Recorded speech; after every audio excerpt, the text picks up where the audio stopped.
Hey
everybody, welcome to today's Easy Swing Guitar.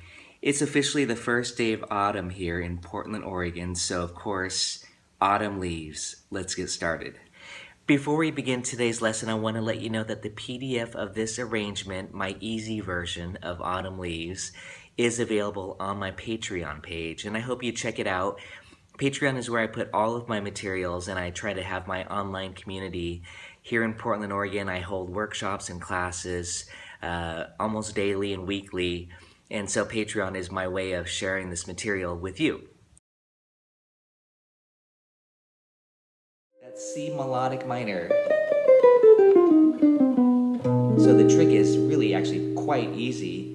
You have your dominant chord. Notice I'm playing that same dominant 7 sharp 5, and I would go up a half step and play melodic minor.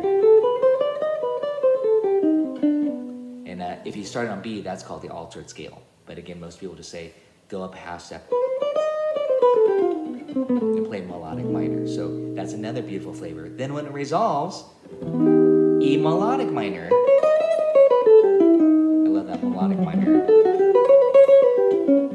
5, C harmonic, or C melodic, E melodic. So again, those are some neat flavors.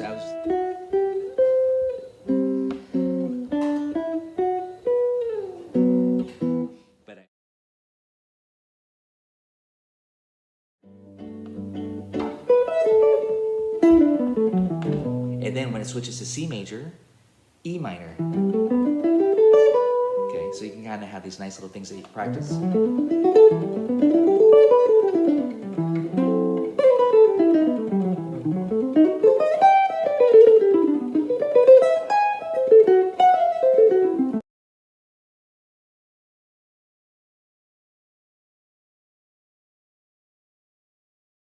To just hitting those guide tones. Those just two notes, third and the seventh. Those are the guide tones. Yeah. That's what they're always saying. Piano players are they don't play the root. They think third and seventh, or sixes too, but usually third and seventh. Very Bill Evans-y thing to do. And then you comp the view. Autumn Leaves to me is just a natural. I always use that one to use for teaching, but it has the 2-5-1s. We could do all the same stuff that we've been reviewing for the pentatonics, minor pentatonics, and that's probably, but if you wanted to learn the melody,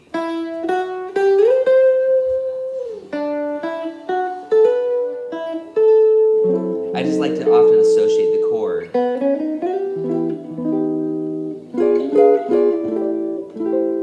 But the melody is 1, 2, 3, 4, 1. Notice I'm just playing it on one string. 1. I love playing melodies on one string. I think it's very lyrical to be able to slide around on the length of the string rather than just playing it in position. Okay. Again, please learn that melody very straight, then learn to embellish around it in a simple way. A minor 7. This is just going to be the most basic route.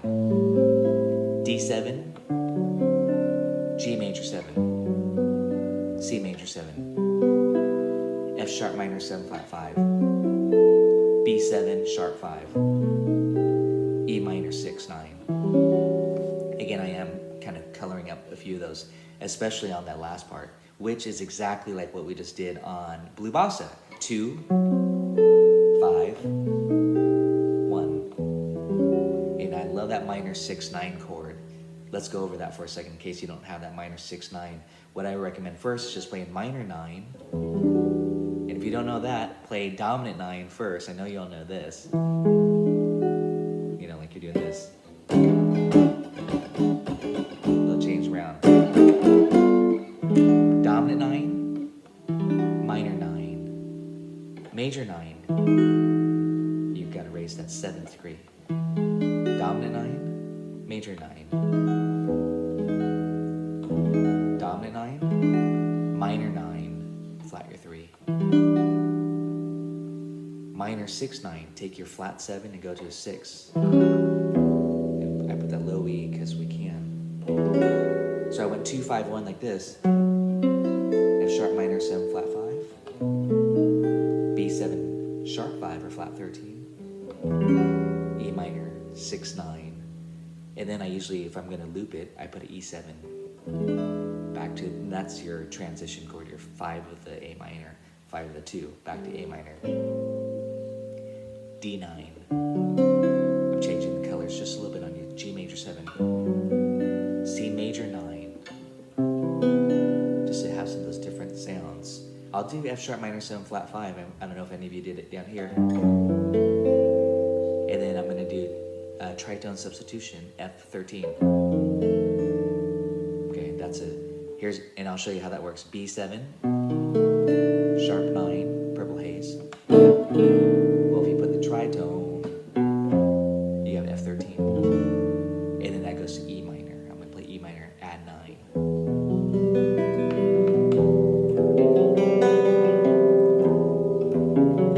Cliche there.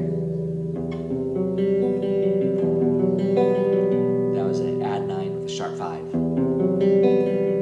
You guys know that bossa dorada style. The secret H.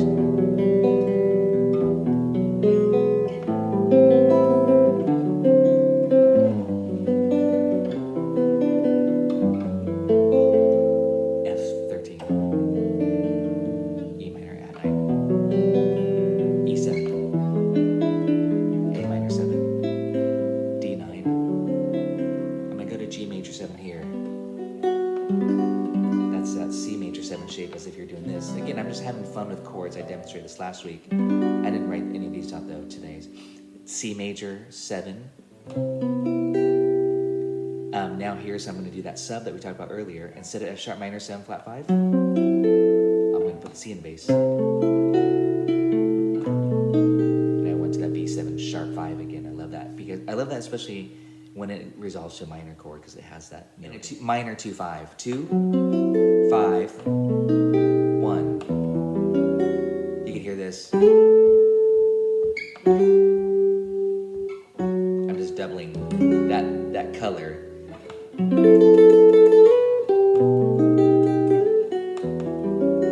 And again, that's what I'm thinking when I'm soloing too. If I like that flavor, I want to be able to hit those colors.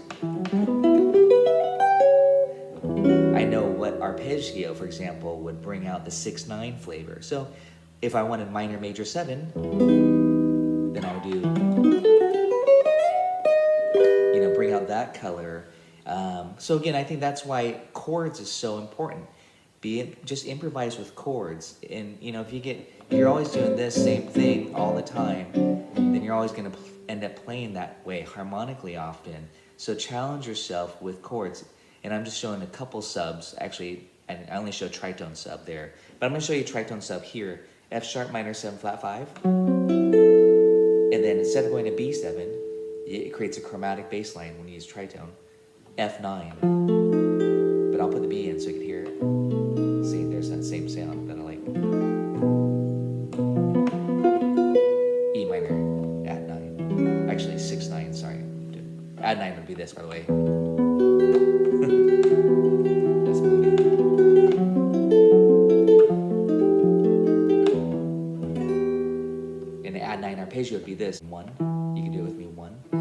I'm just gonna call it, instead of 9, I'll call it 2. 1, 2, flat 3, 5. 1, 2, flat 3, 5. 1, 2, flat 3. So it's this. And that'd be this arpeggio. E minor, add 9. So again, it's nice to be able to know what arpeggio, or to be able to do it with an arpeggio if you like that flavor, or what scale helps bring out the sound. But an arpeggio is really a broken chord, so you can't get any more direct than just by arpeggiating the structure. And I don't mean arpeggio by doing this. I mean, you could, but I'm talking about in order. 1, 2, flat 3, 5. 1, 2, flat 3, 5. Again, so that's a really good and important study, I think. Have fun with those chords. Again, same thing like I demonstrated with Blue Bossa. And again, I want to demonstrate some more substitutions, because I think this is not written on the paper. This is not face value. But these are things that people do to get those beautiful colors.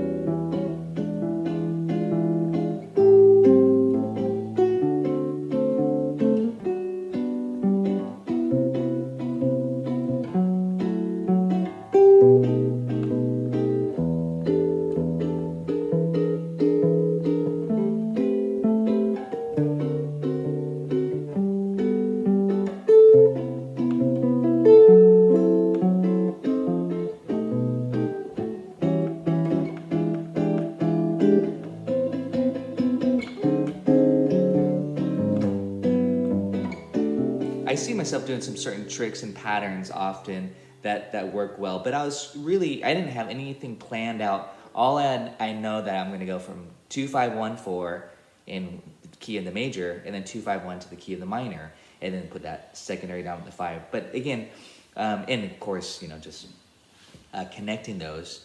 What I demonstrated last week too is just I like to think of often as a moving voice or some sort of voice leading, often on the second string.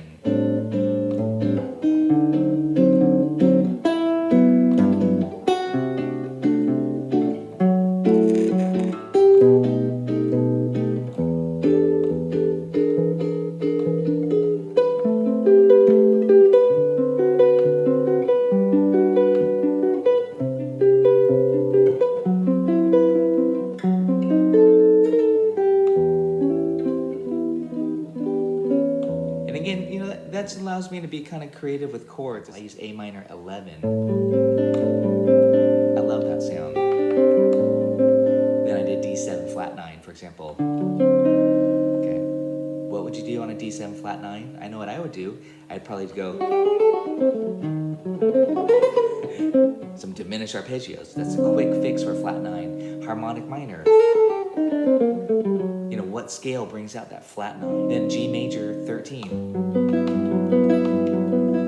Okay, that's a cool sound for something that's not really hard to achieve. You just think G major 7, and you take this, you just take that 5, you go to the 6, but it's a 13, okay, because you have the major 7 in there, so it's not called G major 6, because you have the 7, so it has to be called the upper extension. Beautiful. And then you can just move it to C. F sharp minor 7 flat 5. What I did though here is I added on the 11 just to get some extensions, and then I diminished it. That's another trick. That's F sharp dim 7. F sharp dim 7 is to get that popular flavor, the flat 9 sound again. So that's actually written in my arpeggio study, if you guys have that. F sharp minor 7 flat 5. Then I say diminish it. Then resolve to E minor 7. Then E, then you can do it. Connect the dots there.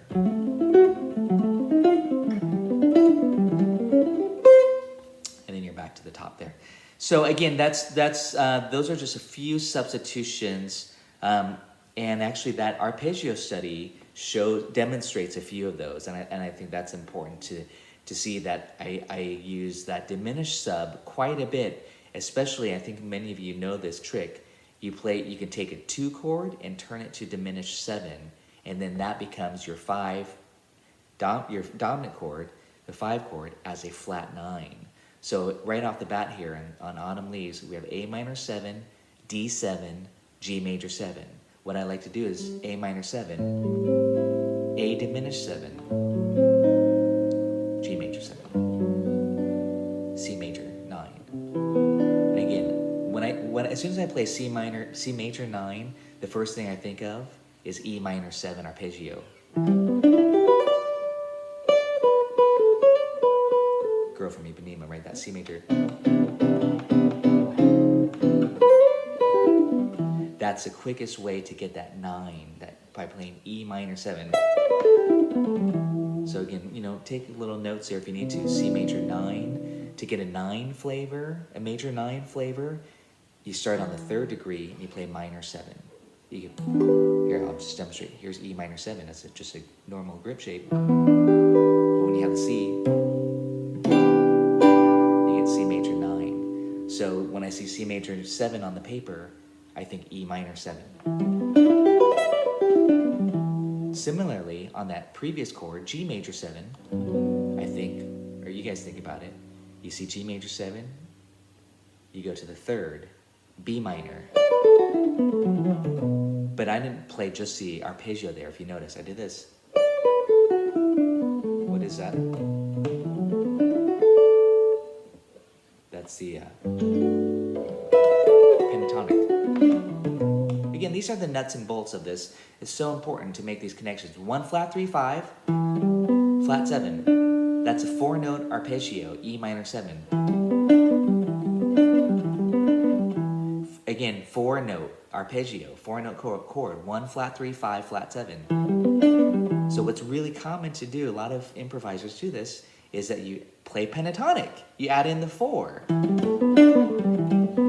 You have 5 notes now. And that's E minor 11, essentially, is how I think of it. Not just E minor 7, E minor 11. You have that A now. And I'm thinking...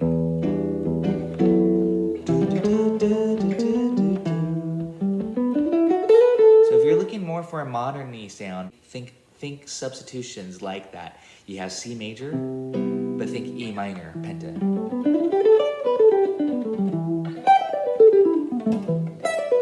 And be able to.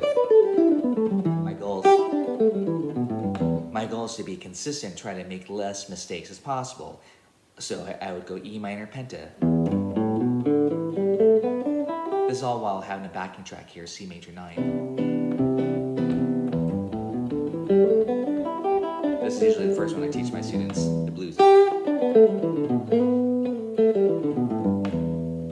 it doesn't sound nice.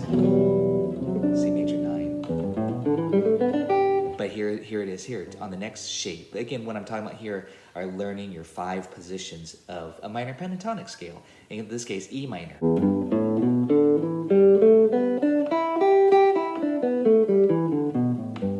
And again, I'm actually thinking of this over C major 9. And then the next one. And then the next one. Next one. Next one. And then finally back home. Again. I don't have my backing track on to demonstrate this, but I would be looping this and going.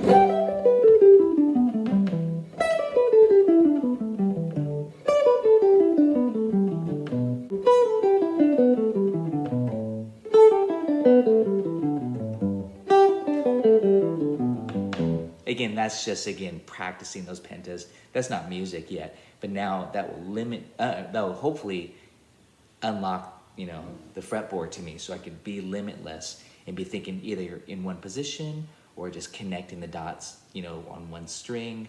And that's all one flavor, that E minor penta. But I'm using it in this case against C major 9 flavor.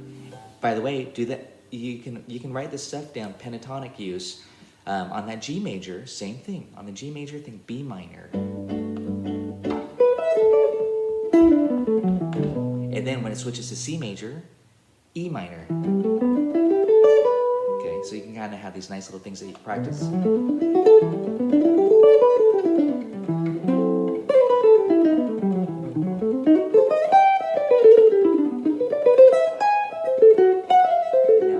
Fun with my head trying to hear those changes go by and what scale selections I was using. When it resolved to the E minor, I went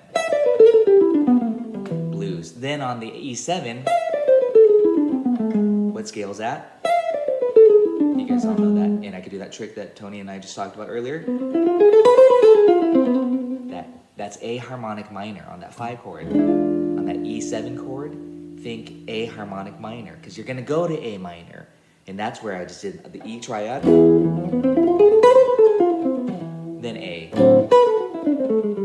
D, B minor, E minor, A melodic minor. This is a lot of new stuff. C minor, or melodic. I wanted to do something different there. This is a really good trick. It's more of an advanced type of a trick. But on that B7 chord, I'm thinking this. That's C melodic minor. So the trick is really actually quite easy. You have your dominant chord. Notice I'm playing that same dominant 7 sharp 5. And I would go up a half step and play melodic minor. And if you started on B, that's called the altered scale. But again, most people just say, go up a half step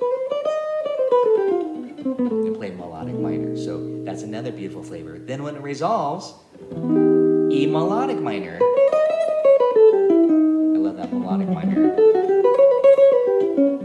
5, C harmonic, or C melodic, E melodic. So again, those are some neat flavors in my head right there. C melodic minor, E melodic minor. Notice I'm giving those colors.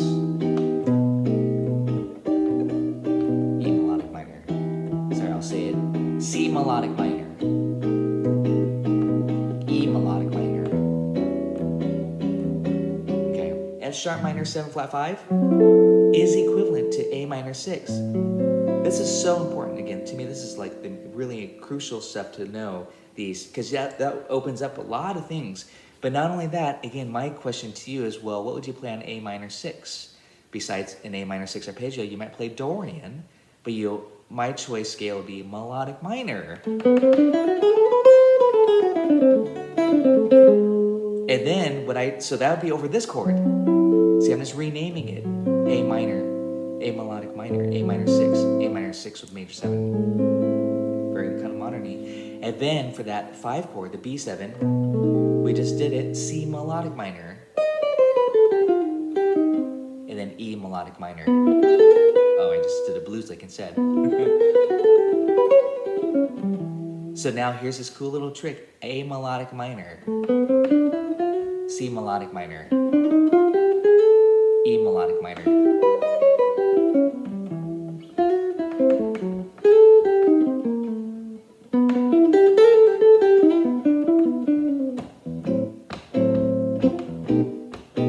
I'm just vamping. 2-5, again, 2-5-1. And that gives you some beautiful alterations on the D7 chord. It gives you the natural 13, the sharp 9, flat 9. So again, that's a neat trick. So I'm going to share this with you and again, this is 2-5-1, but you can apply this back to songs like After You've Gone, I'll See My Dreams, because that's almost what I'm thinking. Is instead of, then here's a really neat trick again. Instead of A minor 7 to D7 flat 9, I'm kind of thinking this. Don't forget A minor 7 is equivalent to C major 6. After you've gone, major 7, that's melodic minor. That's a choice scale for After You've Gone because of the melody. Okay. Then we're on the 1 chord. After You've Gone is kind of like Autumn Leaves in the C minor. have this. And then this. And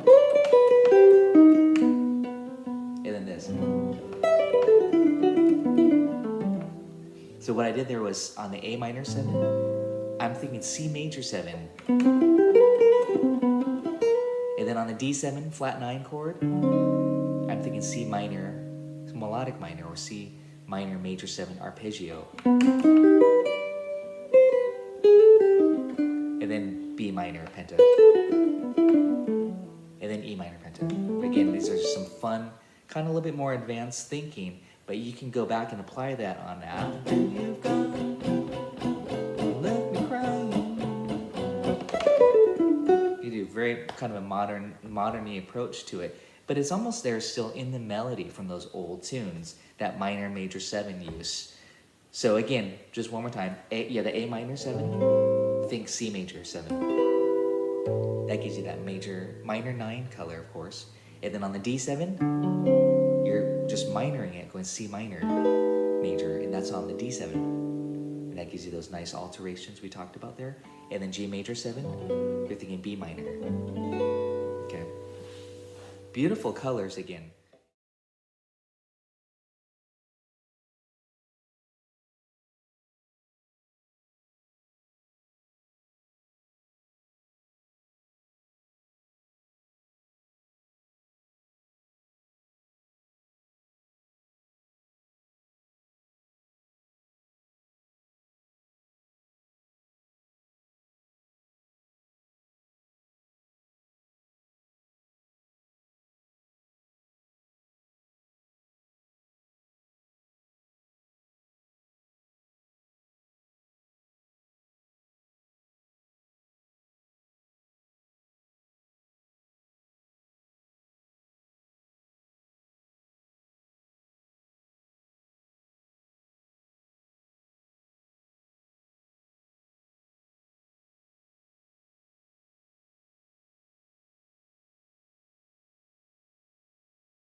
Okay, Jazz Guitar 101 here. Let's get started with Autumn Leaves. Grip chord routine applied to Autumn Leaves. I'm going to show you just the A section.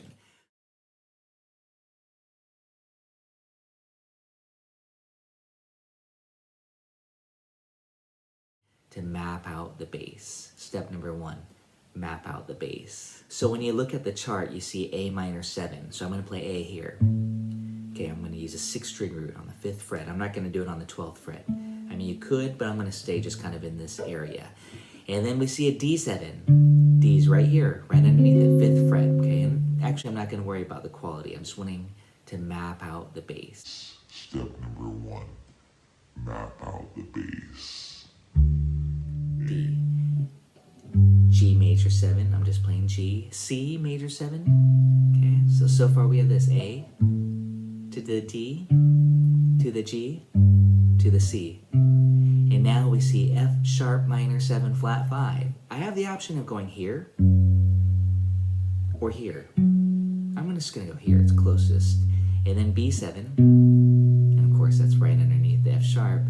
And then E, I'm gonna go here. I'm not gonna use an open string. And that's the A section. A, D, G, C, F sharp, B, to the E. So now we want to put the quality of the chord to it to get the grip shape. A minor 7, D7, G major 7, C major 7, F sharp minor 7 flat 5, B7, E minor 7. The falling leaves drift by my window. The falling leaves of red and gold. I see your lips. Get the idea? The summer kisses. I see the hand I used to hold. And then we can continue on to the B section.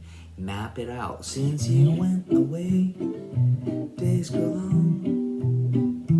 Soon I'll hear winter song. But I miss you most of all, my darling. And there you go. That's how you can apply it to a tune such as Autumn Leaves. Thanks for watching this lesson. We'll see you all next time.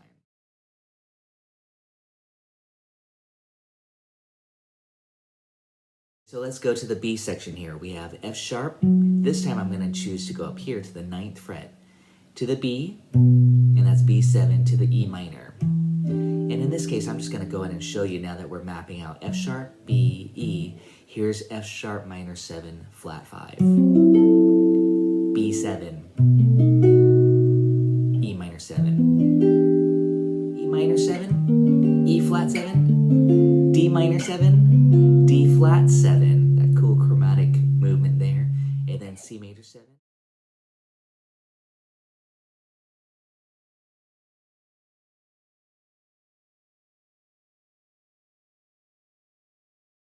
Comping and some chords and some demonstrations on some various concepts, starting with the really very most basic part, what I call the grip chords. Okay, that's doing this stuff.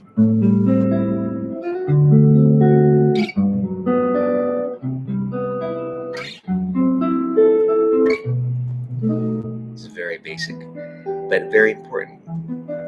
So if you're backing up somebody, love falling leaves drift by my window. Let me see if you can see my fingers. Of red and gold. I like E7 here.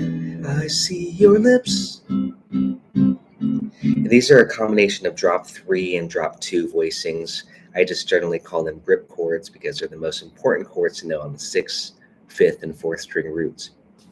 And that's basically, you'll have drop 3 if you're on the 6th string, and then drop 2 voicing if you're on the 5th or 4th strings. So definitely check out the PDFs that's attached, because it goes through that whole routine. I'm not going to spend time doing that. I've got so many videos where I just walk you through the routine. Today I want to talk about some subs. Of course, you want to be able to just comp through that song. So what I recommend for practicing is, and some of you might not like it, but iReal Pro. So I can't hold it and play at the same time,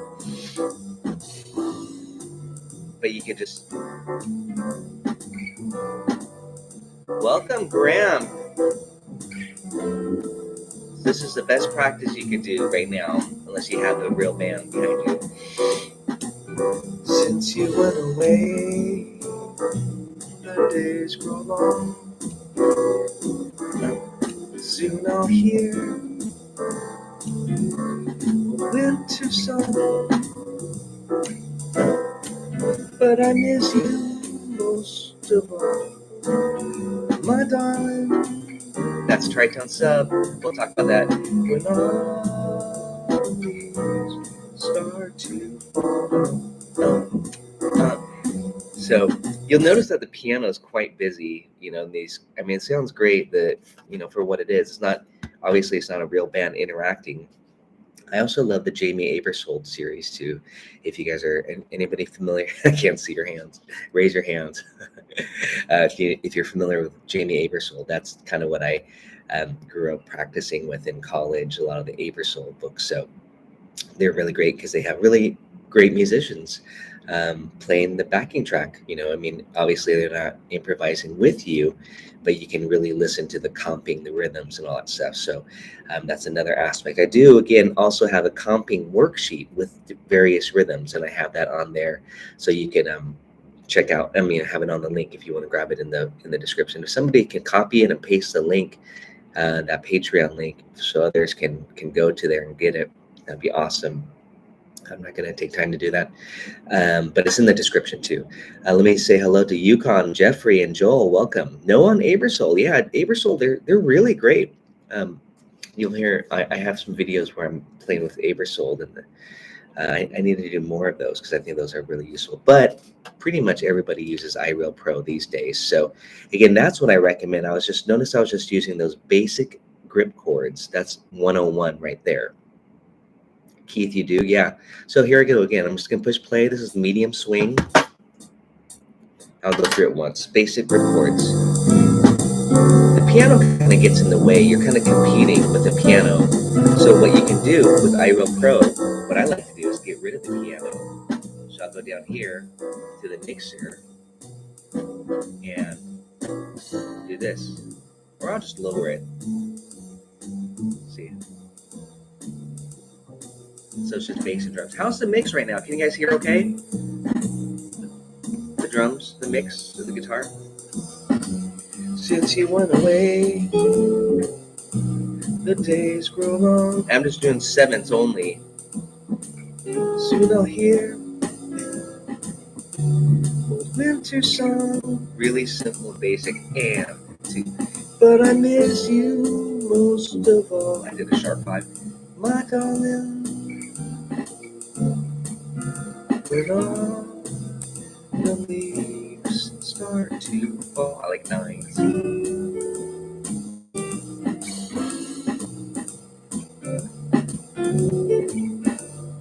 Just gonna play a little bit more with comping only.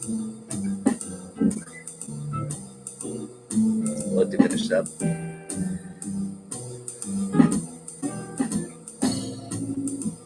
And 2, 3, 4. And really get those anticipations. And a little 9 there. And 9. Here comes that B section. Since you went away. I love the 9s. It's hard for me not to do 9s.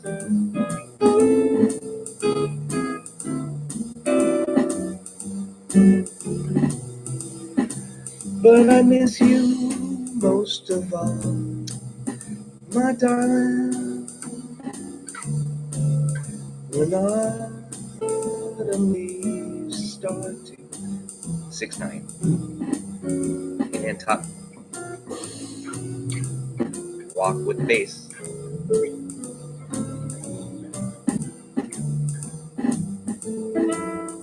You can do that. Walk with the bass.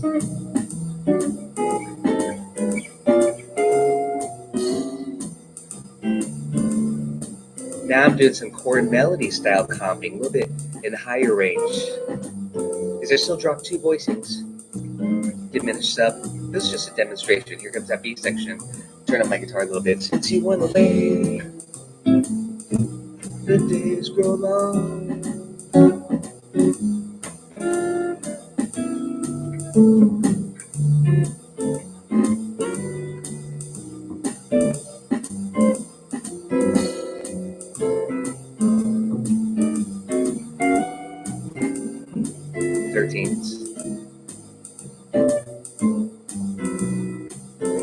Blues.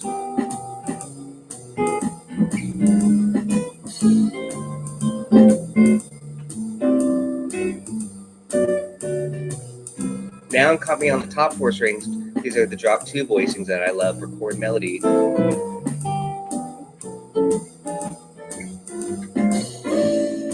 Diminished sub. Hours of fun.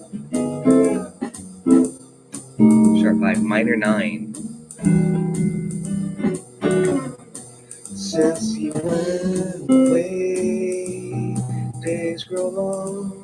Sometimes I have to keep the voice leading, keep in motion. Sharp 5. Oh, winter song. Major 7 here. Minor 11. Flat 5. Augmented. Chromatic walk down. Tritone sub. Tritone sub. I'm going to talk about this.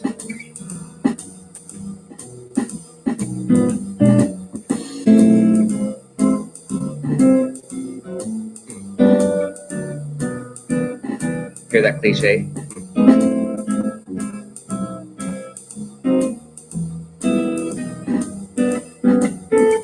This.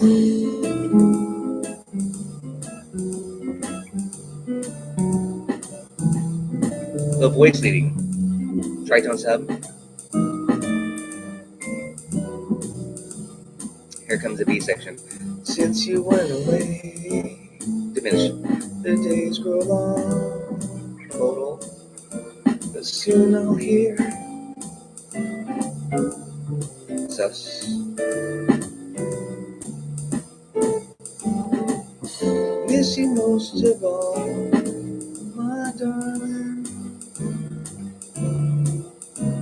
When autumn leaves start to fall.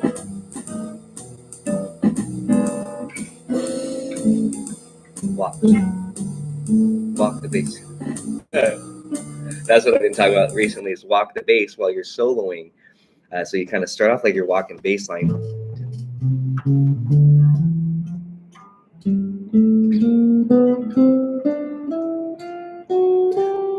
Really, Junior? That's awesome. Let's walk together. 1, 2, 3, 4. Boom.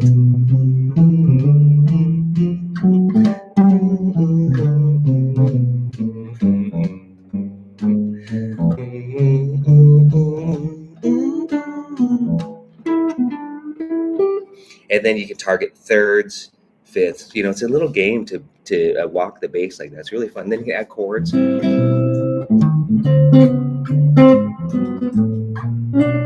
These are all on the PDFs. I'm just giving you an overview.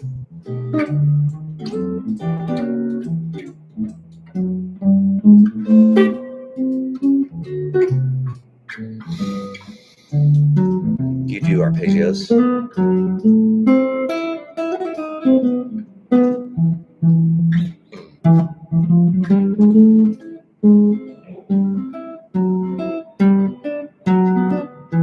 Hear that little cliche in there too, that little voice leading. It's really nice to get those things in. And another thing that I love to do is what I call chord exploring. Is I like to kind of not necessarily just do chord melody, but it's kind of like chord melody, but it's kind of doing this type of thing. And I've demonstrated this many of my other lessons on different songs, from How Insensitive or Black Orpheus and whatever songs, 1625. And really the best demonstration is on 1625, where I did this. I say create a melody, a chromatic line or a diatonic line over the chord progression. So C major, A7, D minor 7, G7 sharp 5, C major 7, A7 sharp 5, D minor 11. That's not chromatic. G7 flat 9. And I'm just creating a movement. It's a really beautiful approach. Jim Hall did this quite a bit too. Just where you're really thinking a lot about voice leading. It's very kind of arranged and orchestral. So if you think about that with Autumn Leaves, for example, this is again an overview because I've got all those PDFs on there for you, but I want to talk about tritone sub and diminished sub. So if you think about that with Autumn Leaves, I might start with A minor 11,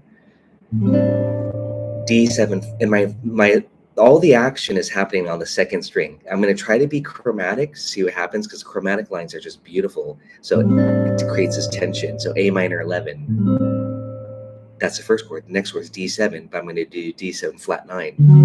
And one of the rules that I'm kind of sticking with is to have the root in the bass instead of doing inversions. So this is going to be G major 13. Next one, C major 7 with the sus4 is not a very pleasant sound. So I'll do sharp 11. That's a D triad sus C. And then F sharp minor 7 flat 5. I'll do that. Or I might put the flat 9 in there for some tension. And then B7 flat 9, or B7. And then E minor. So I'm going to play that without talking, that little route. See what happens. 1, 2, 3.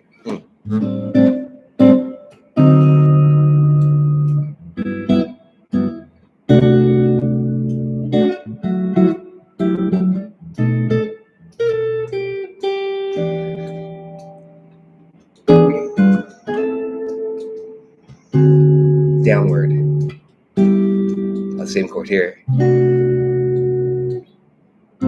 Inversion. E minor 7 to 6. Maybe here.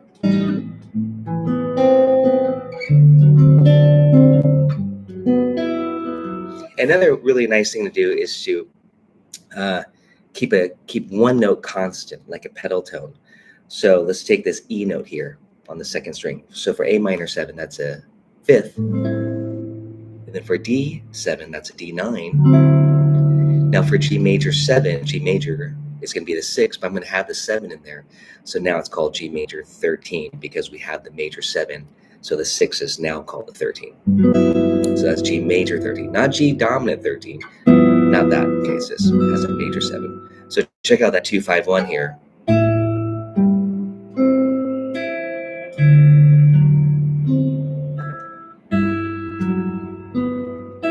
And of course, C major 7.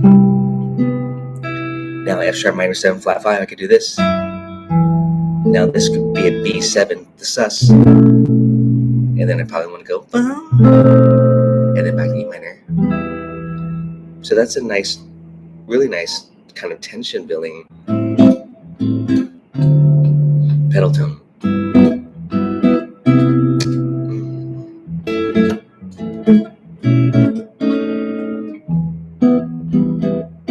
Now, how about this note, G? This is sus. This is G major, I'll do 7. C major 7. This is F sharp half dim, but I'm going to put the G in there. B7 sharp 5. E minor 7.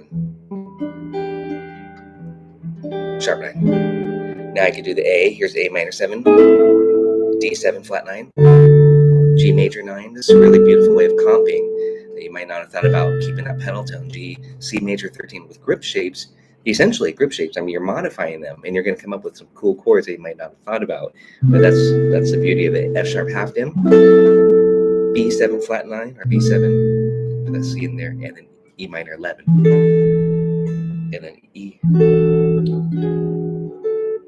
Ooh, that's a nice note. That's the 9, 13, 3rd of each chord. I'm just naming major 7. This is the 11. This is the root. E minor. And then flat 9. Ooh, I like that. Might be my favorite one with that minor 9. 13, major 7. This is keeping that B steady. C major 7 like that.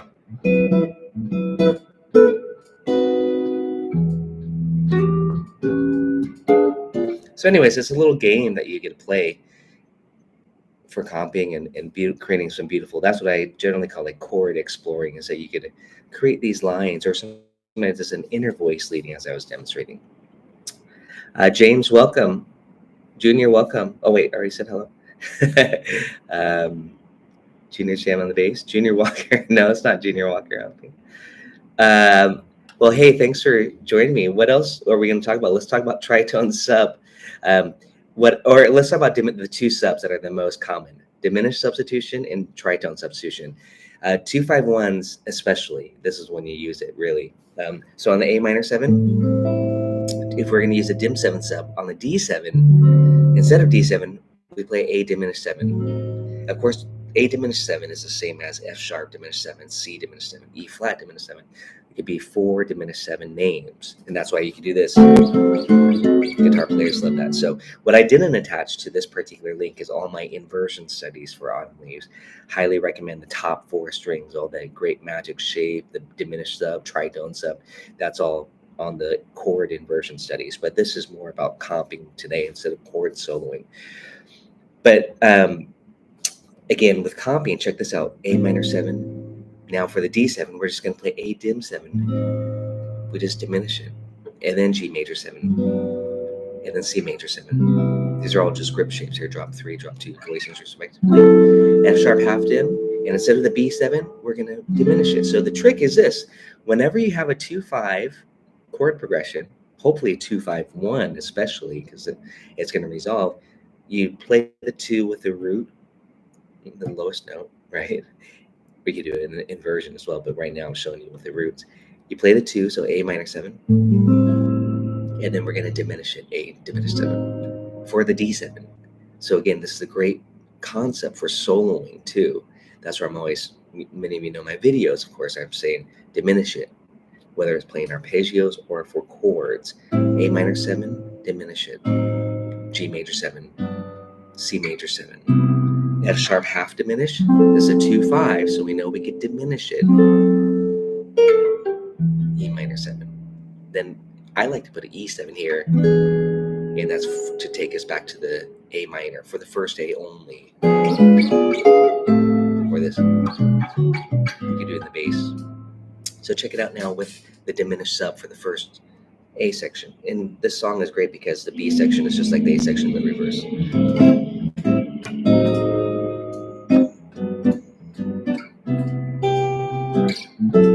Diminish it.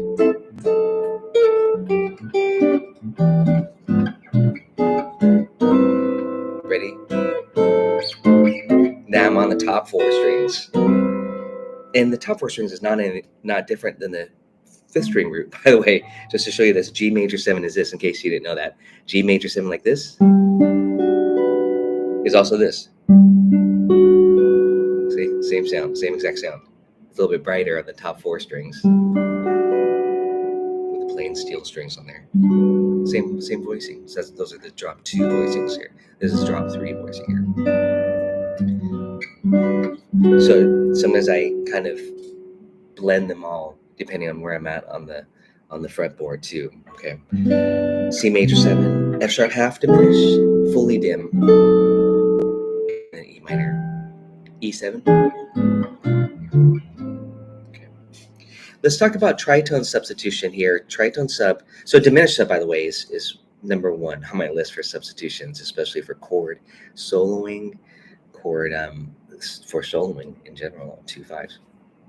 Tritone sub, you're taking another dominant chord a tritone away from the primary dominant that you see on the chart, the paper, and you put another dominant chord a tritone away, 3 whole tones away. Doesn't matter which direction because it's all equal from the chromatic scale, the 12 notes. So it doesn't matter if you go up 3 whole tones or 3 whole tones below. It's still going to be the same note.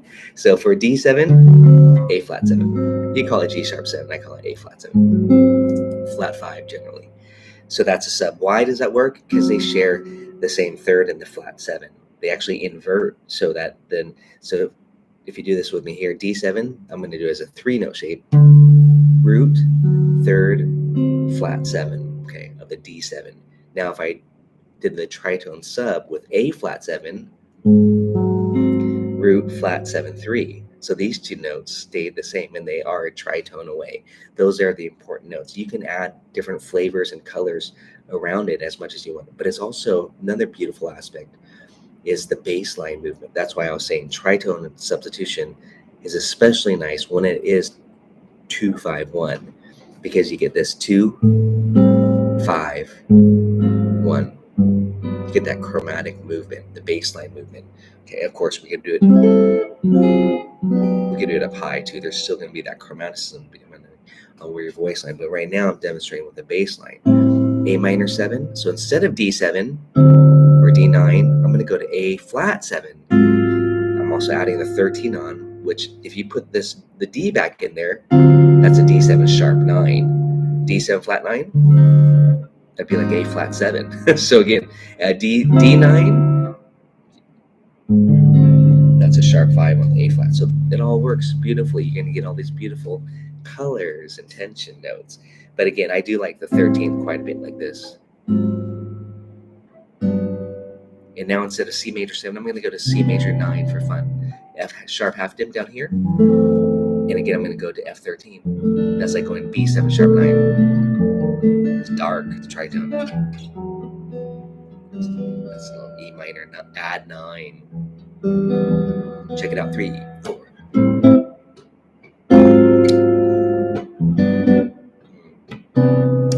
The autumn leaves, red and green.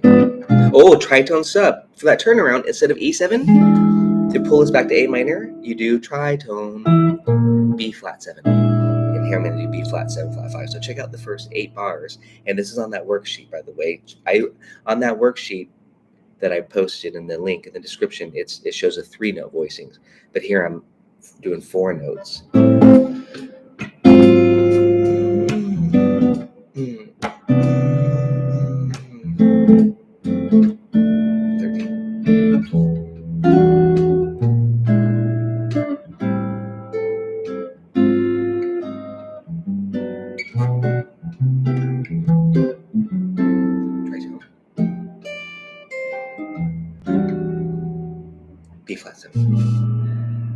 So again, that's the beauty of tritone substitution. It creates a walk down bass, 2-5-1 chromatic. And again, you can do that with your arpeggios too. So I really recommend whatever you do with your chords, do it with your soloing to get used to applying these substitutions. And then again, I have a lot of this materials, especially for Autumn Leaves, all these inversions on the top 4 strings.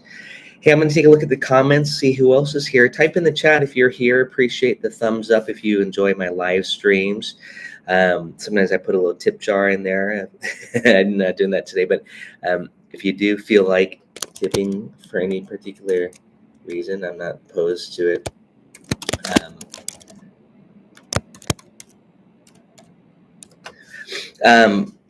So tritone sub, the next thing I want to talk about is, so we talked about these. Simon, great to see you. We talked about the basic grip chords. We talked about drop 2, drop 3 voicings, what the grip chords, diminished sub, tritone sub. I want to talk about, this might not be as, you might not be thinking about this as much, but just 2-note voicings, just the guide tones, the 3rd and the 7th, or the 6s even. So, and this is on that worksheet, one of the worksheets there, by the way. I've got another one too, but it shows it on the comping study. So what I mean by that is you can just get rid of the bass and just do this.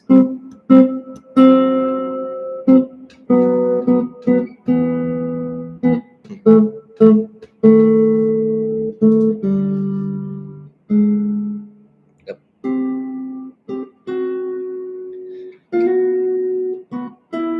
The autumn leaves, red and gold. I see your lips, the summer kisses, the sunburned hands. I'm still just following the it used to hold.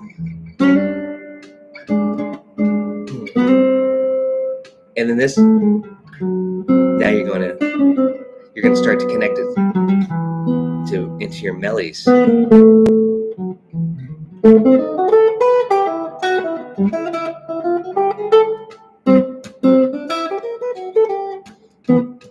So you can start to do that for your soloing, chord soloing, and just kind of having some fun playing really simple lines and just these little chord 2, 5, 1, 4, 2, 5, 1. So get used to those patterns.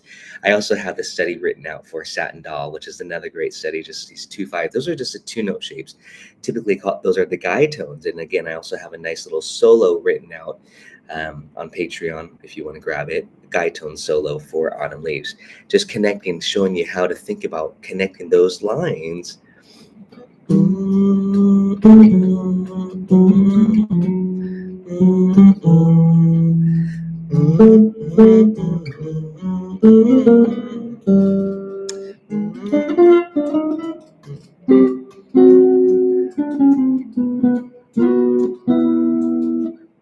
And again, it's all about just visualizing where those guide tones are.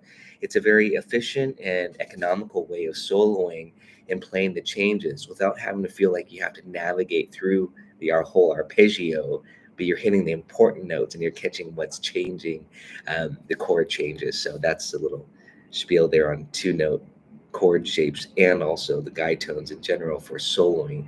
Oftentimes I talk about target tones too. Are there any other questions? We got some walking bass. That PDF really does have a lot. I talk about like the chord subs that I like to do, and I know I talked about this before, so I don't want to be a broken record because I know many of you have seen that. But when I see that A minor 7, I also think C6, D7, F sharp dim. See, I'm using the dim substitution. G major 7, G/B, C major 7, C major 7/E. F sharp half dim is equal to A minor 6. B7, use a diminished sub, and then E minor 6/9. So check out that this kind of a 2-feel bass where I'm going root third of each chord, but I'm using some of these harmonic respelling, aka inversions, and or the diminished sub, especially 1, 2, 3, 4.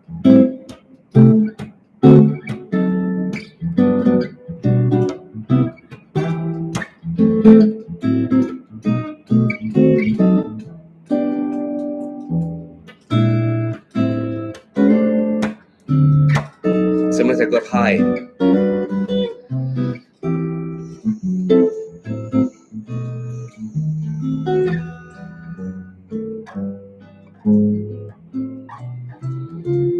Then you can walk quarter notes. So one thing I did on that turnaround there, gotta smooth out my nail here, is that E minor on like E minor 7, F sharp dim, G6, G sharp dim to the A minor. So it's kind of a nice little walk up there. For you Barry Harris fans, yes, that Barry Harris like this. It's the Barry Harris method of taking those chords and putting the diminished in between the non-chord tones, okay? So that's a really nice way to connect the dots if you want to do that. So check out that study there if you are still connecting A minor 7 to C6, G major 7, or your inversions too. For the major 7, I like this a lot, quite a bit. G major 7, then I go to G major 7/B. I love that. Sometimes I'll just do B minor 7. I'll be a little bit lazy. It's a different chord, but this is just an inversion. Say it, G major 7, G major 7/B. Dark, it's beautiful, but look at how that leads you right to C. Then I'm gonna do it up here. I'm gonna stay completely on the 6th string for this demonstration. A minor 7. You can rewind this later. C6, D7, F sharp dim, G major 7, G major 7/B, C major 7, C major 7/B, F sharp half dim, same thing as A minor 6, B7, diminished, D sharp, E minor 9, maybe the walk up.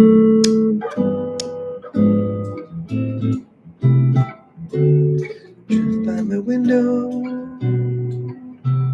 the autumn leaves of red and gold. I see your lips. So that's the 2 feel there, just boom, boom, just connecting the dots. That also works really beautifully for Fly Me to the Moon. If you're a Fly Me to the Moon fan. Fly me to the moon and let me play among the stars. Let me see what spring is like on Jupiter and Mars. In other words, hold my hand. In other words, baby, kiss me. A minor 7, C6, D minor 7, F6, G7, G7/B, C major 7. I do E half diminished there because I wanted to go to F, F/A. You get the idea. So it's just again going root 3rd. I love that as a 2 feel to go. It's very melodic, especially when you have these songs that go through that cycle of fourths, meaning A, D, G, C, F, B. Like look at how the guitar is tuned in fourths. A, D, G, C, F, B, E, A. That's the first 8 bars right there of Fly Me to the Moon. Almost, well, we could do Autumn Leaves too.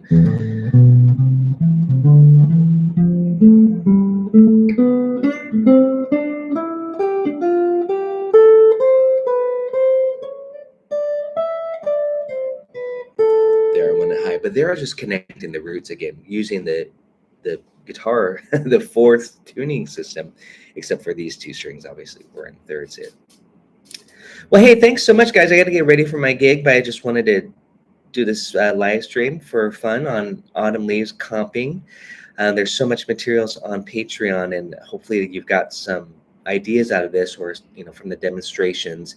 I would say really explore, once you get those grip shapes down, explore melodic comping, chord exploring. I call it that, melodic comping. Take a note and try to just work through the progression. Think about the 2nd string or maybe the top string, and try to find some beautiful melodies in there that isn't just the tune. Obviously learn chord melody too. And let me know in the comments what you think of this. Don't forget to do this if you enjoy it, and we'll see you all next time. Definitely let me know, on Patreon members know. Give me any song requests you want me to hit. chord melodies, etudes, whatever, feel free to do that. Graham, thanks. Great to see you. We gotta catch up, Graham. And everybody have a good weekend. I'll talk to you soon. If not, see you this weekend. Cheers.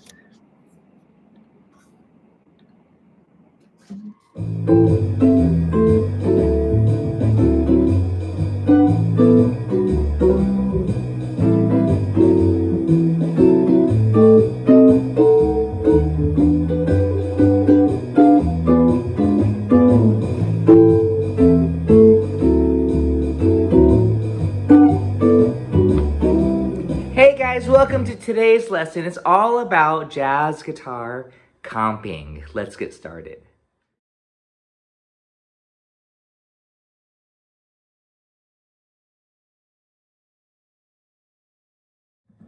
Hey everybody, welcome to today's lesson. It's all about jazz guitar comping. So hopefully you saw the previous lesson on just 2-note shapes through Autumn Leaves. That was just a quick primer, but now we're going to take those 2-note shapes and go through this worksheet that I wrote out for my online comping workshop.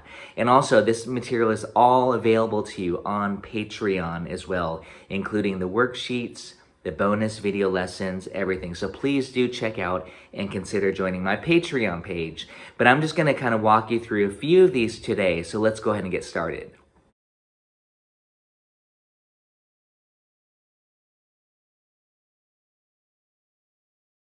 Okay, so before we get started here on the comping rhythms, let's actually talk about chords, comping chords. This is all about 2-note shapes. You've heard me talk about grip chords, you've heard me talk about 3-note shapes, but now 2-note shapes. What are the 2-note shapes? Well, start off with the 4-note shape, the grip chord. This is called a drop 3 voicing. I just call it a grip shape on the 6th-string root so we don't get confused about any of those terms. And omit the root and omit the 5th. And you're left with just these 2 strings, the 4th and the 3rd string, respectively. And that's a flat 7 and that's a flat 3rd of an A minor 7. So this is a good way to see it at first, and then omit the root. And then the D7, omit the root, you're left with this. The G major 7, omit the root, you're left with the 7 and the 3rd. C major 7. It becomes these nice patterns. F sharp half dim, B7, and then I'm just going to go back to E minor 7 and then E7. Check out the PDF, of course, to see the full, demonstration of this. But check out what Autumn Leaves becomes. This, A minor 7, D7, G major 7, C major 7, F sharp half dim, B7, and then you can go here to E minor 7 and then E7 if you want. But I often go here, E minor 7 to E7. And then we can continue the second time around higher, A minor 7. 3-note shape would be this. D7, G major 7, C major 7. I do like that as well, for when I want the bass note. But if I don't want the bass, that's when I would just do these 2-note shapes. The guide tones, the 3rd and the 7th. Very similar to what a piano player would do. These are called kind of rootless shapes. But the 3rd and 7th are the essential notes. And then you can do some soloing, of course, on your right hand. But we're doing stuff like this.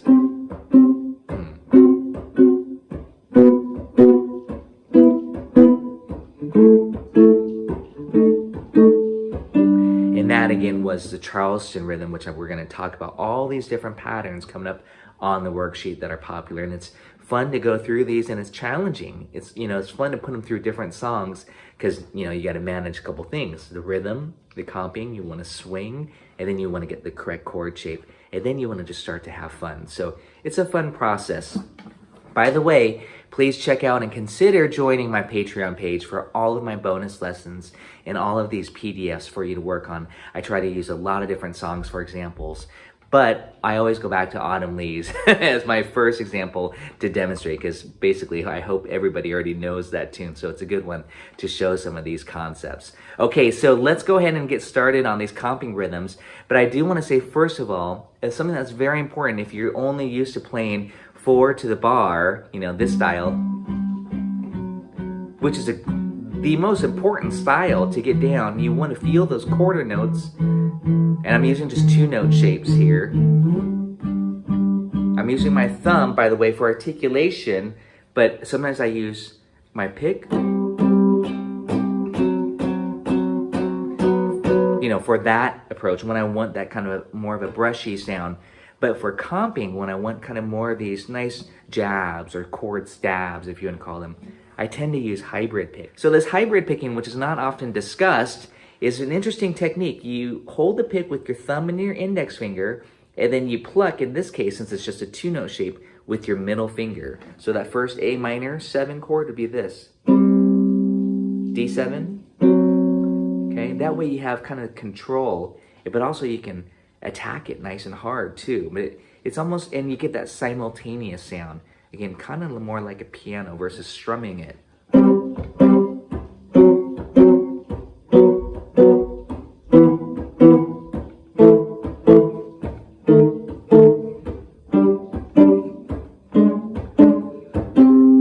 3, 4, and 2, 3, 4, and. So this is something I want to discuss. First of all, is make sure after you get the 4 to the bar feel, the old Freddie Green style of playing, make sure you can anticipate the chords. And what I was just demonstrating there, besides that Charleston rhythm, which is the most important swing rhythm, I think, is just starting to learn to anticipate the chords. You don't want to play everything on beat 1. Instead of 1, you want to start on the and of 4. That's the anticipation.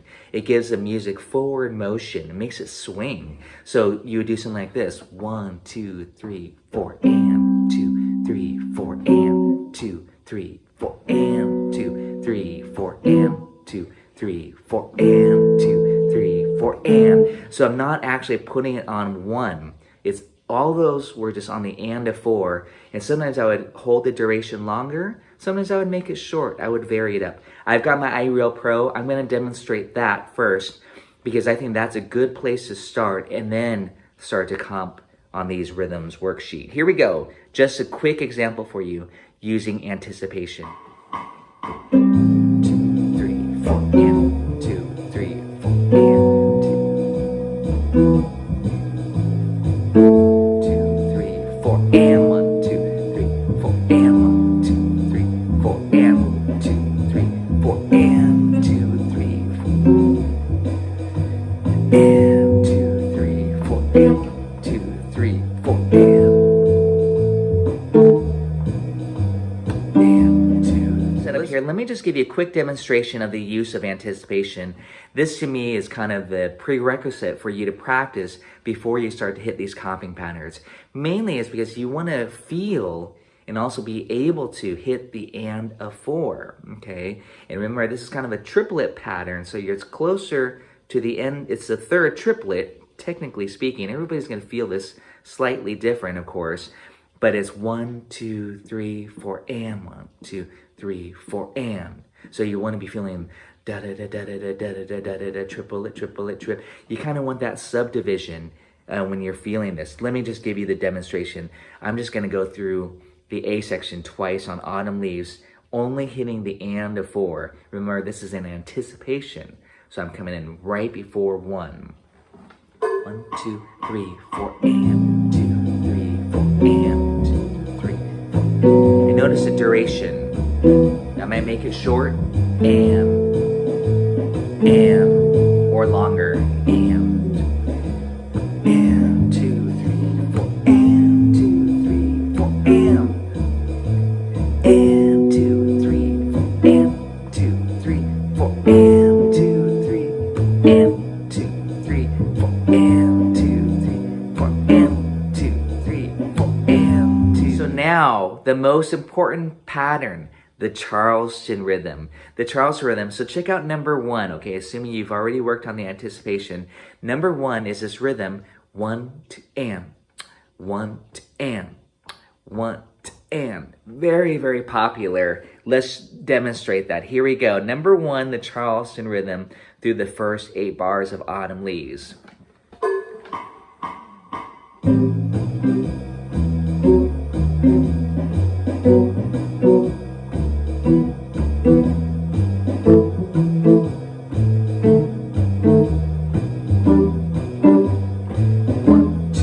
Again, 1, 2, and 1, 2, and 1, 2, and 1, 2, and 1, 2, and. Here's the duration longer. 1, 2, and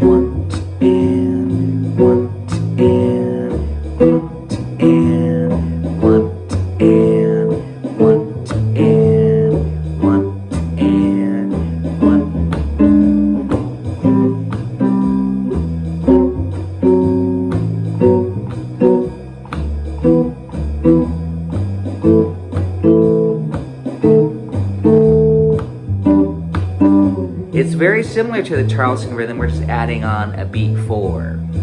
Here we go. 1, 2, 3, 4.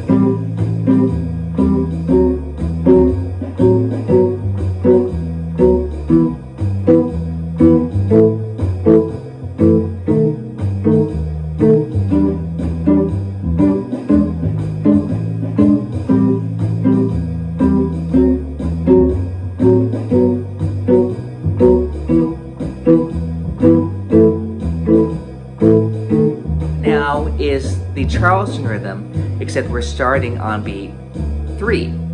Check it out. 1, 2. 1, 2. 2, 3, 4. 1, 2. 2, 3, 4. 1, 2. Again. 1. Ba, ba, 2, 3. 1. Ba, ba. 3, 1, 2.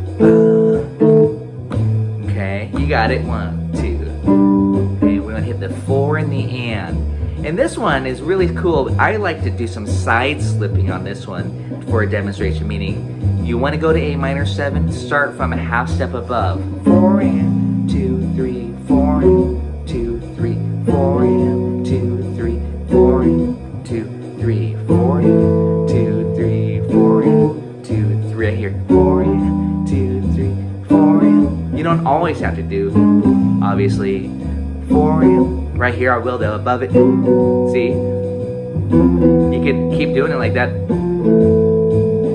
4 and 2, 3, 4 and 2, 3, 4 and. One more time. 4 and 2, 3, 4 and 2, 3, 4 and 3, 4 and. See, that's side slipping. 2, 3, 4 and 2, 3, 4 and 4 and 2, 3, 4 and 2, 3, 4 and 2, 3, 4 and 2, 3, 4 and 2, 3, 4 and 4 and 2, 3, or 4 and 2, 3, 4. It's just a Charleston rhythm with an added eighth note on the and of 1. It's not too difficult, but it adds some life to it. A little bit more bouncy. Here we go. 1, 2, 3, 4.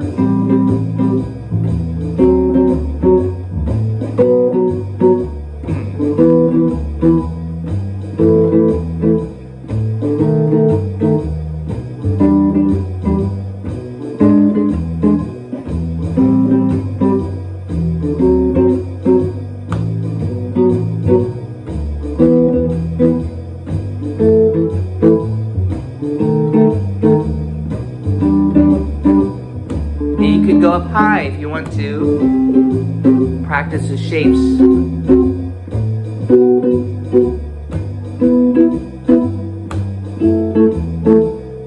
One if.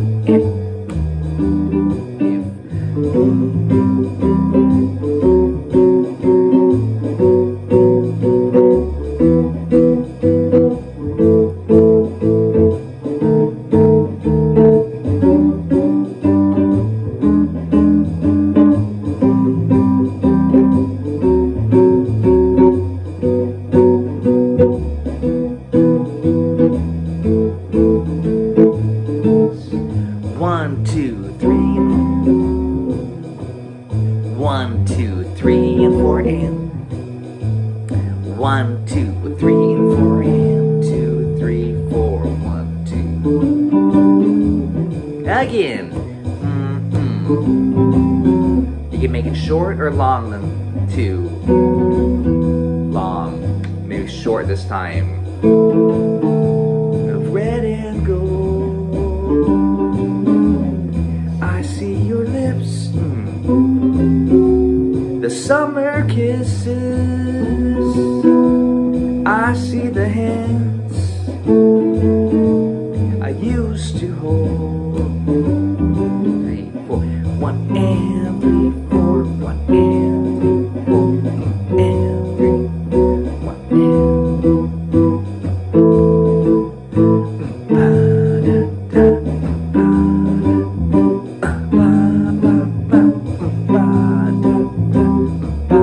Make sure you sing the rhythm. grab any syllable. If you want to say the rhythm, 1 and 3, 4, 1. If you want to count it, you can.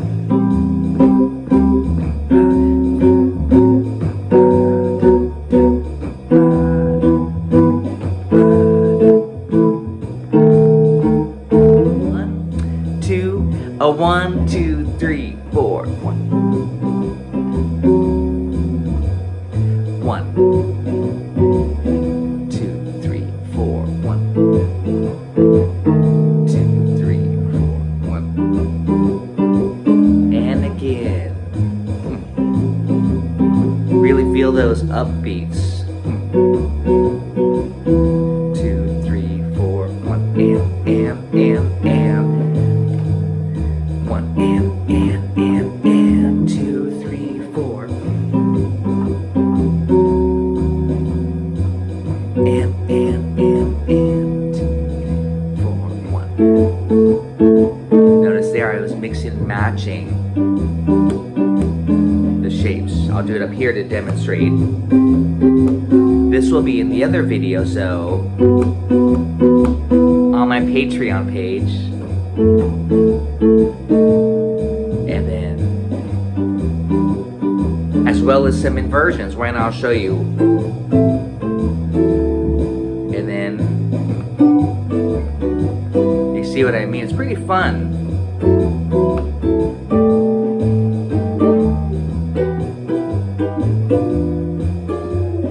One and 2, 3, 4. 1 and.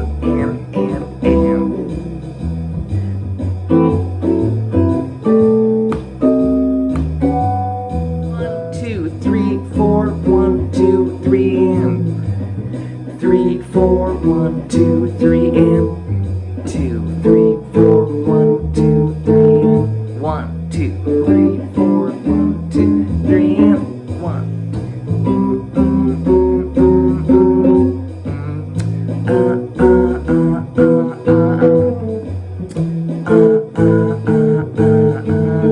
One, two, three, four. Pretty fun.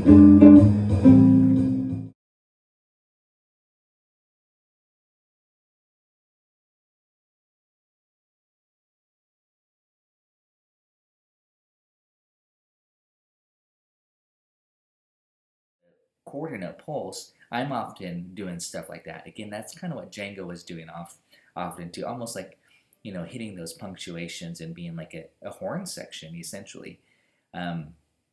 Okay, so just to conclude, I'm going to do this one more time, but I'm going to do the same type of rhythmic patterns that I was just doing there, the Charleston and the anticipations, but I'm going to take all of me, and I'm actually going to not be all over the fretboard. I'll do that more. And again, you know, learn your chord inversions, learn your grip chords. I just think the more freedom you have, you know, or the more you know, the more freedom that you get all over the fretboard. For this style of comping, I like to have that type of freedom. I don't want to be just limited to just, you know, 1 or 2 shapes. But in this case, I will demonstrate just the simplicity of 2-note shapes. Let's load up Autumn Leaves, the classic 2 songs here that I've been spending a lot of time on. And let's go to, and by the way, check out Grant Green. If you're not familiar with him, this is his approach to comping. Very, very simple and swinging, especially whether or not he is playing with a piano player or organ or just a horn player. Check out Grant Green for his style of comping, which is more of what I'm going to do here. Here's Autumn Leaves, and we're at, let's see.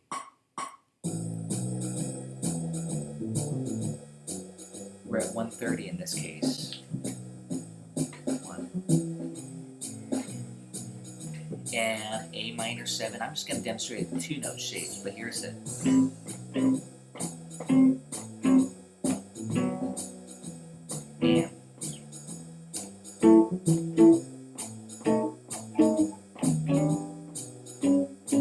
Here's a B section.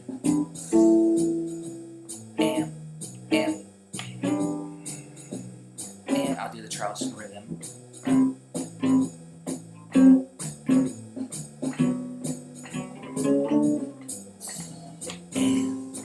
But I miss you most of all, my darling.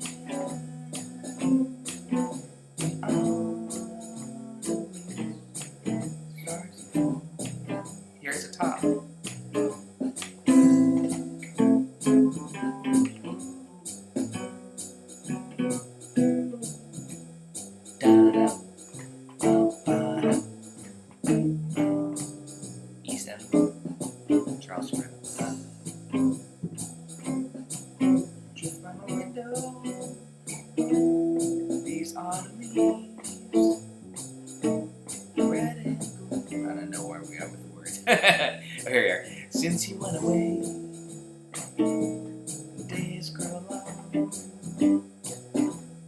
Soon I'll hear, that's a cliche, old winter song. Da da da da.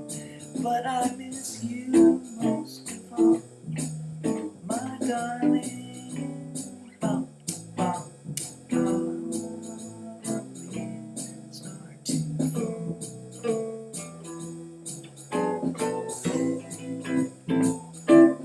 Now I'm just kind of taking almost like a chord melody solo with chords.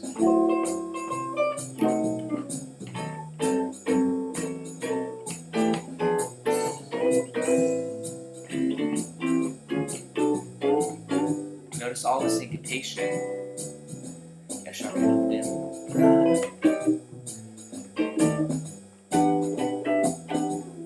And then at the B section, keep it a little bit more simple.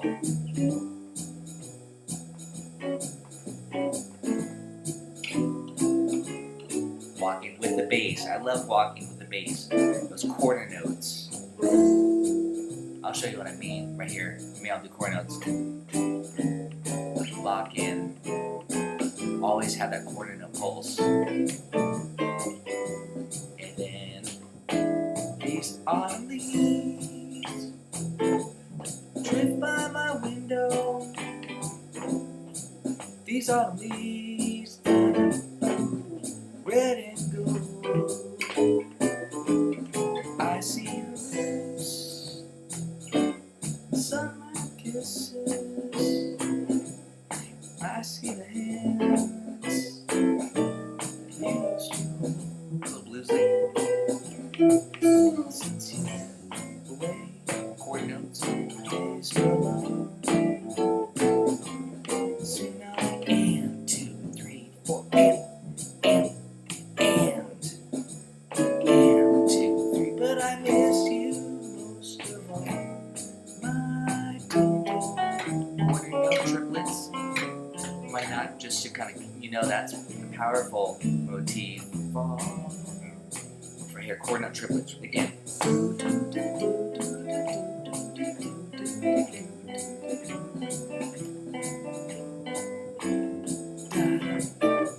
Minor, major 7. Okay, I'm getting a little carried away here. It's too much fun. So thank you guys for requesting this topic and this poll here. I'm going to do this all month. Each week I'll make a new video and I'll just kind of demonstrate a few things. But tonight definitely, it's going to range. I'm not going to necessarily think too hard about how I'm going to present it. But definitely I wanted to put on the iRail Pro app and demonstrate how you can practice this and just, hum along, sing along, whatever. I messed up the words. Just try to hear like a voice or an instrument that you're comping. Comping means accompaniment, so you're comping behind, the singer or the instrumentalist. There are no rules to it, okay? But you want to swing. You want to make, in this case, we want to swing. There I demonstrated, again, just 2 note shapes on that autumn leaves. That's that grand green style. And if you haven't checked out my 2-note lesson plan, let's see, I have it on the Satin Doll. I have it also, I should be on Autumn Leaves if you guys can find that. Those are often called guide tones. Those are 3-note shapes, right, for Autumn Leaves, but just take out the bass notes and then you're left with 2-note shapes.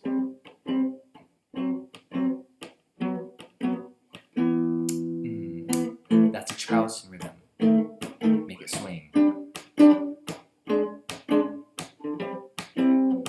2, 3, and 2, 3, and those are the anticipations. That's what I'm talking about. I started to do some other rhythms, a lot of syncopation. Then I started to add some quarter note triplets. Again, I like it really organic. I want to improvise off of the soloist. I'm not necessarily like take one pattern. It's good to be able to take those 2 rhythms, a Charleston rhythm or just that anticipation, and take it through the whole song. Of course, you got to know your chords and know your progression too. So, and then just like even the quarter note, just doing that, the Freddie Green style or the early swing style, kind of like Le Pont for gypsy jazz, that's a good place to start with. But today what I'm demonstrating here is, having fun with the song to where you're hardly ever repeating yourself. You're kind of improvising while comping, okay?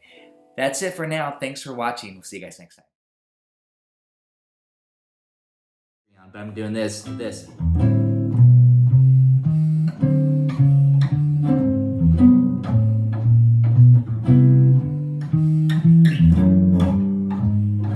So there I'm going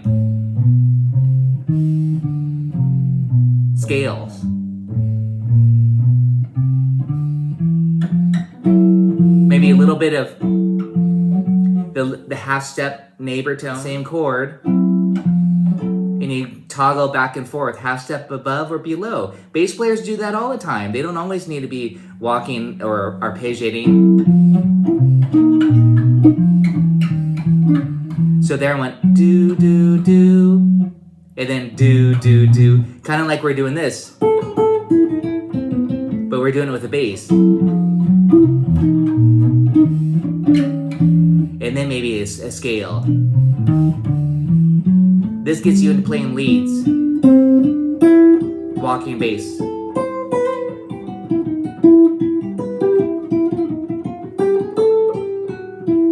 Bass. Bass. So I started off playing, but I had to go down to my higher strings, and I kind of kept that idea of walking bass. Good exercise.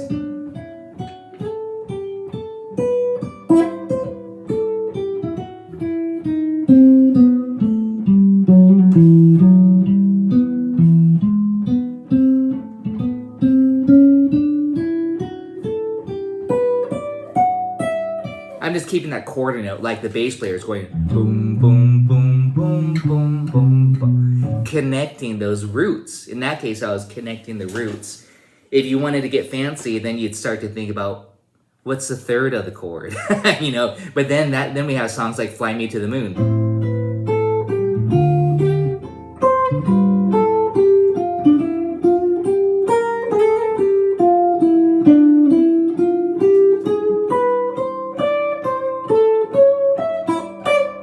And again, I'm just kind of pretending I'm a bass player up in the higher range, so it's a melodic, and I love that approach, thinking like I'm walking a bass line, but I'm up on the high end. And again, usually Chords. So this is going to be my first topic because I'm always talking about this in my lessons. And I work with students. I say, learn these grip chords, these shapes. A major 7, A dominant 7, A minor 7, A minor 7 flat 5, A fully dimmed 7, and then the 6 chords, major 6 and minor 6. Those chord shapes. I'm going to say that again, but a little bit slower. And you want to be able to do that on any root note so that you can open up a fake book and be able to just chunk chords or just play it, bossa nova, Latin, swing, whatever you want to do. I'll show you on the 5th string root. How about that? E flat. Doesn't matter what note. You want to be able to know your bass notes first. This is the other thing I always say to students. Be a bass player. This is a step-by-step process. You want to be a bass player. So you go autumn leaves. A, D, G, C, F sharp, B, E. That's your A section. A minor 7, D7, G major 7, C major 7, F sharp minor 7 flat 5, also known as F sharp half dim, B7, and then E minor. And then maybe up here.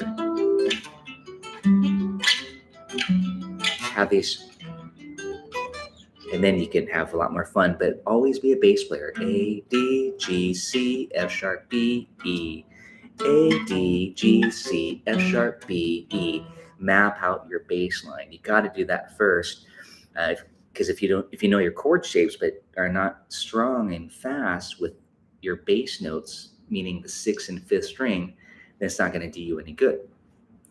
Now, of course, once you master these, so start there. Go through all these standards.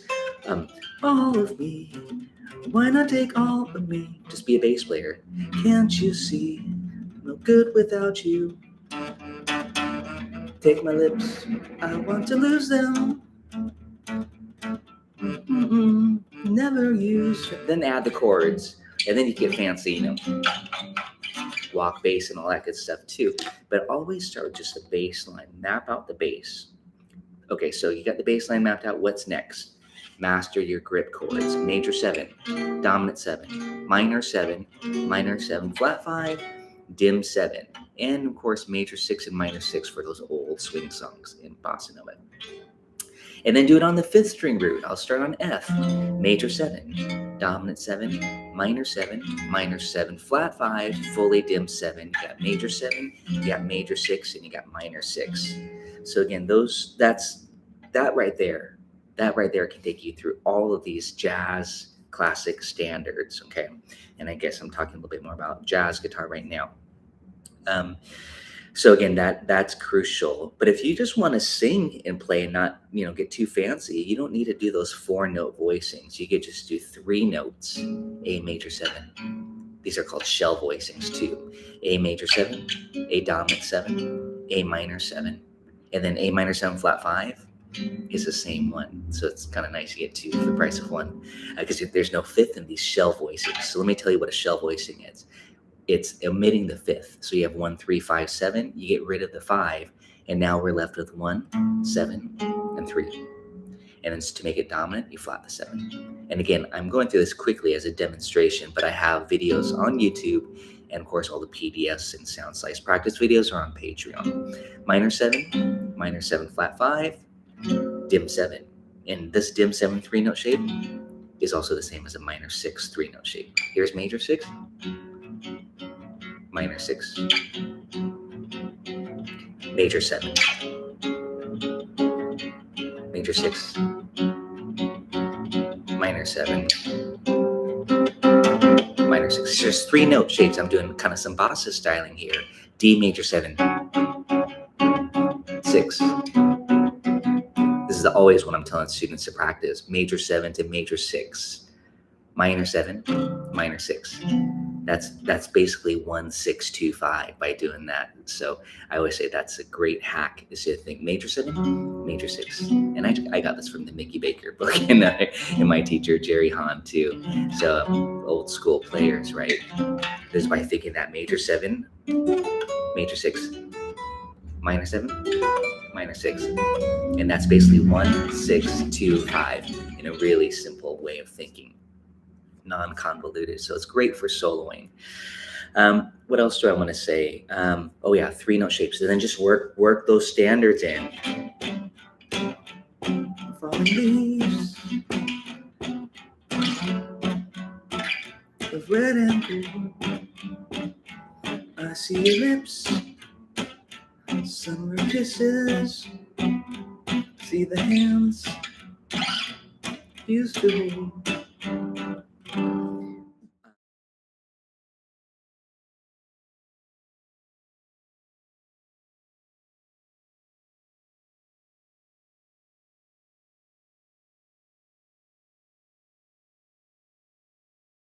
A minor 7, D7. Notice I'm just descending. G major 7, C major 7, F sharp minor 7. Now I have to ascend. B7. Woo, good workout. E7. Hey guys, welcome to today's video. It's on 7th chord inversions. So let's just review those 7th chord inversion shapes pretty quickly. You can refer back to my video again, the one that was dated back in 2014 approximately. These are called 7th chord inversions, and these are on the top 4 strings. We're going to start with the root on top, and this is how I think of it. We have G major 7, G dominant 7, we flat the 7, G minor 7, G minor 7 flat 5, and then G diminished 7.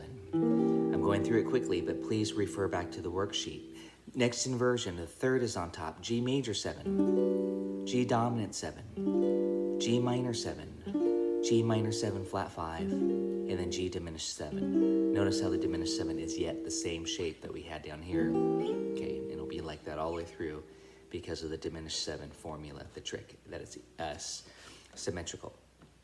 Next inversion. This is with a fifth on top. This one's a really cool one. Kind of a really neat flavor. That's a G major 7. G dominant 7, we flat that 7. G minor 7, we flat the third now. So now we have this. G minor 7 flat 5. And then yet again, G diminished 7. Same shape as this one and as this one. Okay, and that's why that trick works. Okay, the last one here, G major 7. That's with the 7th on top, the F sharp. So we're going to flat that to make it dominant. Okay, now we're going to make it minor 7, flat the 3rd. And now we're going to make it minor 7, flat 5, flat the 5th. And then make it diminished 7, flat the 7th. So it's a double flat 7 or a 6. I think of it often as a 6. So that's the routine again as a review, but please go through that. Have that worksheet of mine and go through all your... I'm going to use the chord changes to Autumn Leaves to give this a demonstration for you on this. Of course, we can use any standard or any song for that matter to apply 7th chord. So sometimes I hate labeling it, saying it's a jazz study or something. It's just a great guitar study, part of my essential series of learning the guitar. So I hope you're interested in studying these 7th chords further with me.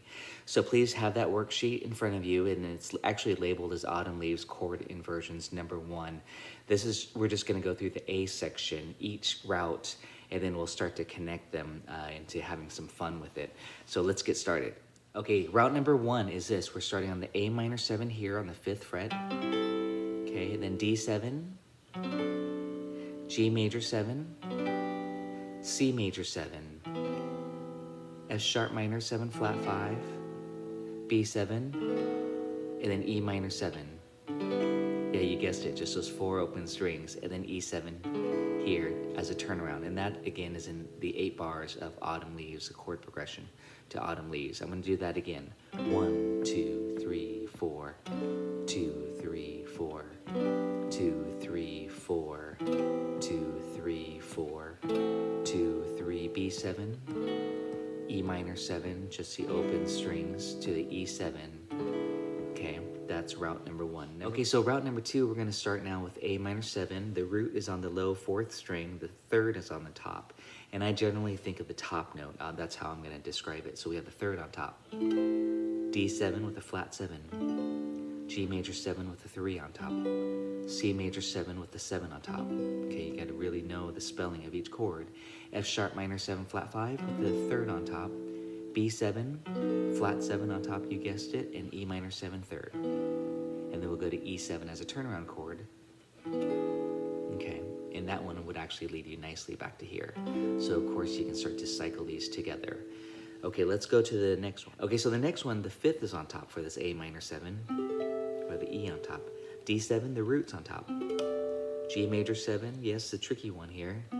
G major 7 with the 5th on top. C major 7 with the root on top. Okay, please refer to the worksheet. F sharp minor 7 flat 5 with the flat 5 on top. B7 with the root on top. And then E minor 7 with the 5th on top. And then of course E7 with the 3rd, or with the 5th on top.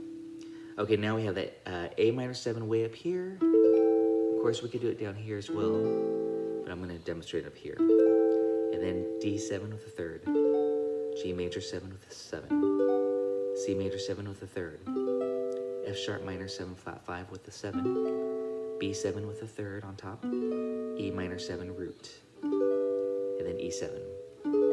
Okay, and there you go. That's all 4 of the different inversions of the 7th chords taken through the progression of Autumn Leaves, just the A section. It makes such a great study. Let's put on the play along and give it a try. Right there. Here we go. A minor 7, D7, G major 7, C major 7, F sharp minor 7 flat 5, B7, E minor 7, and then to loop it, E7. Let's do that again. You can use a pick like I'm doing, or with your fingers if you want. G major 7.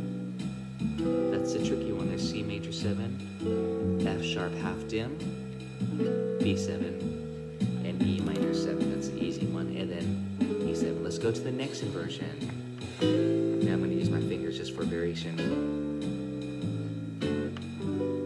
G major 7 with the 3rd on top, C major 7. It's all on the worksheet right up there.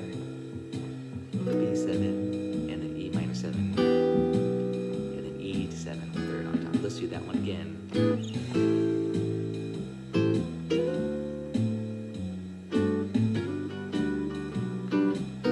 Add some rhythm.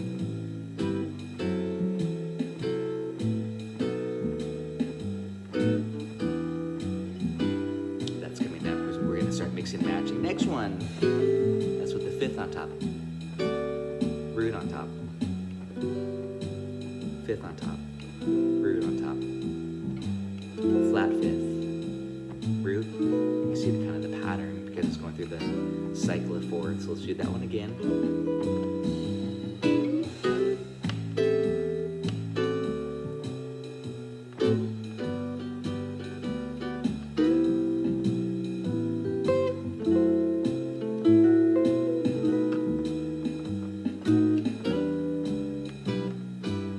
Okay, last one, here we go. G major 7, C major 7, F sharp minor 7, flat 5 to the B7, third on top, and then E minor 7, E7, and again. And just follow that worksheet. Sharp half dim, B7, and now I'm just going to have some fun and just mix and match E7, but I'll yell it out and try to catch what I'm doing. A minor 7, D7, maybe I'll just go down, I'll kind of follow the voice leading top voice, C major 7, F sharp minor 7, flat 5, so I'm not following one particular route, I just know I'm going to go down. E7, maybe I'll go back up, check this out, A minor 7, D7, G major 7, C major 7, I'm going up, so this way, I'll still keep going up, and then G major 7, E minor 7, and let's go again.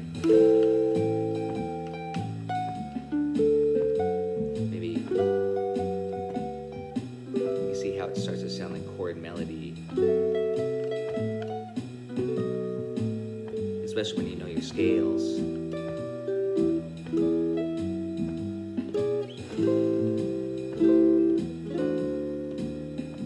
And once you feel like you have a good grasp on these, just going up and down, connecting them smoothly. I'm just doing it very square, maybe adding a little bit of rhythm.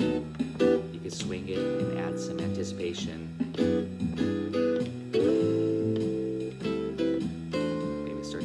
Scale. F sharp minor 7, flat 5.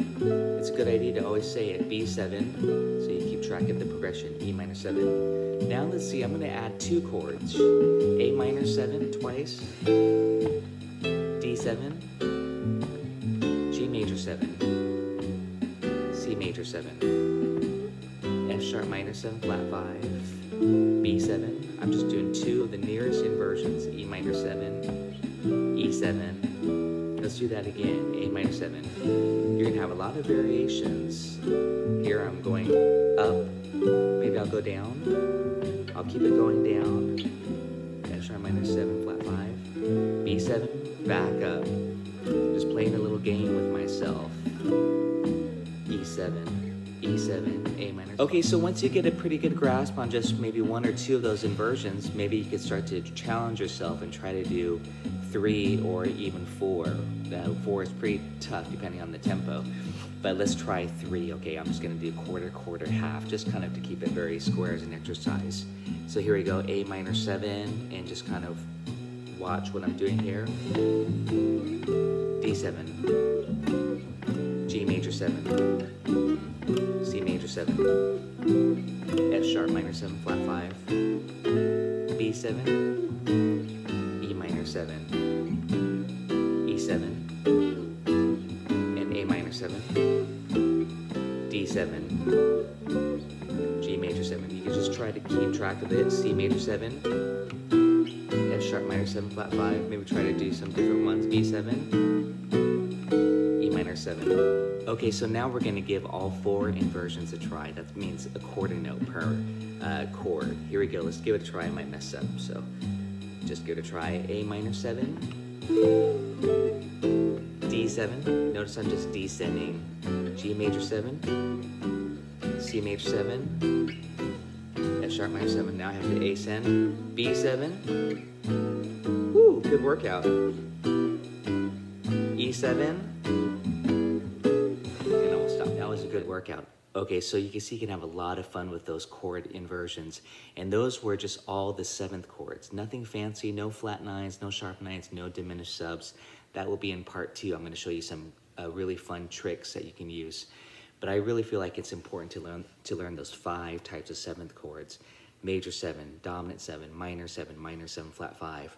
The next round will be diminished 7, and then I'll also show you another great sub, the 6-9 shape. I call it the magic shape. So there you go. That's Autumn Leaves chord inversion study number 1. We'll see you guys next time.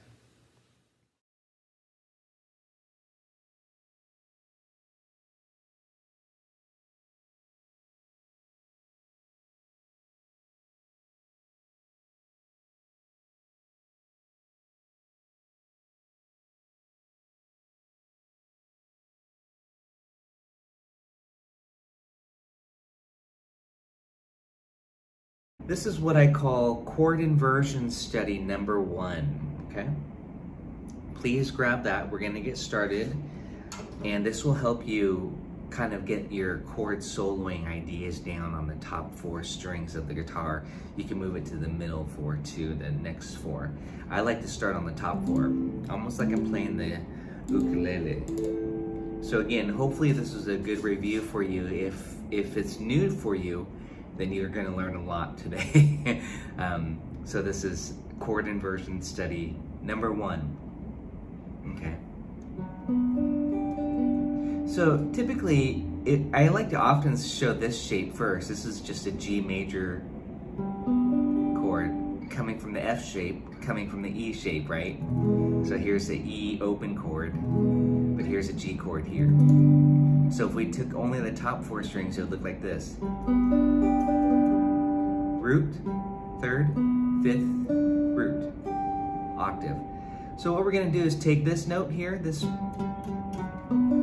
we're going to, the root, and we're going to lower it, so it's a major 7. So that's the first shape on there, is G major 7, by taking the root and lowering it to the octave, or to the major 7. Okay, now we're going to flat that, so it's a dominant 7. Now we're going to flat the 3rd, so it's a minor 7. Now we're going to flat the 5th, so it's a minor 7 flat 5. Then we're going to take the flat 7 here, and we're going to lower that, so it's a double flat 7. But I often just call it a 6, and that's a dim 7. So that's the routine. That's with the root on the top. This helps you so much when we're doing chord melody studies. And today, again, I'm going to walk you through the chord melody soloing worksheet for Autumn Leaves and how to practice it. Okay, I know there's some prerequisites, like, oh, I gotta master these shapes first, and that's why I'm working with you on this first. G major 7, G7, G minor 7, G minor 7 flat 5, and of course, G dim 7. Okay. Again, that's with the root on top. So before we move on to the next one, which is the 3rd on top, let's do C major 7. So I instantly went to the 8th fret on the 1st string, because that's where the root is. And so this is very important. When you need to know whether the top note is the root 3rd or the 5th of the chord when you're doing chord melody. Okay, and that's kind of what this is all about. So here's C on top. Here's that C major 7 shape. C dominant 7. Go through the routine. C minor 7. C minor 7 flat 5. And C dim 7. Okay, one more. E flat. Ready? Go right here.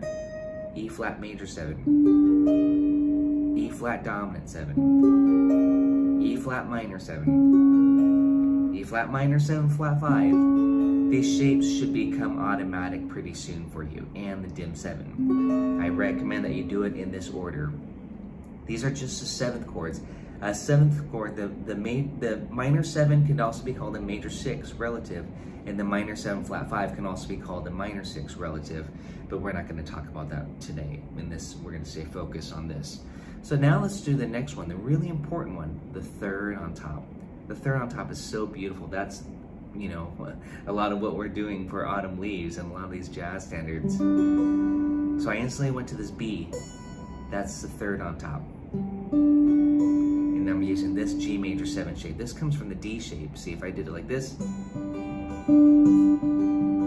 that's this guy. Slid up, here's G. And down here, just to show you where it's coming from, D, here's major 7. Here's 7. Here's minor 7. Here's minor 7 flat 5. That's where it's coming from. So G major 7, G dominant 7. We're gonna flat the 3rd, minor 7. Now we're gonna flat the 5th, so it's minor 7 flat 5. And now we're gonna flat the 7 again, so it's a double flat 7 or a 6. And it's gonna be that same dim 7 shape as it was 3 frets below on the root. Okay, that's how you'll know if you're ending up on the right one. Let's do that one again. Major 7, dominant 7, minor 7, minor 7 flat 5, and the dim 7. Again, this is with the 3rd on top. And notice the 3rd for major and dominant, it's a B natural. But for the minor 7, it's a B flat. For the minor 7 flat 5, it's a B flat. For the dim 7, it's a B flat. Those have a flat 3. So yes, it's very important that you know your formulas, okay? All right, so let's do C major 7. Okay? C dominant 7. So now I've got the E on top. C minor 7, got to flat it. C minor 7 flat 5, and C dim 7. Again, we want to get it so you do this routine so it becomes very automatic. You don't have to think about what shape or what note do I flat. If you do this enough, and I do recommend that you say it to yourself so that you get the chord name associated with what you're doing. Meaning this, major 7, dominant 7, minor 7, minor 7 flat 5, fully dim 7, okay? So we've got the root and the 3rd on the top. On the top, that's the soprano voice, I always say, where the melody note is. Now we're gonna have the 5th. This one's really a cool shape. The 5th of G is D, so I'm on the 10th fret on the 1st string. And here's the shape that goes with that, major 7, okay? Dominant 7, we're gonna flat the 7. Now we're gonna flat the 3rd here, B to B flat, it's minor 7. Now we're gonna flat the 5th, the 1st string. Okay, because remember the 5th is on top, so we're flatting it. And then dim 7, flatting the F to the F to E natural. It really should be called an F double flat if you wanted to be theoretical about it in a textbook, but most people will just say an E.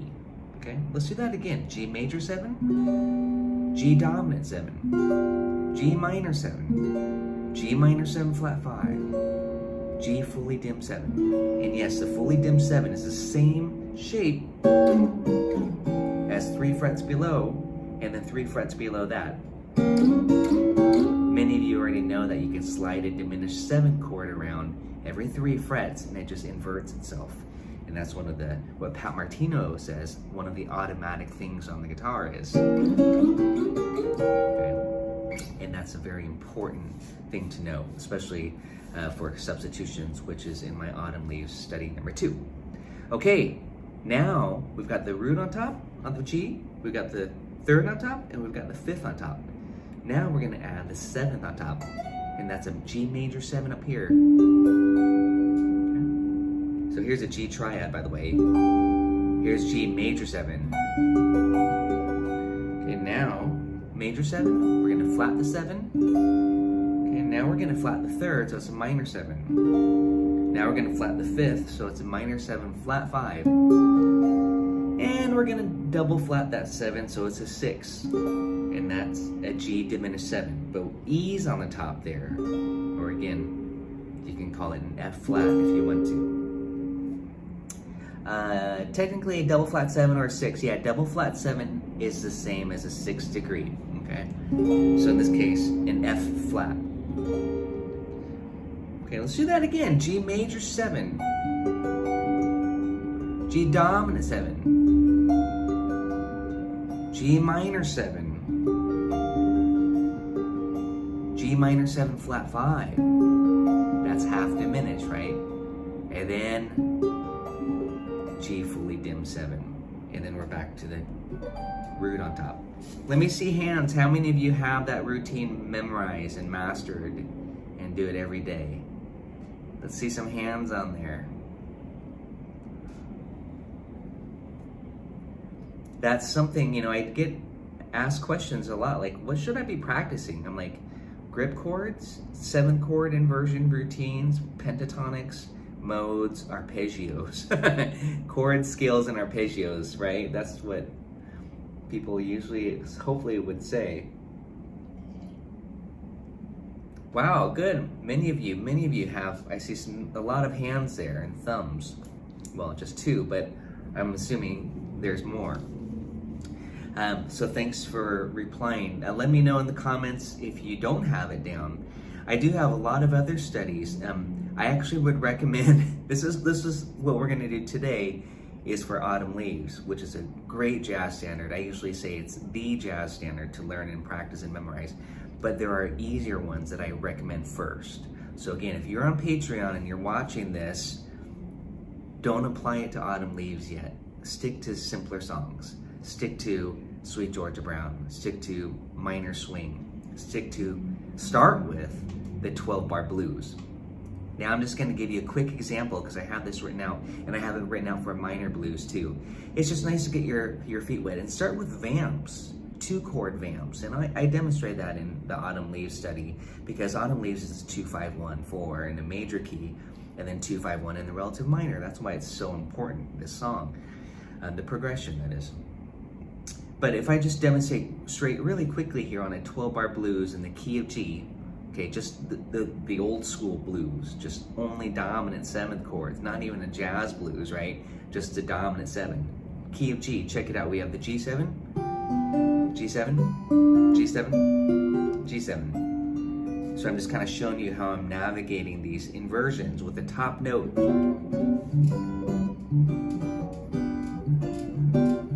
C7. Back to G7. D7. C7. G7. D7. C7. G7, sorry. C7. I'll do it a little bit slower. G7. That way I can think about it. C7. See how I'm working these inversions? G7. D7. Maybe keep it simpler. Just one shape. D7. G7. One shape. A little side slipping. C7. You get the idea, right? This is a great way to practice. D7, I'll use this shape.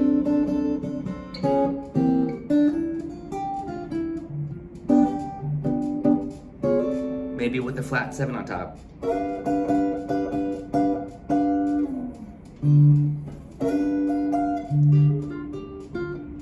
C7.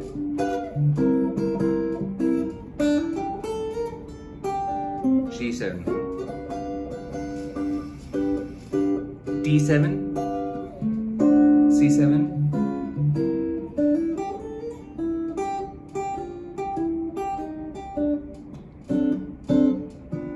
then you could work in these inversions. Rome, good to see you. I look forward to our next lesson. C7, G7, D7, C7,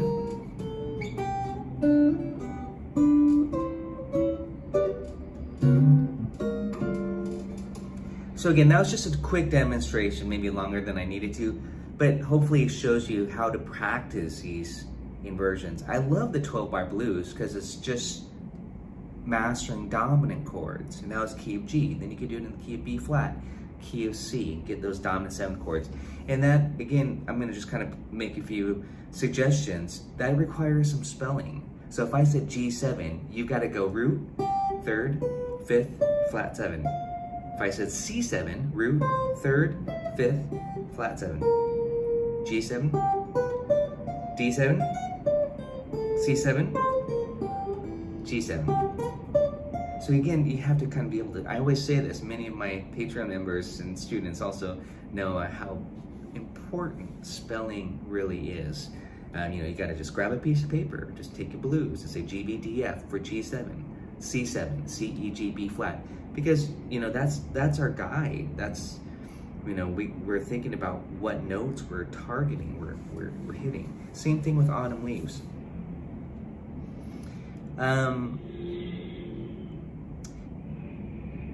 Yeah, thanks. Done with E minor to D minor. Substitute, yeah, we could do substitutions too. Minor blues is great. Minor swing, I've got a lot of chord inversion studies. Sweet Georgia Brown, I've got it. Fancier stuff for the B flat jazz blues. All of me, Autumn Leaves. Definitely you guys know Autumn Leaves because we're gonna hit that next. But again, that's what I wanna make sure that you understand. It's just some of these tips as far as how to practice it, because that's often one of these questions that I'm getting is, what can I be practicing? But also important is, how do I practice, and what do you need to know to help you progress and not overlook any steps? Chris, good to see you. I'm glad you made it in today. Okay, so now, if you guys haven't already got it, just grab these PDFs here. Now I'm gonna open up the Autumn Leaves study, okay? Now, after just kind of demonstrating on a 12-bar blues in G, now we wanna do the same type of approach with Autumn Leaves. The Autumn Leaves is kind of a,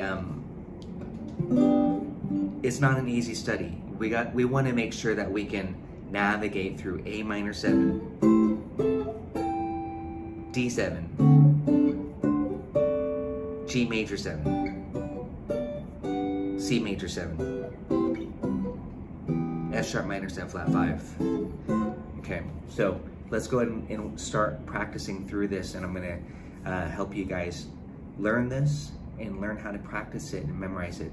But again, if you don't have those 7th chord inversions down first, as I recommended and as I demonstrated, just on one root note, please do that, okay, and then hit the 12-bar blues. But let's practice it. Jeffrey, good to see you. Dave, what joke?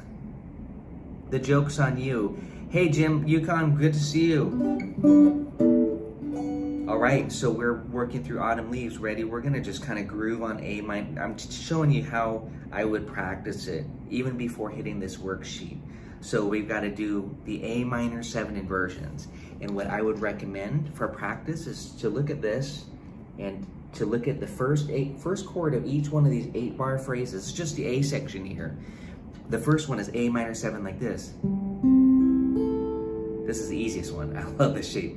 5, 5, 5, 5. It's also C6, right? For many of you swingers and uke players. C6, A minor 7, okay? That's with the root on top. The next one is this. And that's with the 3rd on top. And yes, it is a flat 3, it's C natural. Okay, some of you guys do it like this, I bet. You bar across here, and that's totally fine. I do it like this. And then the 5th on top, E. Okay, quick quiz. What's the flat 7 of A minor 7? Too slow. The chord's already gone by. We're already on D7. It's G natural. So again, the thing that I recommend that you do is to do this. A, C, E, G. E, C, A, and G. Just make sure you can arpeggiate on the first string there. So let's get a little loop going there. I've got my old Boss loop station. Maybe I should try to get an endorsement from Boss.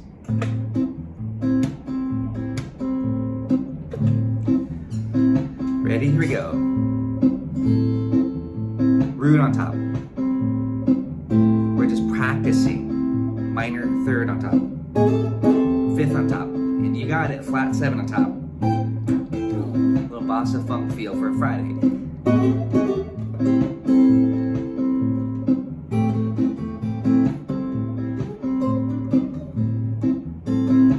Ready? Slow. Relax. Root on top. Third on top. These are just A minor 7s. Fifth on top. Better late than never, Dave. And then G on top. That's a flat 7. And then the root on top.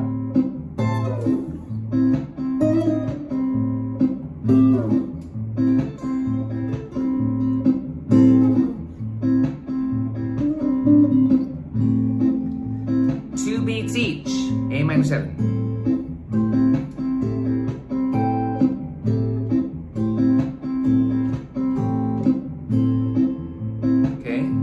Do that, then make a note. Ready?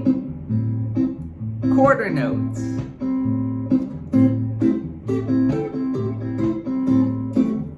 Okay, I want to see hands.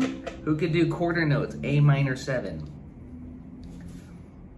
Oh, by the way, if you're enjoying this, don't forget to do this. This helps me know if people are watching these and if the live streams are fun for you or not. Of course, if you're not enjoying it, then don't do that. But no, seriously, I'm just demonstrating how I practice it and how I recommend to students to practice these. Quarter notes is pretty extreme.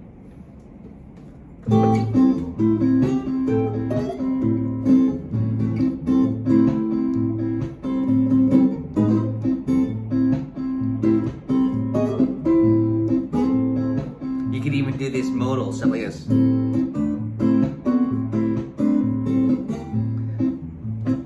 I won't talk too much about this. Many of you have seen this already in my bonus lessons. For a modal vamp or feel, which is also great for summertime or autumn leaves, to do this.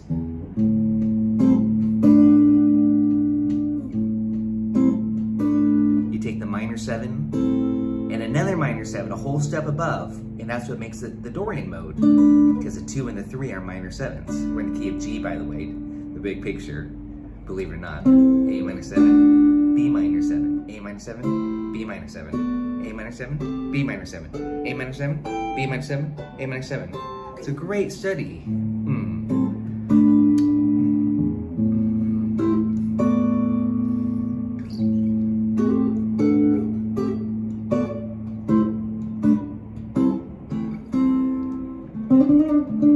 We can do A minor blues or Dorian.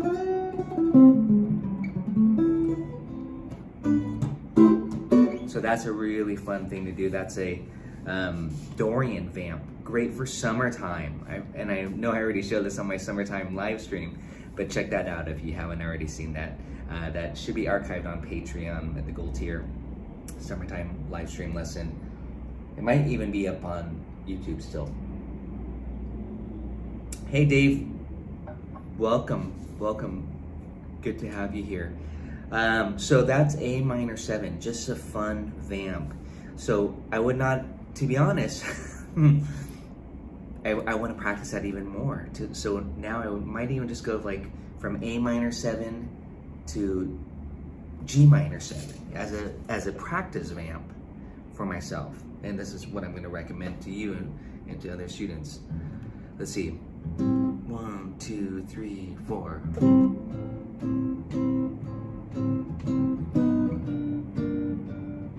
That's just back and forth. I'm not sure what I did there. Let's do that again. A minor 7 and B minor 7. G minor 7. 1, 2, 3, 4.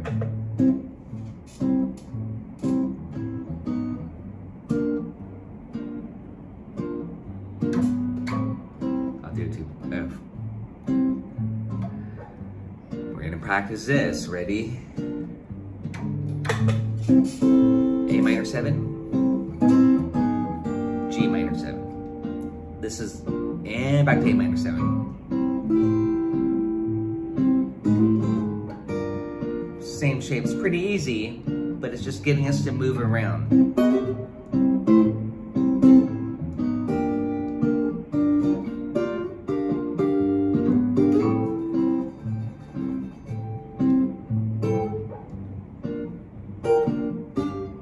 A minor 7, say it.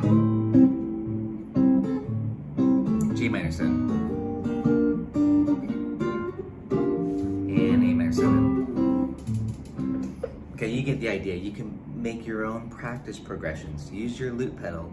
Use your iReal Pro app or whatever you like to use for practicing. Okay, so now we need to do the D7. Okay, these are the steps I recommend before you just kind of dive right into the study and say, okay, I'm going to master the study.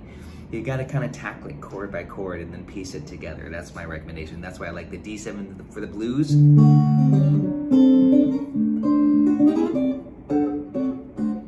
It's super fun, you know. Boom, chuck it, boom, chuck it, boom, chuck it, 3, 4. Let me clear my loop. 1, 2, 3, 4.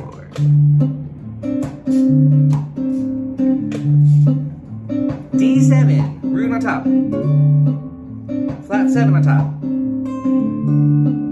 5th on top. Notice I'm hitting the note first, 3rd on top, 5th on top,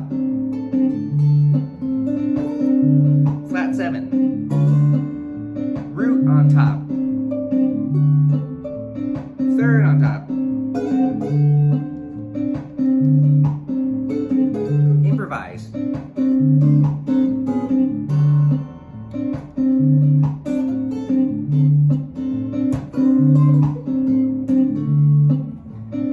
Flat 7.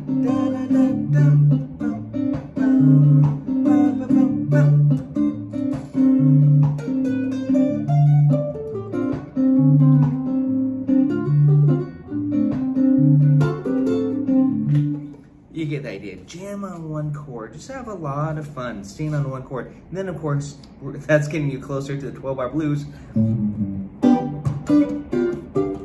you're on G7. And back to D7. So again, I think that's really fun. It's just fun practicing. I mean, I have fun. But I don't want to, what's the word?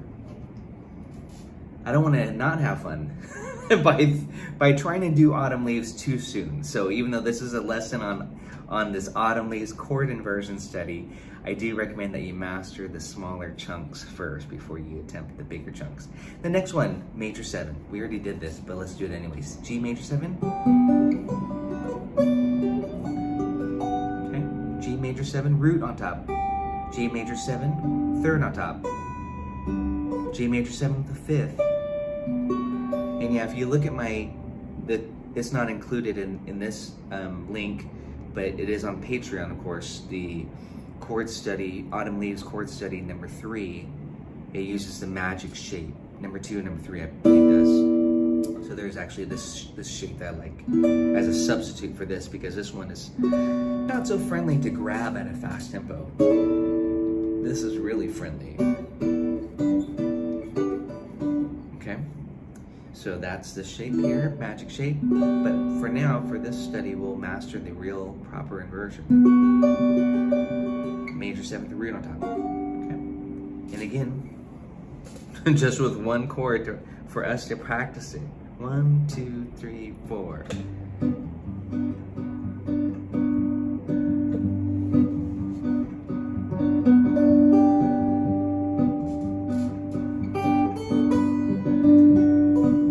That's the 3rd, 5th.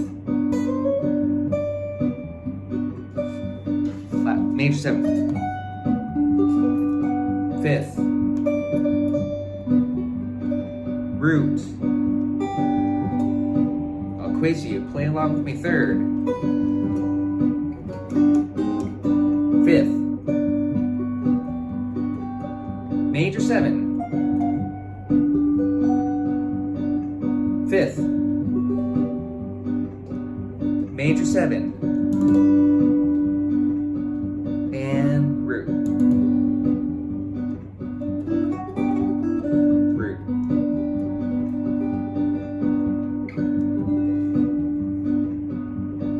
And the 5th. And major 7. Root.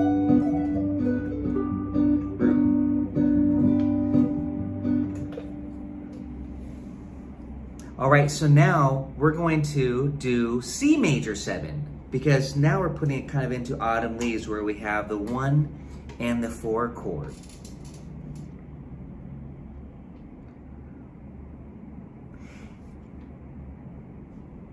Yes, that's correct, Chris. I'm going to go back to Chris's comment there.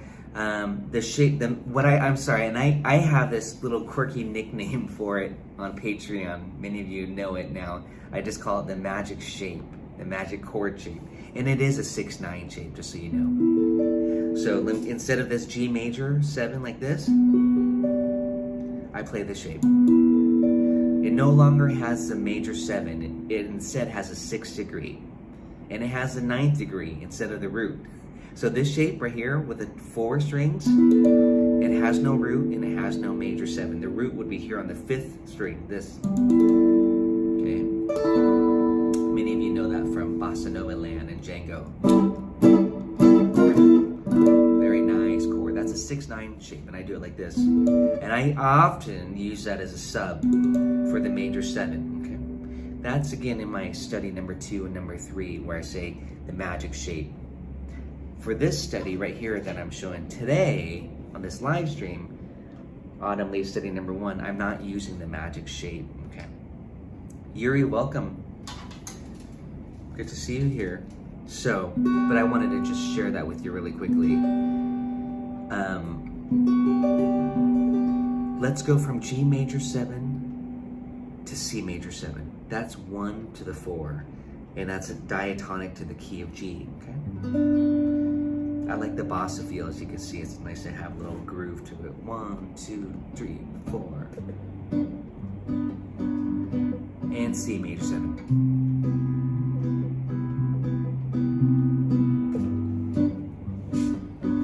Ready? C major 7. I recommend choose one shape root.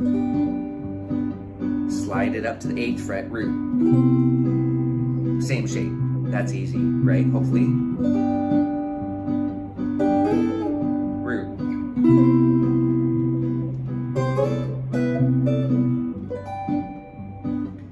And C major 7. It's like Santana's Song of the Wind.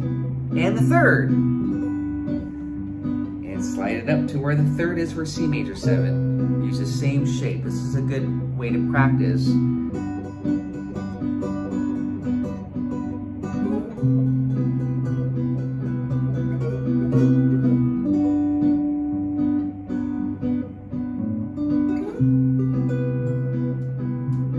Fifth. You're like, oh, I knew he was gonna say that. And the 5th. And back. So D's the 5th. It's on the top. This is G's on top for the C.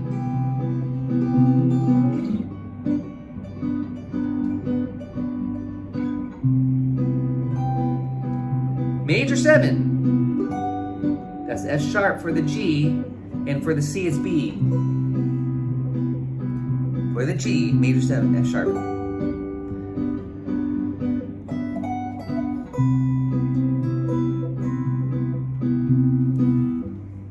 Love that. Love that. So beautiful, those major 7th inversions. How y'all doing? Are you having fun practicing chords with me today? Don't forget to do this if you're enjoying this live stream practice session. And that's kind of what Patreon is all about, if you're wondering. We just practice together. I share a lot of stuff that I love to practice and play, and stuff that I want to learn, and stuff that others are enjoying as well. From gypsy jazz to bossa nova to swing to Beatles, maybe some pop songs here and there too, for fun. Classic rock, of course. Let's practice G major 7 to C major 7, doing 2 chords, 1 chord per measure. 1, 2, 3, go. And then C major 7. And Graham, I got a head start. And G major 7. G major 7. C major 7. C major 7. G major 7. Notice I'm keeping in line, going this way. G major 7. G major 7. C major 7. We could do a little finger picking.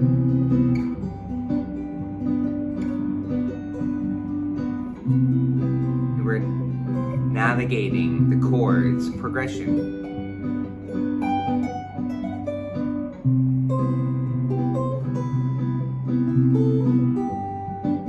Glad you're having fun, Dave.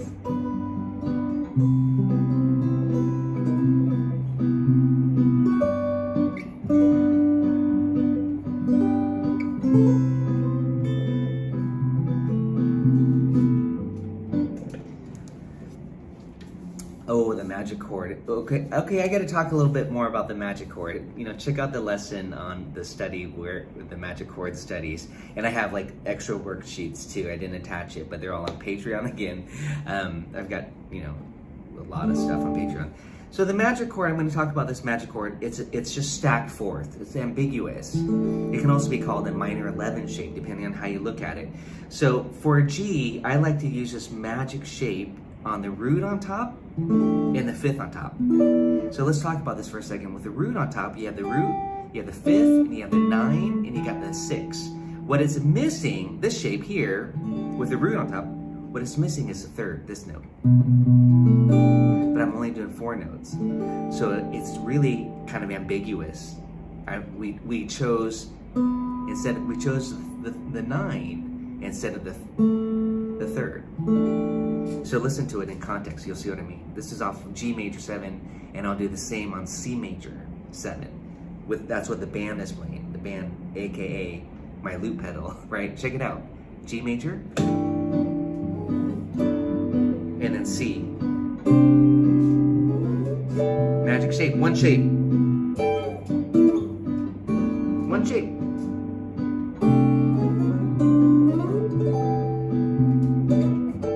Actually, you can use it. We can do some fancier things. But that's on my other worksheets and my other chord melody style lessons. And that's using that fourth shape, that magic shape, to go through the scale. But right now I'm just demonstrating again, using it in place of the root and the fifth on top, this one shape. So check it out, I'll leave it at that because that's on my other study and that's not what I'm focused on right now, but because I like to please everybody, I'm talking about this. So G major 6-9, G major 7, G major 6-9, G major 7. See what I mean? That's how I like to do that there, is I like to go this, this, this, this. And then for the C, same idea. Okay, I'll put on the backing track one more time, then we'll go on to the worksheet. C, G,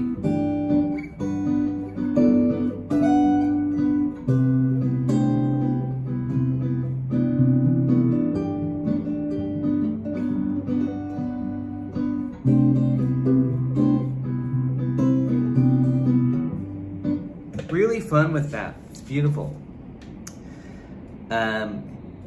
Isn't that funny, Chris? Yeah, exactly. This shape right here could be a G6-9 with the G and the B there to complete it, or it could be a C6-9 because we're not playing those lower notes. That's what I'm saying. That's why it's kind of ambiguous. So this shape here, E, A, D, G, can be used for G6-9 or C6-9. There's no root in the C6-9 here.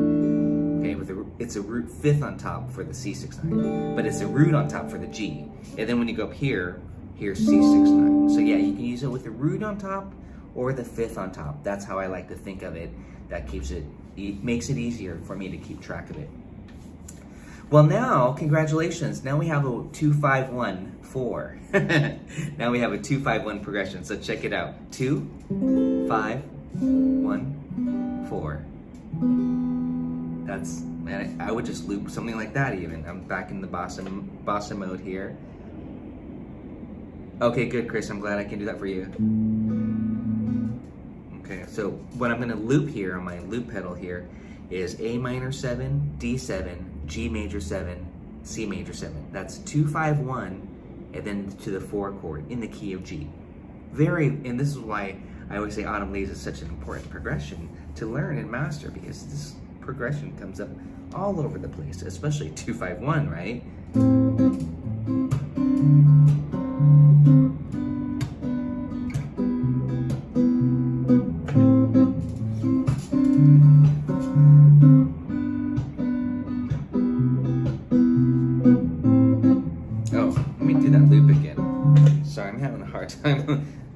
I'm too short for the stool, so hold on, let me see if I can clean up that loop a little bit. 1, 2, 1, 2, 3, 4.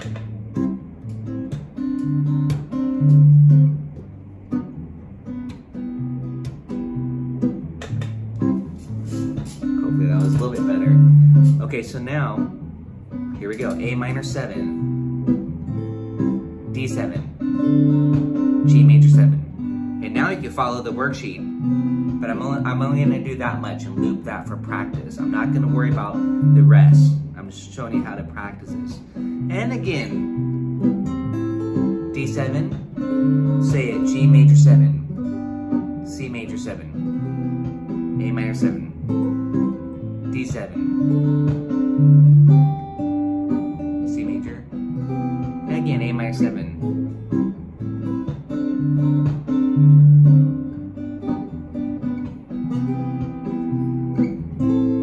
Sometimes I add little notes on if you didn't already see.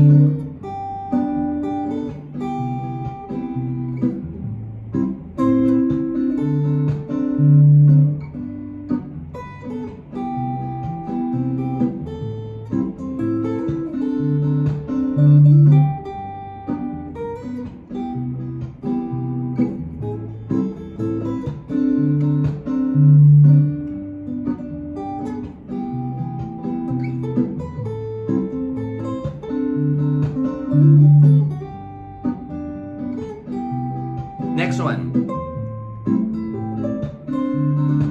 G major 7, C major 7. I would call this route number 2. Third on top, flat 7 on top, third on top, major 7 on top. Third, D7, G major 7, C major 7. And again.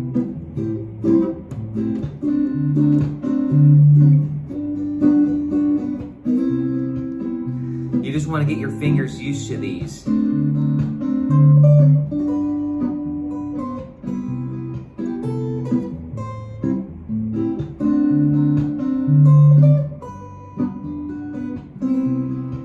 really resisting using the diminished sub. I use a diminished sub on the dominant chords so much that it's hard for me sometimes just to play a plain old dominant 7. Some of you already know that, how much I love to use a dim 7, and a lot of gypsy jazzers, and of course, and jazz players in general, the diminished sub on the dominant chord, but I'm being true to what's written on the paper, being on the progression. Again, if you're just joining in, you're missing out on a good lesson today. I'm just going through this Autumn Leaves chord study number 1, but I'm not just, and now I'm just starting to go through it. I'm really talking about how to practice it and how to memorize these shapes by doing a lot of other stuff and looping little small progressions so that you really master these and have fun with it, instead of trying to struggle and just only go straight to this etude. There's a lot of good stuff to extract, and you can apply this to all of your favorite jazz standards, blues, whatever, any songs. This almost sounds like, pop songs, like older songs like Just the Two of Us, Sunny, Isn't She Lovely?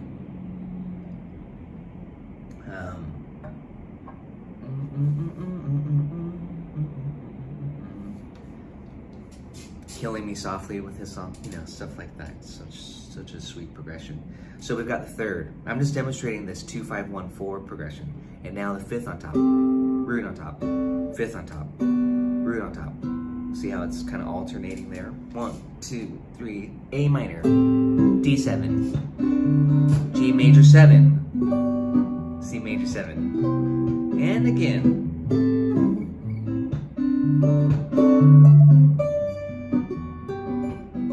Oh, I did the magic shape.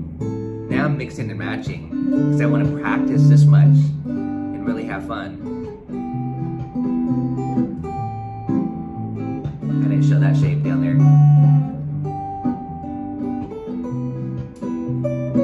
But you can improvise with this and have so much fun.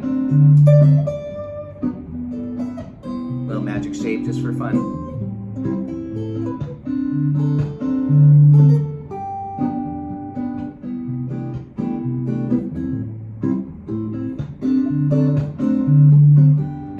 Fancy connecting the dots. Oh, we haven't done that one yet on C, but that's what I'm saying is like, I'm not worried about going through the whole chord progression quite yet. I just want to master that much to where I feel like I can have a lot of fun doing that. I'm like, okay, now what's next? Instead of feeling like I have to struggle to keep up with the changes. Let's do that a little bit more, you guys. Hopefully you're having fun with me. D7, G major 7. G major 7, C major 7, C major 7. I'm doing 2 per chord, per measure essentially. A minor 7.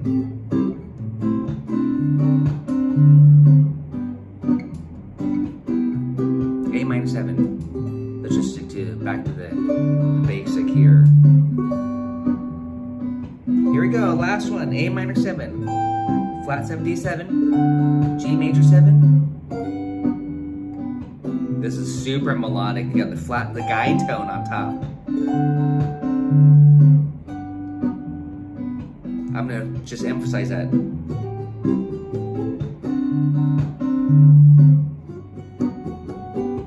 Isn't that sweet? Just great for soloing.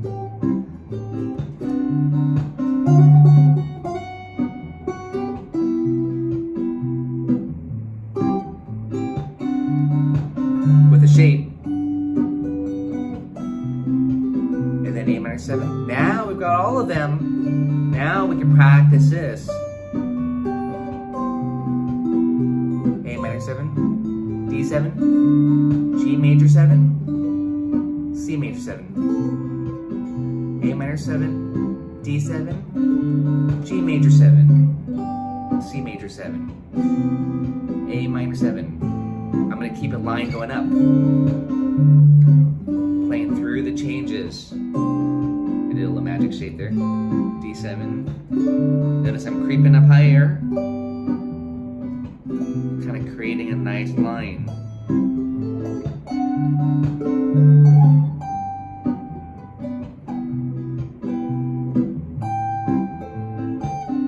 You can kind of leap around.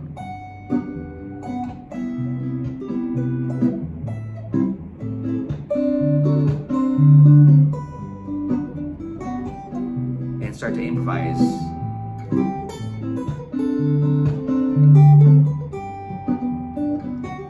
It's very melodic. It's fun. Hours of fun. And this is again just kind of the beginning stages of it, because then we can start to superimpose. So like on the A minor, and this is opening up a can of worms, you could play C major 7, and then you get an A minor 9. Then we can add some different colors. We can add the flat, do some diminished subs. Again, check out my other studies for this. So I hope you're enjoying this. Thanks guys for doing this, and I'm glad you're enjoying it. So that's essentially what that study is, but now we have to finish it. Now we have to do the fun part, the 2-5-1 and the minor key. So the relative minor of the key of G major is what? I know many of you know this, but it gives me a chance to drink my coffee. What's the relative minor of G major?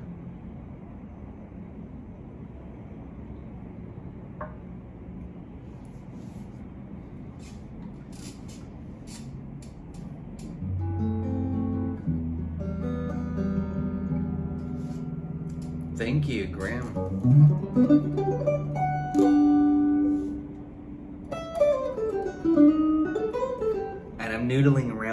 minor. So thank you, Graham, again for doing that, saying that.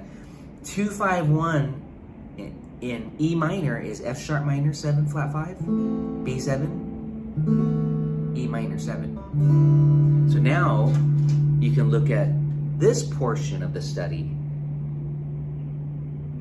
over, well, my hand's too short, but right here. F sharp half dim.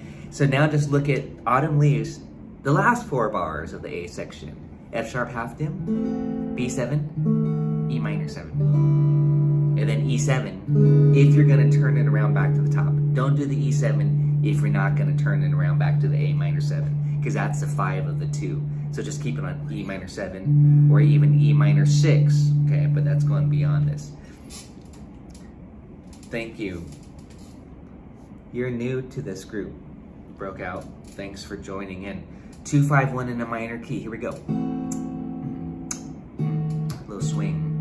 2-5. We don't need a backing track. You got a little E.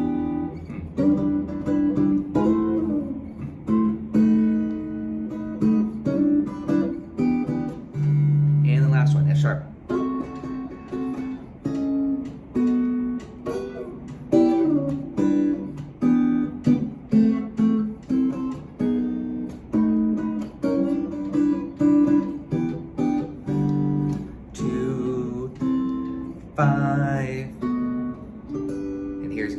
Just so you see it. And I do recommend that, as many of you already know, my favorite studies, chord studies, I recommend going minor 7, minor 6. Create that movement. Minor 7, minor 6. You'll see this in my my minor swing etudes, in my other etudes too. Minor 7, minor 6. So check it out. 2-5-1, minor 7.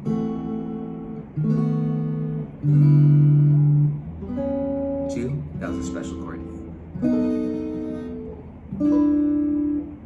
Or actually this one. Then this one. I'm demonstrating minor 7 to minor 6. And then 2, 5, minor 7, 6. That's the E minor 7 to E minor 6. Such a beautiful sound. So again, that's something else to practice with these inversions. Minor 7 to minor 6, just like I want you to go major 7 to major 6. So let's practice this again.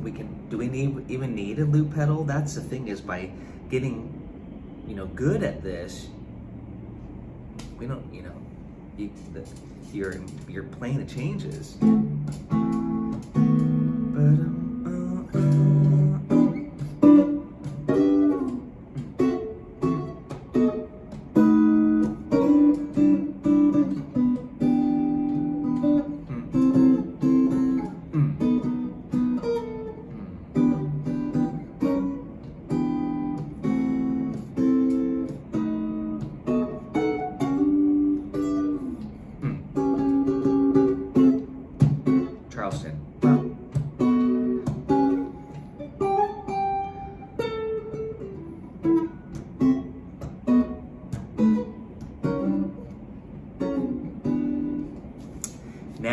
So how you guys doing on that? The minor is my favorite. That's why I said, that's my favorite. The minor. I love the minor keys.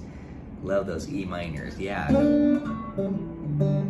minor. You play all your favorite blues like Sue.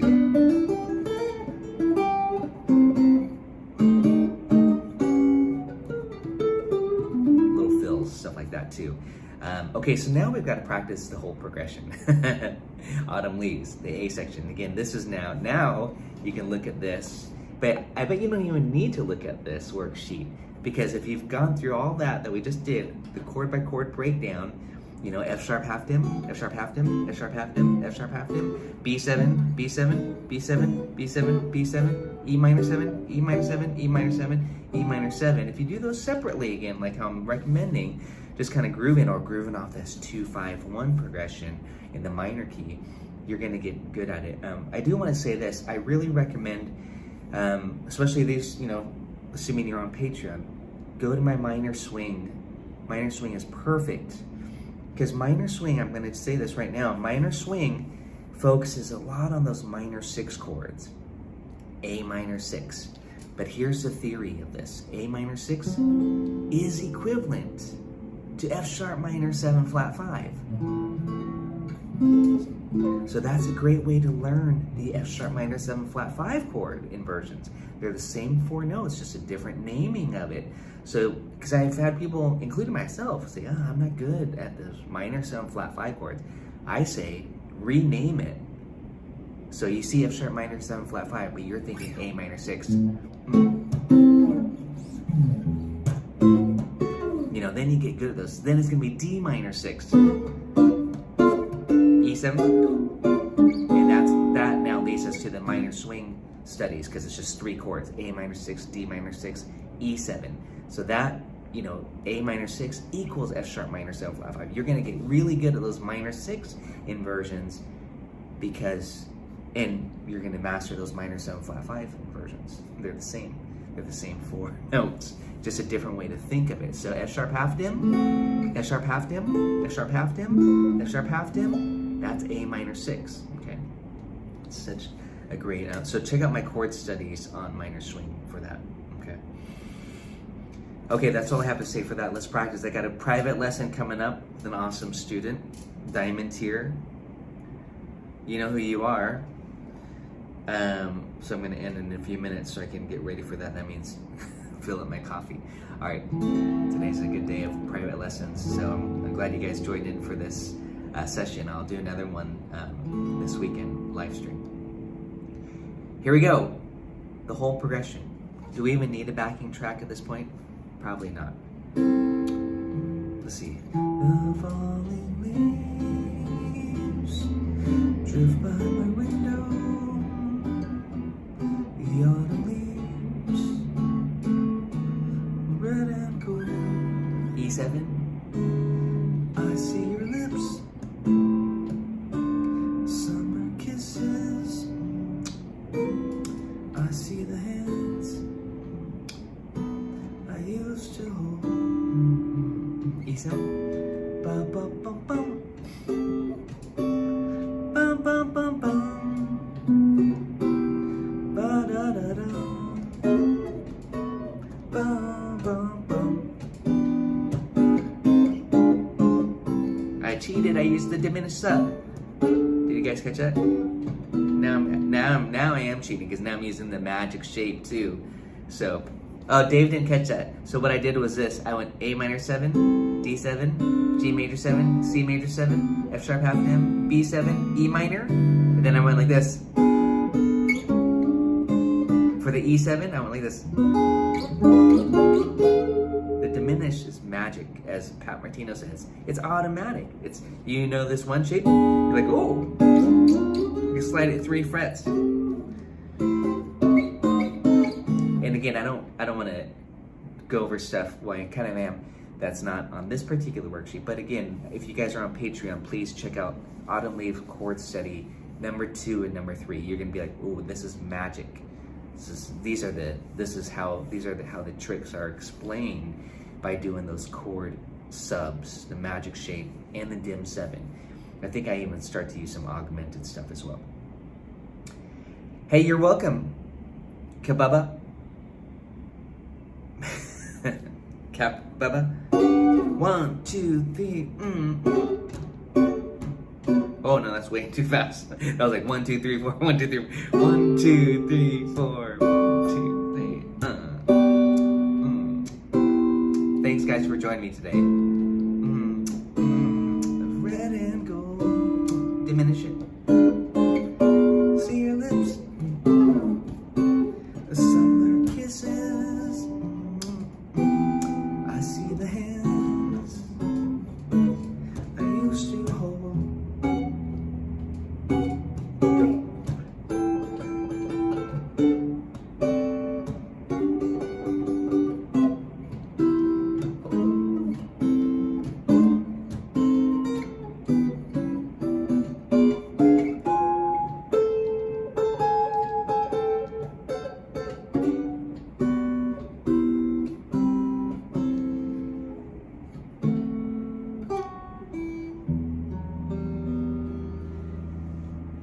Thanks, guys. We'll see you next time. Thanks for joining in.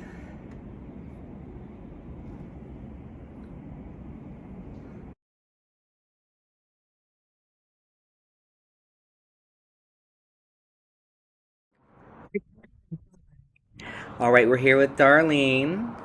Welcome back, Darlene. We're going to talk about chord inversions, specifically seventh chord inversions, which also, as you know, includes six chords because seventh chords and sixth chords are the same shape. It's just you want to know the different names of them. I'll talk more about that, but we're going to grab Autumn Leaves in the standard key. So let me put that in the standard key of G major or E minor. Probably when you sing it, you would actually be in the key of C major or A minor, I'm guessing.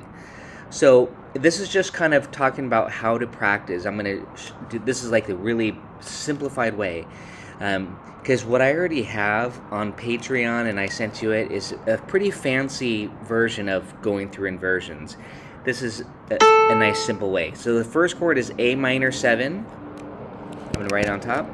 And we're going to practice root on top. We're just going to master the root on top shapes. And we're just going to hold it for 4 counts. So it's a whole note. So here's the root on top, A, and here's the shape. And I think we should actually review all the shapes. There's 5 of them, including the dim 7. So we have A major 7 with a root on top. Yeah, we're going to go through it in order. A major 7, again, you know that the root is on top, so you got the shape. And then A dominant 7. That major 7 goes to the flat 7. And then A minor 7, which is what's written here, obviously. And then A minor 7, flat 5.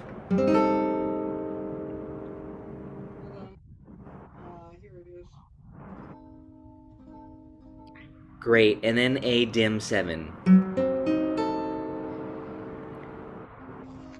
That's a good study, going through all 5 types of 7th chords with, in this case, the most important one to me, the root on the top voice, the top string in this case too. So, and when we do this routine, major 7, dominant 7, minor 7, one note keeps changing. Minor 7 flat 5 and dim 7. It slowly gets darker to the dim 7 from the major 7. That's a preliminary study. That's different from me saying go through all your A major 7s. In this case, we're just staying completely off of the root. Just like we're going to do it with the grip chords like this. A major 7, A dominant 7, A minor 7, 6th string root, A minor 7 flat 5, and A dim 7. Those are all the grip chords that we would use for comping rhythm guitar. And remember, these grip chord shapes, they're the same as the inversions because we're just taking that 6th string and we're putting it on the 1st string. So actually, if you forget, you can just say, okay, here's A major 7. I'm going to take this note in the bass and put it on the 1st string. I didn't notice that. Yeah, that works for the 6th string roots, okay? Or, sorry, with the root on the top, in this case, you know, so that's what I'm saying is that's a good little hack. So I'll show you what I mean. Here, check it, I'll put it in. If I put that bass note here, that's the same as this. They're the same. So if you needed to, if you were to start with just this shape, you know, then you could just put that on the top. And I'm getting rid of the bass now. So for Autumn Leaves, we want to do this. I'm going to go ahead and just map it all out with you here. I won't make this a terribly long video, but it's just to get started. We've got 8 bars. The first chord is A minor 7. The next chord is D7. Feel free to jump right in.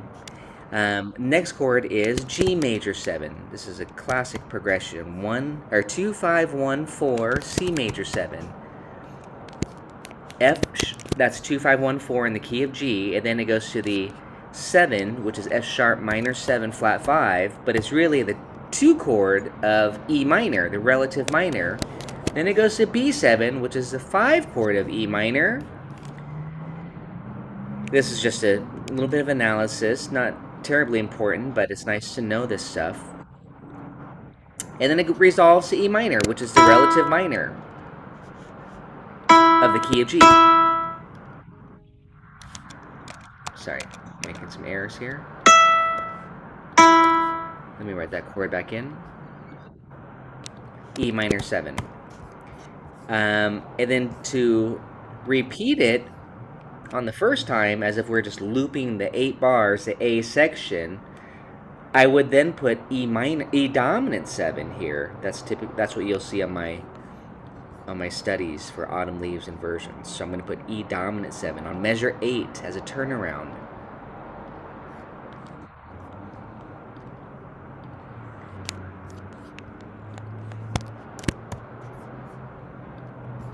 So I'm going to do something really quickly here. If I were to play just grip chords on the 6-string root, these are actually called drop 3 voicings, it would sound like this.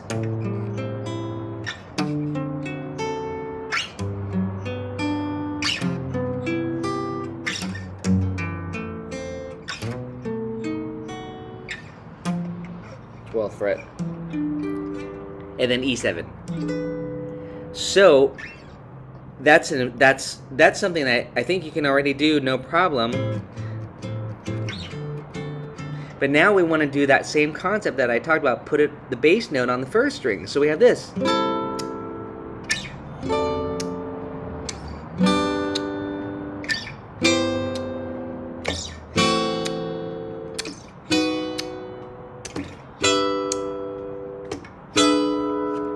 So those are the inversions, the chord, like we're going to play some chord melody, getting us set. The focus, though, what I want you to make sure you know is you can say 10, 3, just like you're thinking a 6th string, it's the same thing, 8, F sharp, what number? 2. Great. B, what number? 7. And E? 12. 12 or open, right? You don't have a cutaway on that guitar, so you might choose open. And you could just do this. It's not the most pleasant sound, but it'd just be this. That's E minor 7. Just the 4 open strings, believe it or not, on the top 4 strings. And then E7 would be this. But I'm going to do it up here on 12. And then... So check it out. 1, 2, the falling leaves drift by my window. The autumn leaves of red and gold. Dominant. I see your lips. So again, this is just a great way to practice. Just only the roots on top. Believe it or not, the next thing we want to do is only the thirds on tops.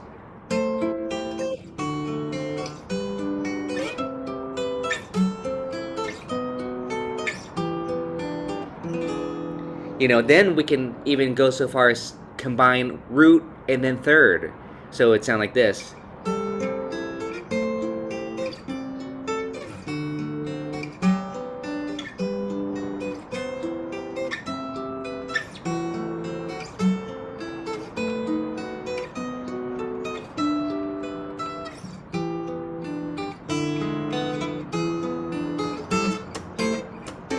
You can see, then you can say, okay, I'm ready for the root, third, fifth.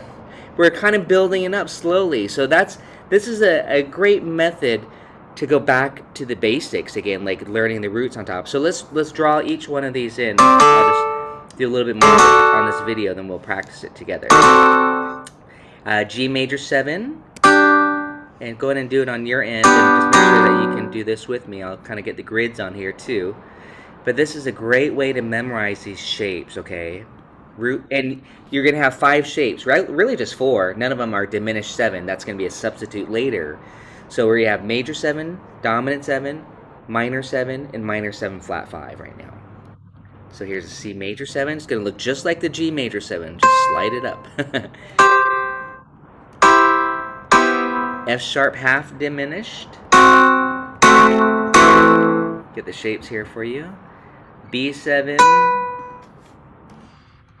Oops, that B7 will look like the D7 shape. You know what I mean? And then that's going to be... and then E minor 7. Oops. Yeah, and let me know if you have any questions. I'm just drawing it. Oops. And then again, we can also just use 0, 0, 0, 0 here if you want. You know, I'm fine with that too. And then here E7 we got 12, 12, 13, 12. So we could just practice that. That's a great thing to be practicing right now, is just root on top only. So I'm going to write that in. This is just a little preliminary practice study for chord inversions on Autumn Leaves. Root on top first, so let me write that in.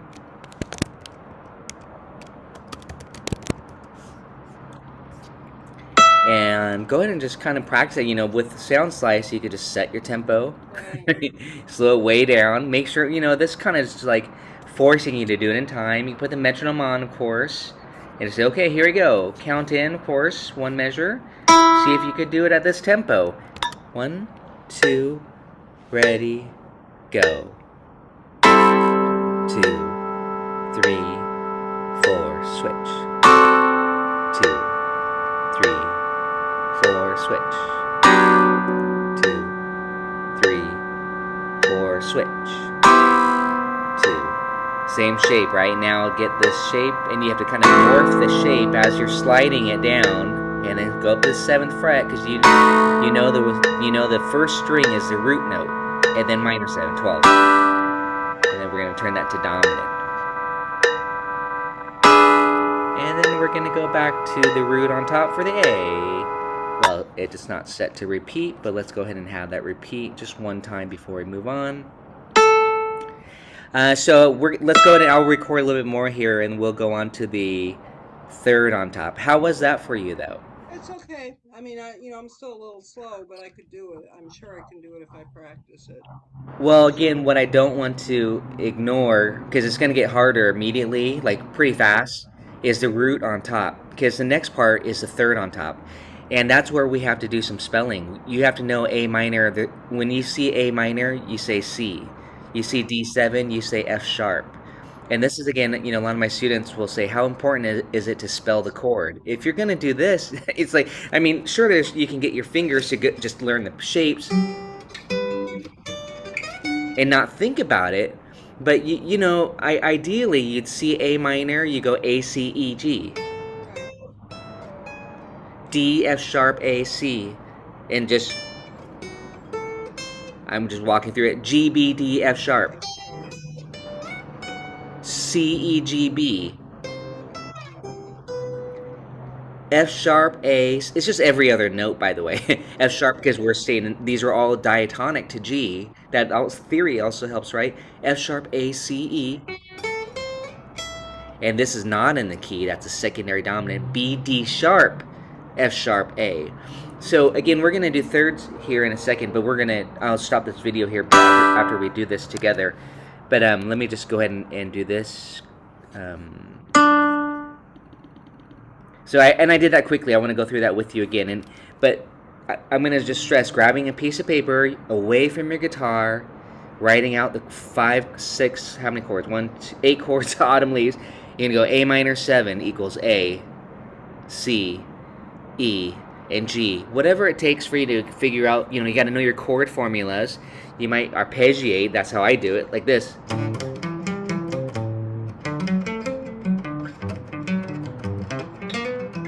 I think I've told this story, I don't know if you've heard it, but I've told it many times.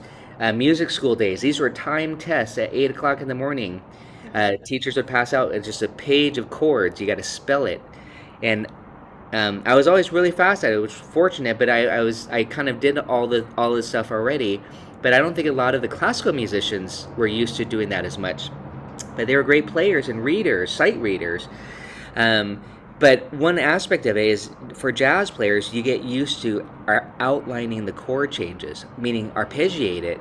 So, you know, you still want to visualize where you're... So what I'm saying is arpeggios are important. But I look around at my classmates, and everybody would be doing this in the air, their instrument respectively, and thinking about the fingerings. It's really fascinating how visualization is very important for us to know these arpeggios or chord shapes. So there's some things again that I'm stressing is like A minor 7. Not you have to know the formula. You have to there's theory involved. Of course, you want to be able to do it like this. Then you go A, C, E, G. D7. Now I can do it faster than I can say it. I could just see the chord and it's like a computer. Whatever, it's just, these are patterns. So I'm going to stress it one more time. Arpeggios, practice arpeggios. They're the key really to help visualize. It's harder to build these chords without having a good understanding of the arpeggio. And I'm not talking about like arpeggios 3 octaves. That doesn't matter as much as just 1 octave like this. A, C, E, G. That's all you need. A minor 7. But A major 7, and we'll do this together. A major 7 is this. A dominant 7. A minor 7. A minor 7 flat 5. A dim 7. But now I can spell that. If I need to look at my fingers, I could say A, C sharp, E, G sharp, because I know those arpeggios 1 octave. Those are what I call the easy arpeggios. Sorry, that's a lot of talking, but I hope that helps you again. Just kind of stressing, and you and I will do that we'll go back to some arpeggiating of the song, of the chords, and I have this already all written out. It's when I mega lesson. So here it is. You see A minor 7, you think C. Yeah, I'm gonna try and make this a little bit smaller here. You see D7, you think what? F sharp. You see G major 7, you think what note for the 3rd? B. C major 7?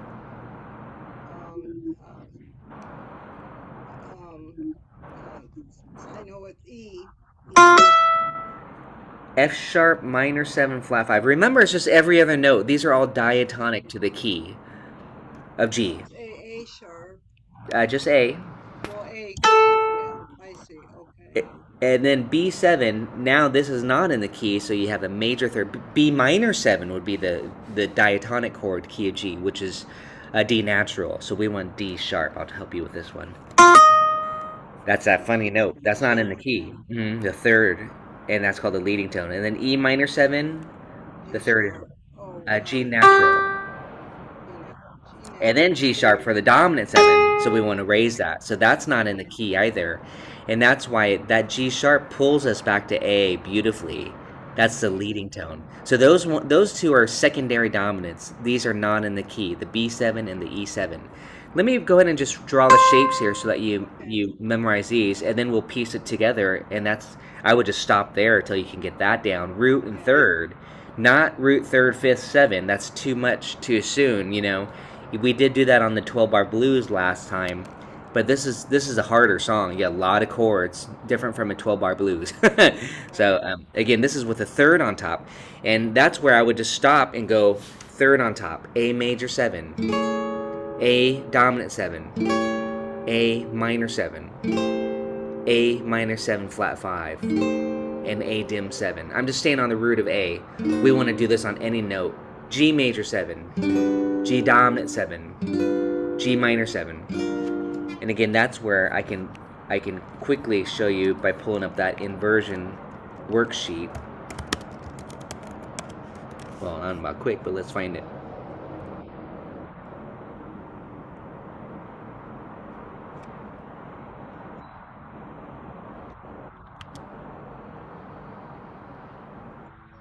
Oh, how interesting. I do have this study. I'm going to show it to you too. This will help also quite a bit.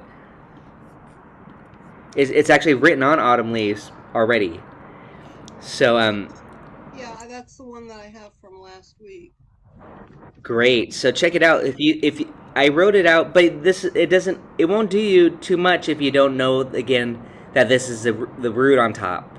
This is the 3rd on top. I'm just showing you the A minor 7. This is the 5th on top. and this is the flat 7 on top. See, I go through it kind of systematically. However, it changes depending on where we're at on the chord. So even though A minor 7 was root, 3rd, 5th, flat 7, the D7 is not that obvious. Like, here's the root on top, and it's not notated. That would be a good thing for me to do. Here's a 3rd on top, and then you got to find the G major 7, etc. So that's not going to help us right now. What we want to be able to do is this: G major 7, 3rd on top, G dominant 7, and that's where again I would just pull up that other worksheet. You have 7th chord inversions all off the G. G minor 7, G minor 7 flat 5. G7. Oh, so you're on G7. I'm sorry. So yeah, let me go ahead and do that. I'm gonna see if I could pull that up on the screen.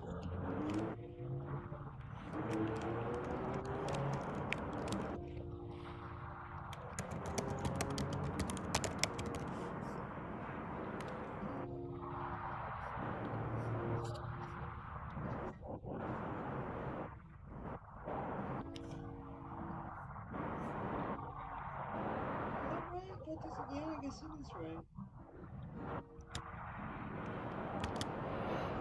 I found it for the ukulele. I don't see it for the guitar. Let's see. Well, it's on the. Wait, what are you looking for? Here it is. All right, now I just had to. I have it labeled and they're different things. Here it is. So check it out. This is the 3rd on top for them. This you have this, right? I have this. I have it right in front of me. Yeah. This is a very good one. This is exactly what we're talking about. Major, we're just going through the routine. This doesn't have the shape, so I should update it and put the actual grids on top, because I know a lot of people like to see grids too besides tabs. But again, that's what I was just demonstrating. Major 7, dominant 7, on G, root, minor 7. This is the 3rd on top. So right there, the 3rd flatted. It's a B flat on top now. G minor 7 flat 5, and then dim 7. So again, that's what we just did so far tonight. Was the root on top and the 3rd on top, and that's plenty right there to try to put through Autumn Leaves. Agreed. That's where we just want to go back to this study, and that's what I'm going to do right now with you.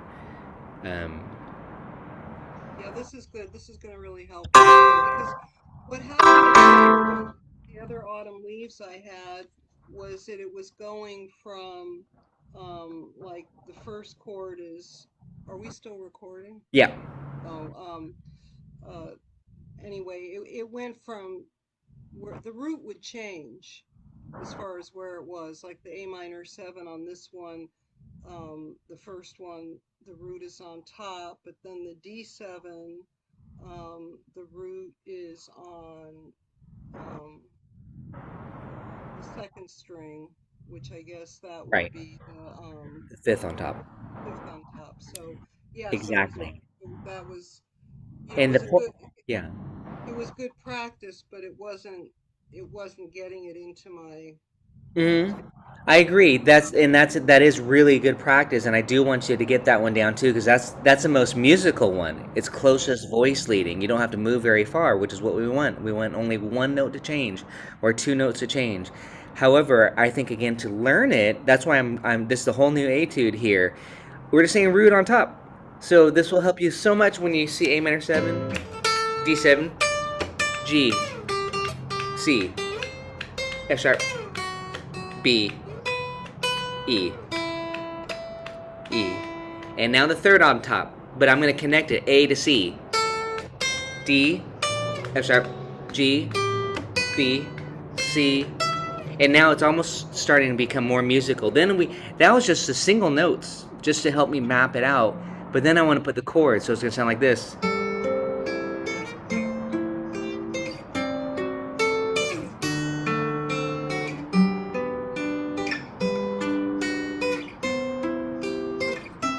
That was the same sequence twice. It just moved it up, G to C. F sharp half dim, 3rd on top, B7, third on top, and E minor 7. So again, that's a beautiful study. Now you got two of them, but that would be study number 3 here. I mean, really, I'm kind of jumping a little bit, is connecting them, but I would actually just go through all the fifth on top, and then 7th on top, and then try to. I mean, it could be very methodical. Like week 1 is just, hey, I just got to know the roots first, just so I can memorize these shapes. You know, it's like going through that routine that I just showed you with the root on top. This is the third on top, and I want to walk through this slowly because I want you to go through the process with me. That's A minor 7 with the third on top. But again, the aspect is you got to know that when you see D7, F sharp's the third. You know, that's the hard part, I think, for a lot of people is to be able to. Just to sit down and write all of these, like you say, just write like what's 1, 3, 5, and 7 of A minor 7, Mm-hmm. and D7. So yeah, that will be like what it is for just the straight, like A.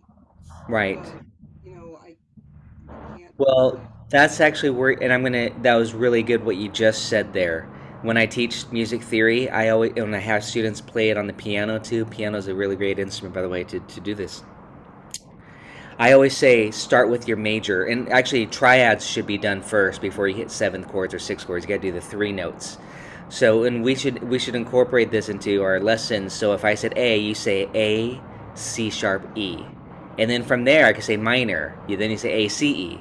I say diminish. You go A, C, E flat. You know what you need to change or modify to get the major, or sorry, you start with major, then you get minor by flatting your 3. You get diminished by flatting your 5th. And if you want the augmented, you sharp your 5 from the major. But major is first. And then, of course, we could even do sus chords, that's what I have my piano students do, too, is just, be able to start on the major chords. So major chords are essential. And then, of course, the 7th chords, same thing. Start on major 7, 1, 3, 5, 7. So that's the first thing. Even if it's on F sharp, say 1, 3, 5, 7 of F sharp major. And then you go through that routine to get to here if you need to. Let's continue. This is good stuff with the thirds here, and just play it as I'm writing it. Ideally, you will grab a piece of paper later and recreate this yourself. You know what I mean? Instead of me doing it all. So here's C major 7.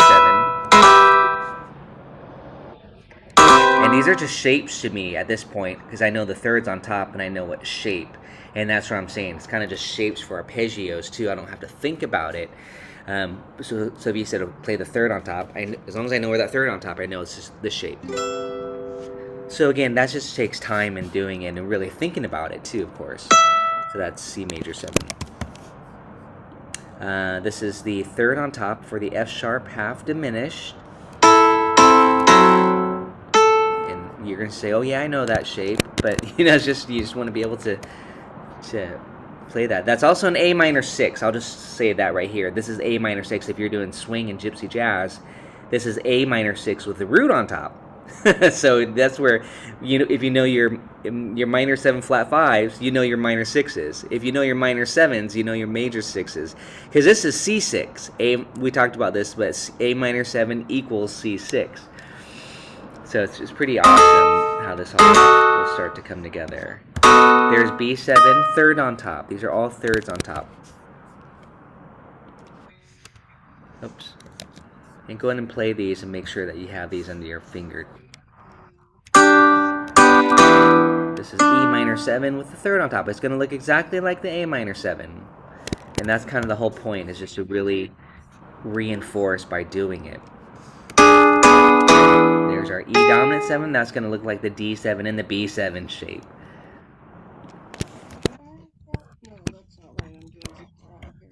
And notice I went down here for that. But you got to get the top note first. That should be your emphasis, is the melody note. This is ideal for chord melody practicing. So this is route number 2. This is just the thirds on top.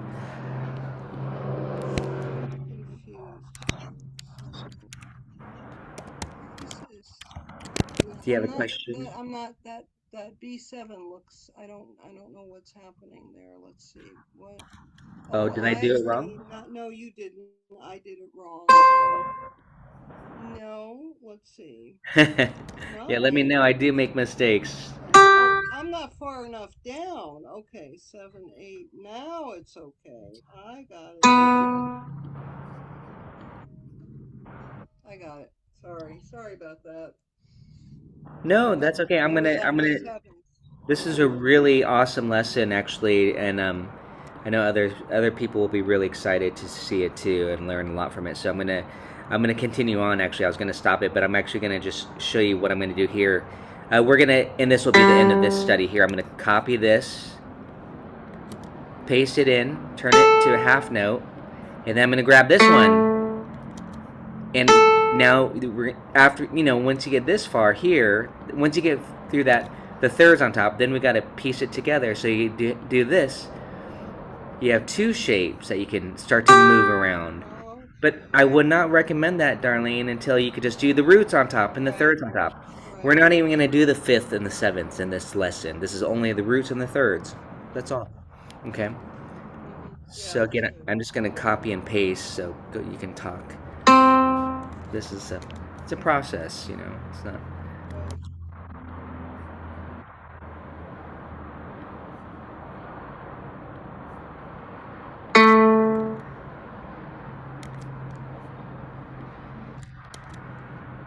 And yes, this one kind of jumps down. It's not the best voice leading to go from here way down here, but it's just octave. It's just jumping down.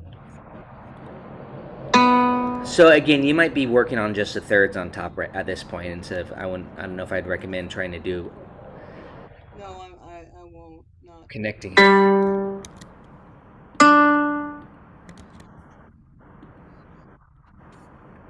But it's gonna sound really beautiful again, and this is a good method to learning it. Instead of just trying to read and memorize my tabs from the hard version of it. Right. This is how you're really gonna learn it well. Sorry, I'm just again copying and pasting these.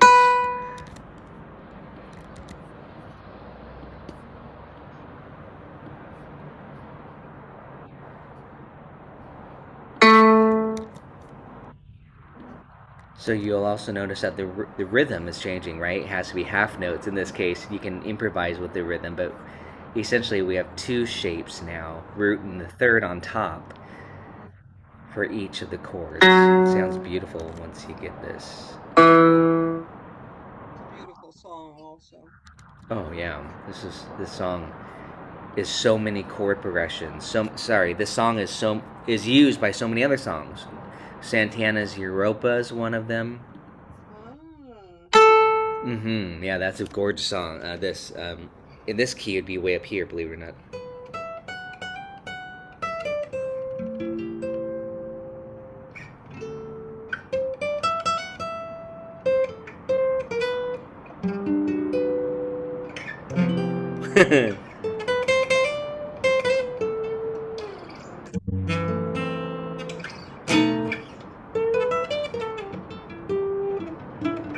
I'm just paraphrasing, but this.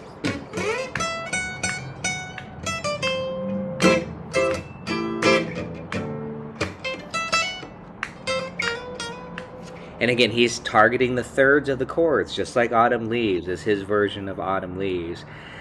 Gary Moore's Still Got the Blues. That's a classic, and that he's using the same Right. progression. And then all the Still Got the Blues for You, ba-doop-a-dee.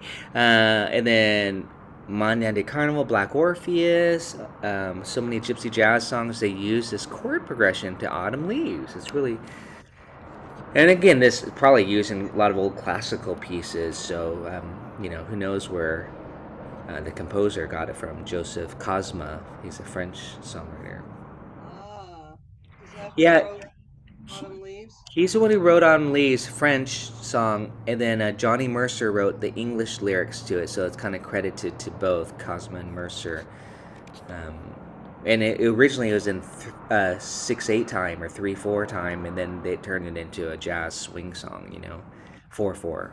Kind of like Fly Me to the Moon, that was originally done in 3/4 initially, then Frank Sinatra recorded, others recorded it in 4/4 time.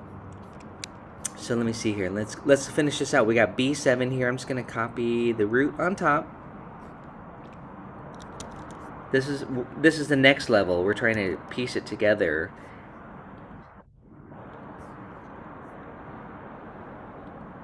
And then the third on top.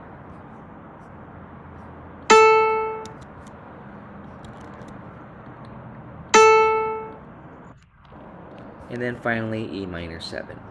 Root on top. We'll go to the I might go to the open. I'm gonna go to the open. No, this makes sense right here. 12 12. So let's keep it. Yeah, it sounds nice there.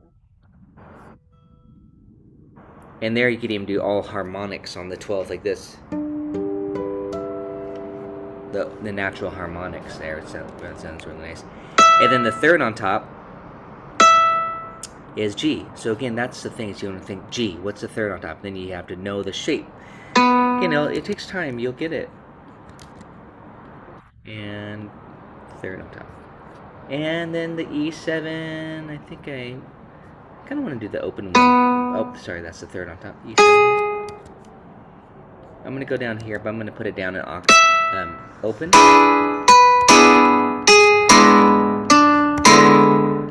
That one.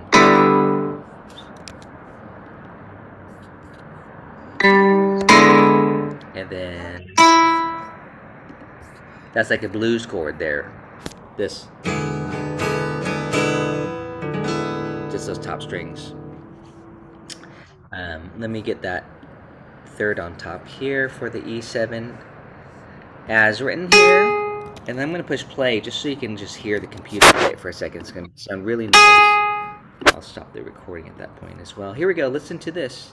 This is 2 chords, root, third, for each one of these. Listen how nice this sounds. A little faster.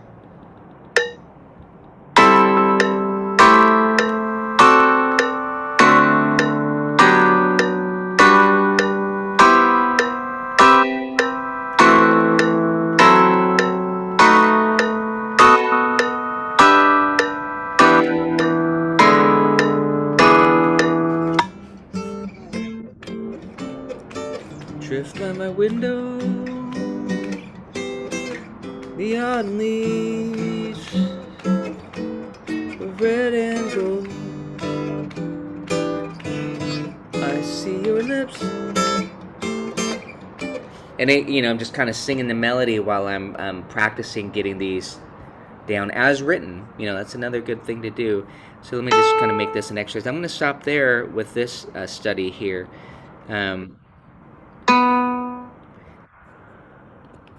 And now this is root and third, combining.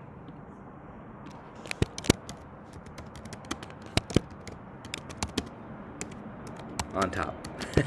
I always say on top, just so the concept is all about the top note. So we start off with the roots on top only, and thirds. I guess I can make it plural. Roots. Roots on top, thirds on top. Combine them so you have 2 chords. And then what's next? Well, now we got to practice the 5th. So then we go root, third, 5th.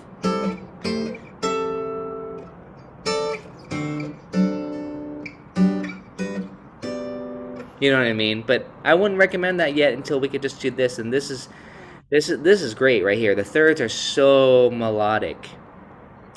The thirds alone, I love the thirds.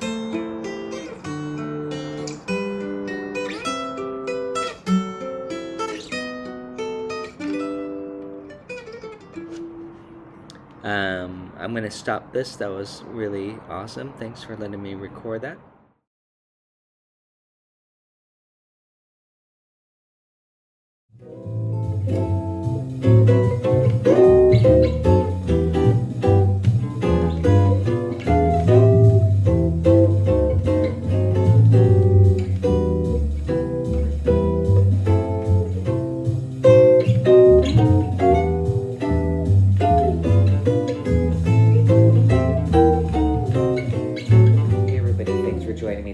for Autumn Leaves chord inversion study number 2. This is a continuation of chord inversion study number 1, where I demonstrated and played through the A section with all the various 7th chord inversions.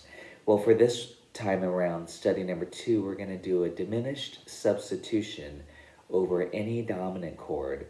So that means when you see a dominant chord like D7, instead of playing D7, we're going to substitute and play D7 flat 9, which is a diminished sub. And that would be either F sharp diminished, A diminished, C diminished, or E flat diminished 7. So we're going to take that concept, that's called the diminished 7th substitution. And it gives you a flat 9, so it gives you a nice darker flavor. Very, very common in jazz, and especially gypsy jazz too, as you probably know, I hope. So check out the PDF, of course, and let's go ahead and get started. I'm just going to walk you through this little routine. So we're going to start down here, A minor 7, and then F sharp dim, G major 7, C major 7, F sharp minor 7 flat 5, B7 flat 9, which is going to be F sharp dim again, and then E minor 7. And then as a turnaround for E7, we're going to go to the diminished here, F diminished, G sharp diminished. Now we're on the 3rd on top, A minor 7. We're going to turn that to C diminished for the D7, G major 7, C major 7, F sharp minor 7 flat 5, and then for the B7, C diminished. I'm just going to put my thumb there just so you can hear how beautiful that flat 9 sound. And then we're going to go to E minor 7 here. Diminish on B, diminish on D, and that's for the E7. See, I could even do this. And now that's going to turn us around to the A minor 7. D7 flat 9, it's going to be E flat dim, G major 7 to C major 7, F sharp minor 7 flat 5, and then B7, we're going to have a D sharp dim, that's a flat 9 to the E minor 7. We're getting close. D dim, F dim, that's for the E. And then now we're kind of back to where we started. A minor 7, F sharp dim for the D, G major 7, but now I'm going to just keep descending. C major 7, F sharp minor 7 flat 5. There's that D sharp dim for the B7, and then the E minor 7. Turn that to dim. See, we can start to have fun. And just kind of improvising these.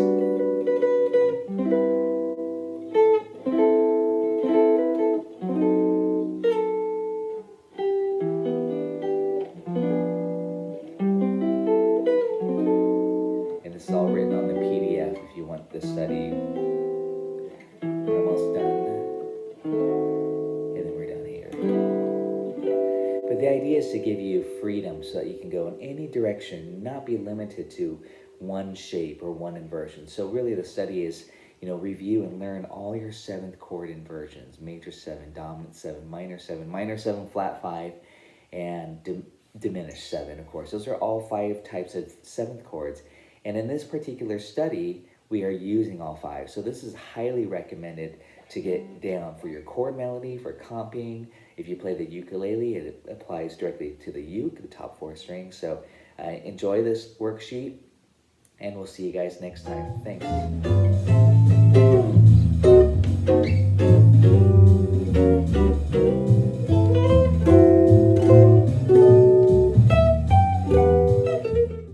Thanks for watching today. I hope you enjoyed the mini lesson. Please consider joining my online music community exclusively on Patreon. This is where I share all of my materials, and it's instantly available to you once you are a member. Also, I post updates on all of my online workshops and classes, which I hope you consider joining. Thanks.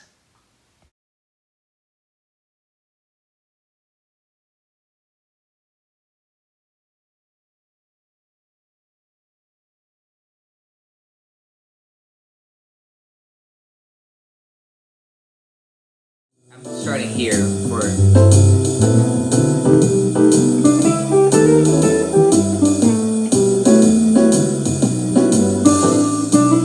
You can think E minor. You can play here.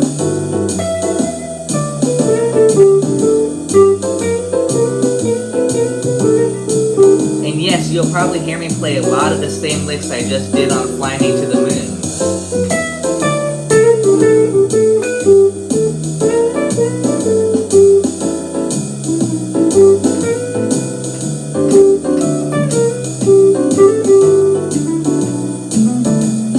You know where we're at?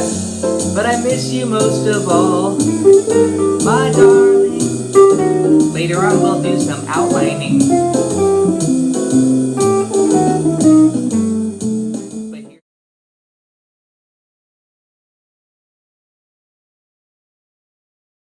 And I have my favorite tip to share for you to learn that is think 3, the distance. 3 half steps equals 3 frets. Okay, so minor is down, minor is sad, major is up, major's happy, it's up, minor is sad, down. If I said E minor, down, go up 3 frets, and that's G major. So when you're playing the song Autumn Leaves, I know the first chord's A minor, and by the way, I have to say this too. The first, don't think the first chord is the key you're in. Don't be fooled by that.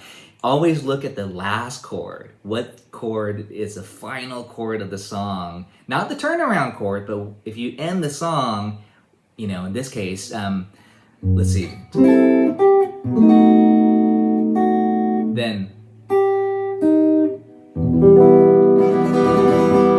E minor. That's the key we're in. Autumn Leaves is in E minor for this version that we're going over, the standard fake book key, relative to G major pentatonic. So when I put on the backing track here on iReal Pro, yeah, that's kind of fast. Sorry, it'll sound like this. This is that one. Generally, a good medium swing tempo is 120. E minor or G major. Here's G major. I'm starting here for...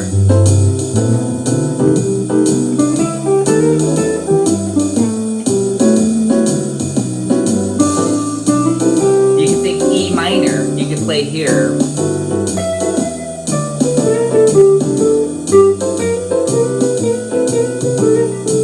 And yes, play a lot of the same licks I just did on Fly Me to the Moon.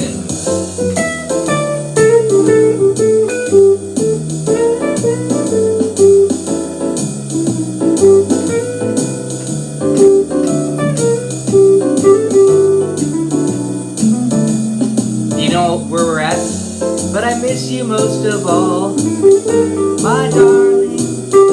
Later on we'll do some outlining, but here's that blues sound.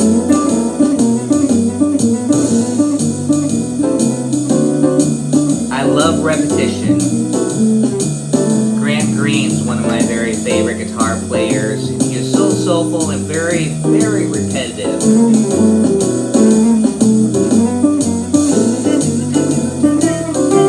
This is just E minor, blues, pentatonic, or you can think of it as G major. And again, sure, I think it's nice to know where you're at. Since you went away, days grow long, but soon I'll hear old winter song. But I miss you most of all, my darling.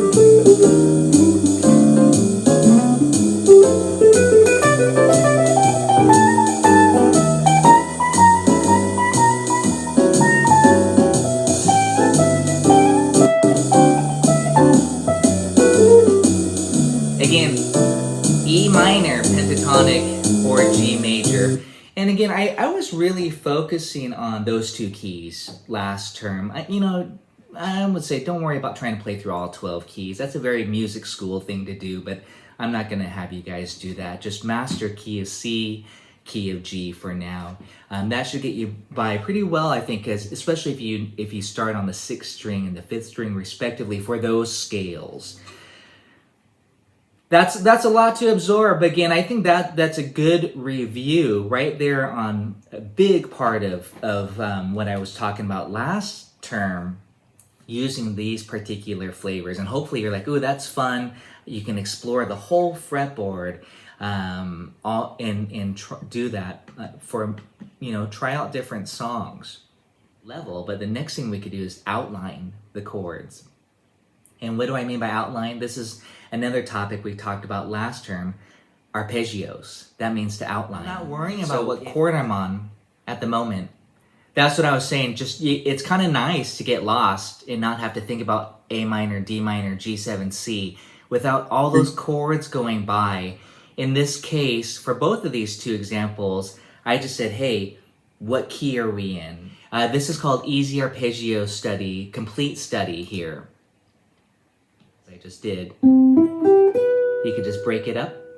And I'm starting on the 4th string root. This is the very guitar thing. If you're on the piano, you just start on C. And I hope you know your 7th chord formulas and your 6 chords. If not, this will help reinforce it.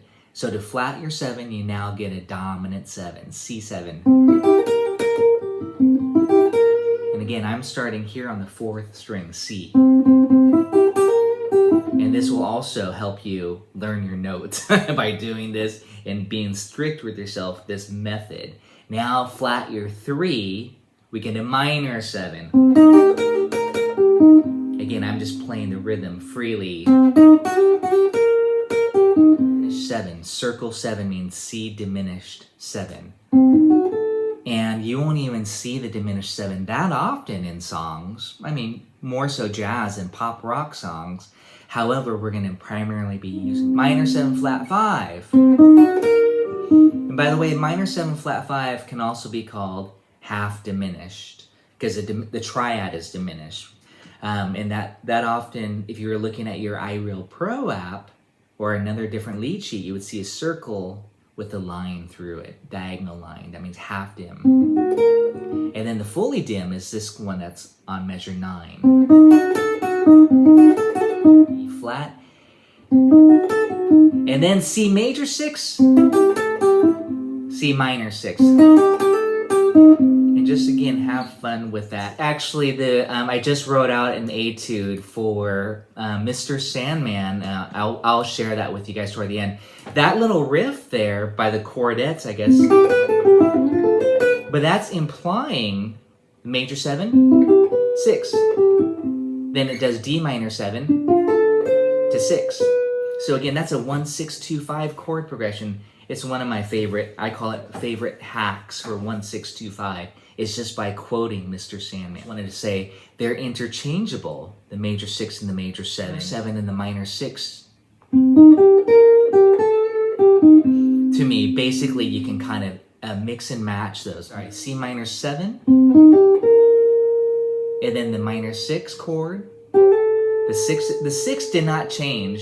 Don't let the word minor fool you. The 6th degree is still the same that it was from the major 6 chord. It's still here in an A note. But the only thing that changed was this is face value. I don't need to put up the lead sheet. If you were to see the song, the chart, which I also sent out, A minor 7, D7, G major 7, C major 7. In this case, upcoming case here, I'm using F sharp with a circle line through it.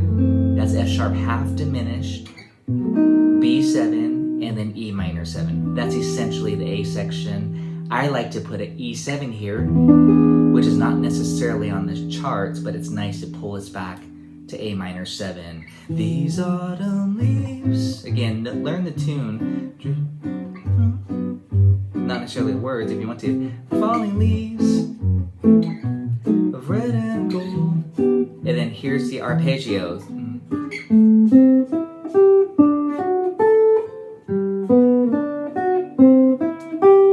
Face value. I'm just kind of walking a bass line, essentially. Boom. And again, A minor 7, D7. This is just a demonstration, but I'm doing major 7, not 6s there, just so you know, as written. E minor 7. And I'm going to loop it again. A minor 7, D7, G major 7, C major 7, F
nice to stay on one string.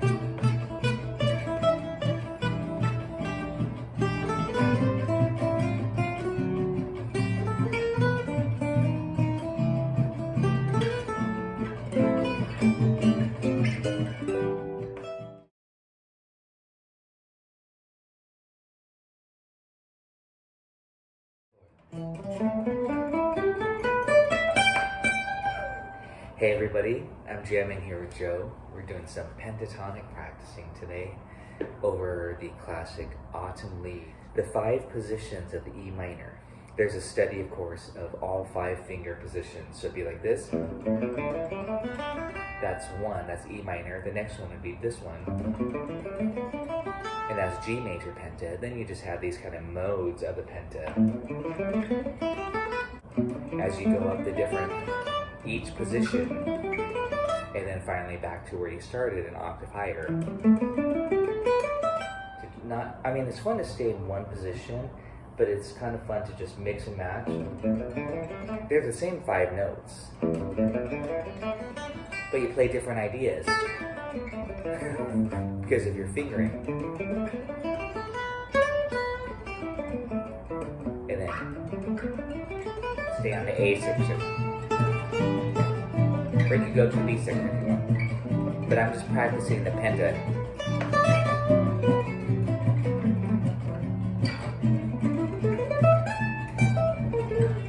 Maybe blues.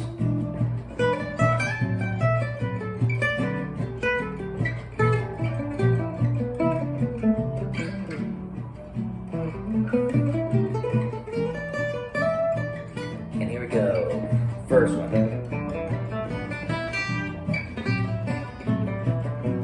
Next one. Next one.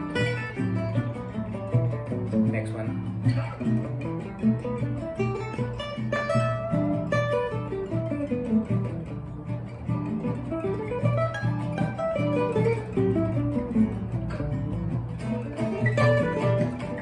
Pentatonics.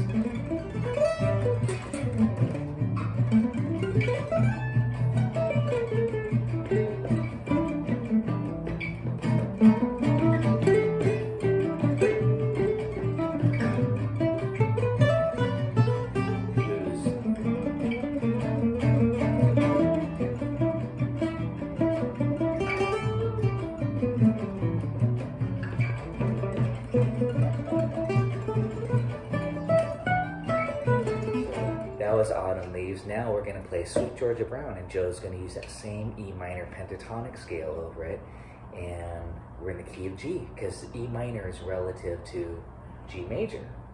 So if we're in Sweet Georgia Brown in the key of G major, sure, it has all these secondary dominants, E7, A7, D7, G, and all that stuff, and then E minor, B7, but you can still just use that E minor penta. You can add the blue note in too.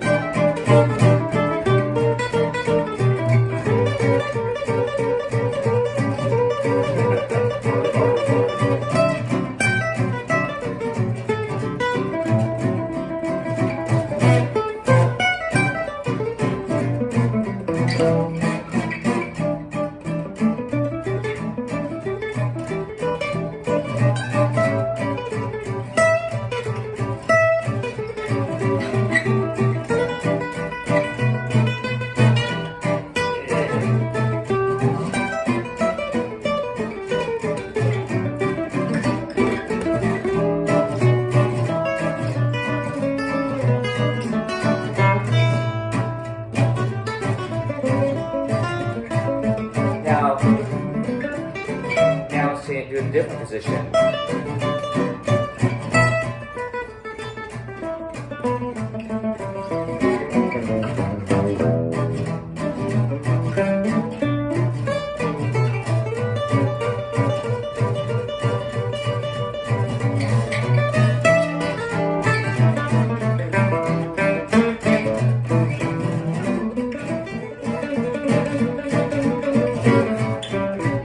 E minor penta, E minor blues.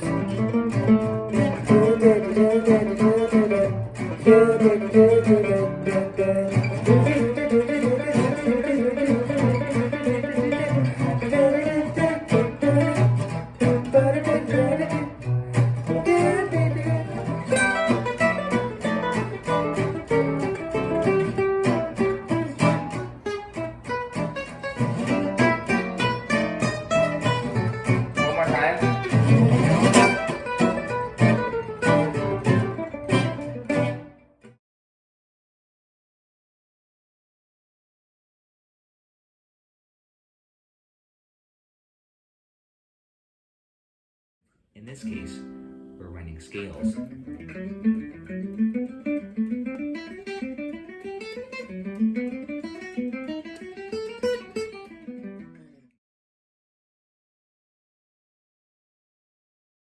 The falling leaves drift by my window. The falling leaves of red and gold. Hey everybody, welcome to the scale study number 1 for Autumn Leaves. Let's get started.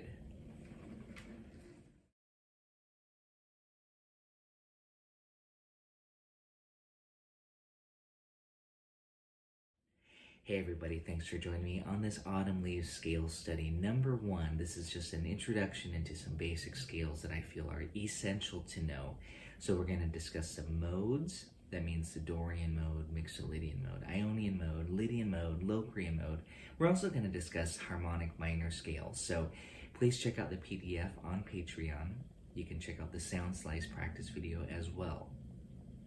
Alright, so one thing that many of you have probably already seen is my easy soloing strategy, where I demonstrated that you could just use the minor pentatonic / blues scale throughout the whole song and sound great. So if we're in the key of E minor, where your first chord is A minor, D7, G major 7, C major 7, you can just use the E minor blues or E minor pentatonic, which is also the G major and G major blues scale respectively.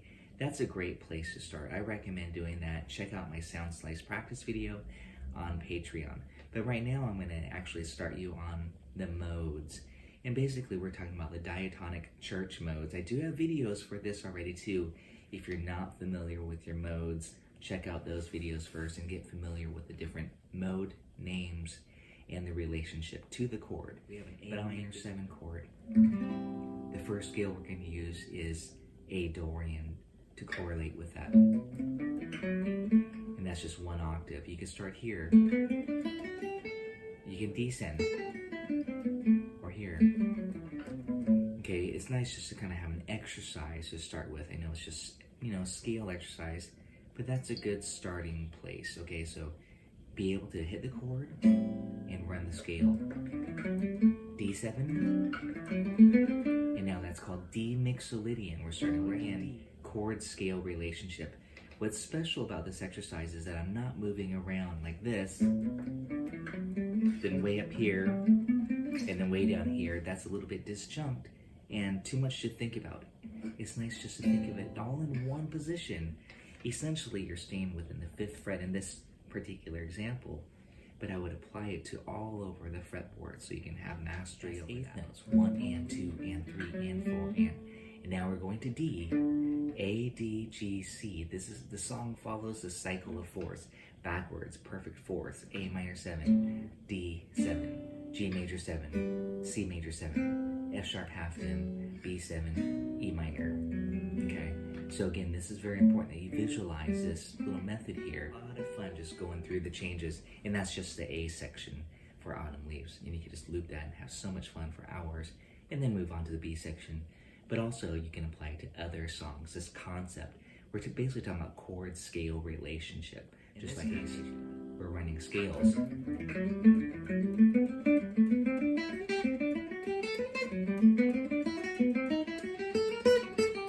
Alright, so I hope you enjoyed today's lesson. Please check out Patreon for this lesson and all of my lessons. And we'll see you next time. Thanks for watching. Alright, here we go. 1, 2, 3, 4.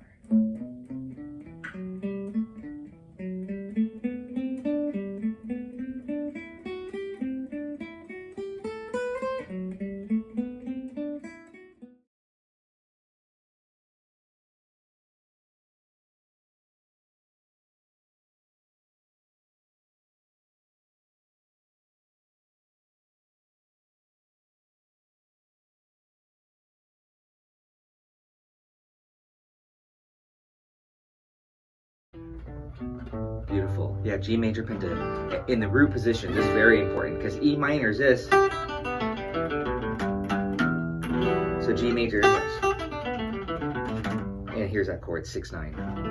what I call the pentatonic chord. Let's do it one more time. It's very slowly. There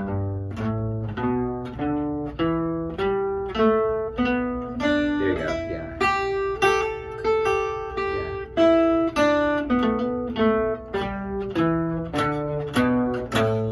And I do a lot of stuff like articulation-wise. I go. I like that fingering a lot. The 1-3.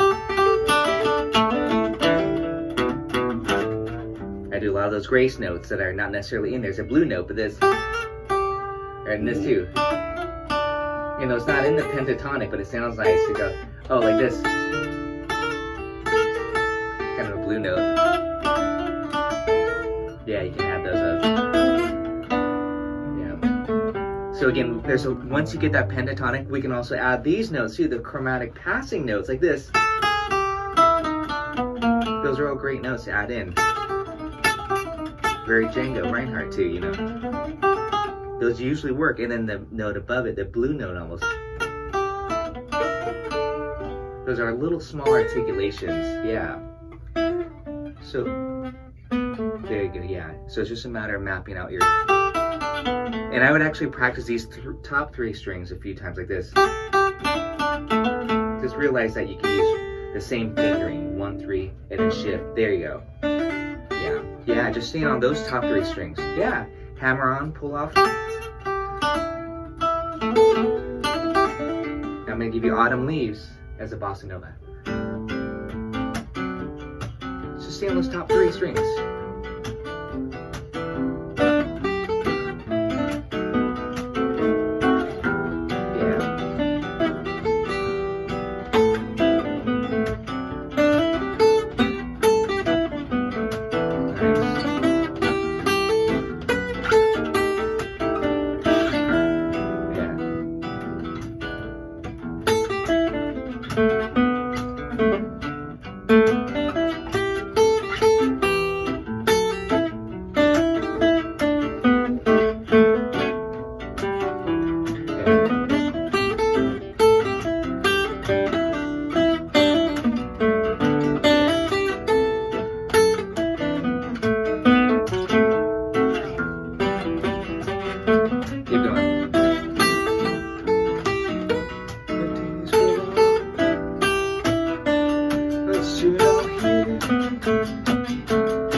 Repetition is great.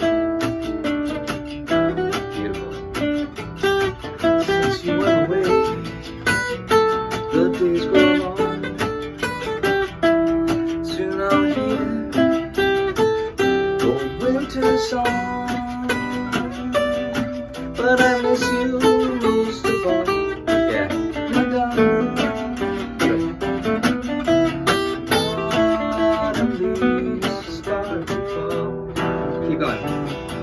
Blues it up a little bit.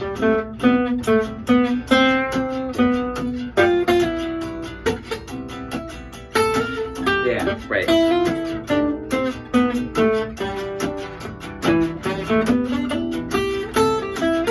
Yeah. Nice. Yes.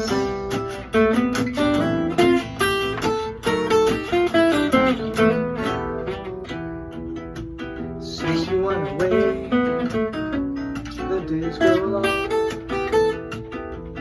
Soon I'll hear the winter song. But I miss you most of all, my darling.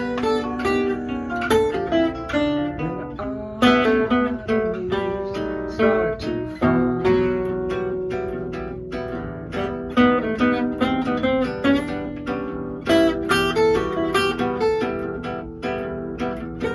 Yeah, keep going. I'm just giving you a little E minor cliche.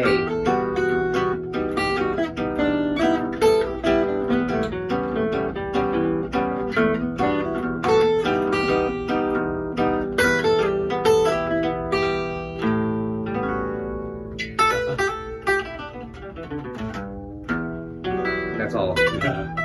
Any of the blue note? You know, I always find those blue notes everywhere. The flat 5. This, your wonders. And I grace those quite a bit. You know, grace notes or goes to too. And that's what gives that really bluesy quality. Like sometimes I bend into it. And you so really the bending really makes it sound lyrical. That was so nice. You started here, you limited yourself, but then you just navigated through the whole fretboard freely. And you really weren't concerned, I mean, tell me if I'm wrong, you weren't concerned about what chord is Tracy on, right? You were just free. No, I was just listening. You weren't thinking, oh, 2, 5, 1 to the E minor. You were just kind of just going by intuition. Yes. And that's what I love. That right there, that's what I love about using that pentatonic scale the most, is that you don't have to think about what chord change you're on. You're only navigating through there. What's going on in how's here, it going? dude? How's it going? I was just putting up the signs. Oh, awesome. Good to see you, man. Good to see you. All right. Have So- a good one, you guys. See ya. Okay, thanks. So yeah, when you're doing that pentatonic style, again, you don't have to think about what chord I'm on. You're just free, and that's what I like. And then, of course, the outlining is this. You know, then you can outline the chord changes if you want to. A minor 7, D7, G major 7. I like to work with you on this. You know, now I'm outlining the chord changes. A minor 7, D7, G major 7, C major 7, F sharp minor 7, flat 5, B7, E minor 7, E7. Can you play the chords for me once? Maybe like a bossa. Alright, I'll make sure you know the chords too, probably. Yeah. E minor. 2, 3, 4, here we go, I'll demo.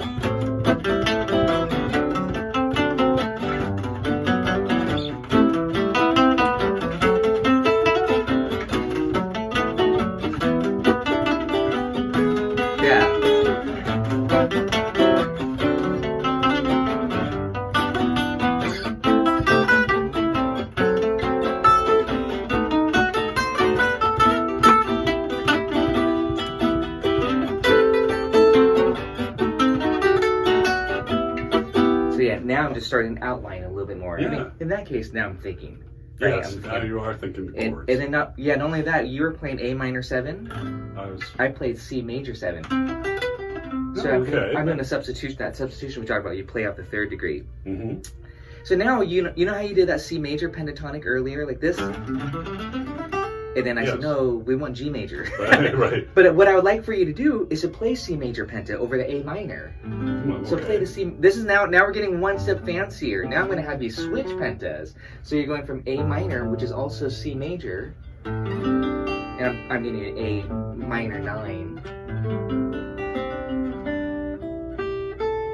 and descending.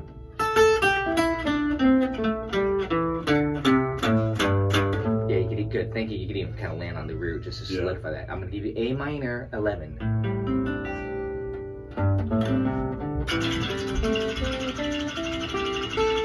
Isn't that nice? I mean, you're really playing now to the chord by playing C major penta against A minor 11, A minor 7, just adding an A D note, which is still in the penta.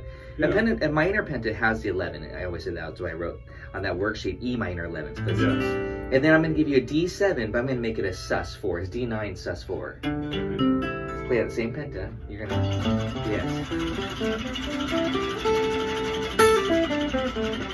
That's for the 2-5. Now you ready for G major? Now I want you to go to G major penta. Now you got to switch. Yes. There you go. Yes. One note changes.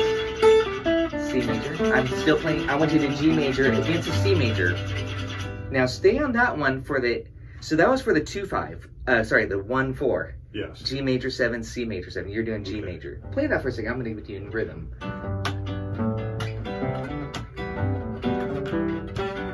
Yeah, kind of has that Santana vibe. I love it.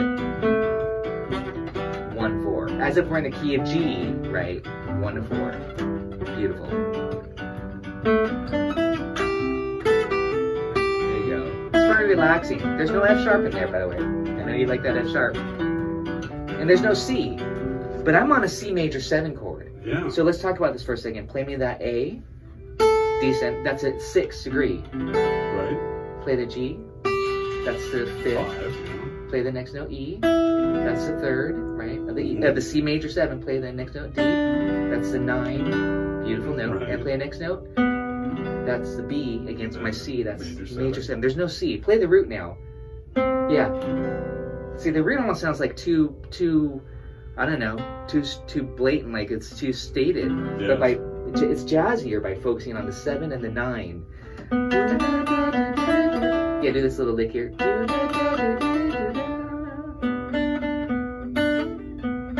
Against my C major sounds really pretty.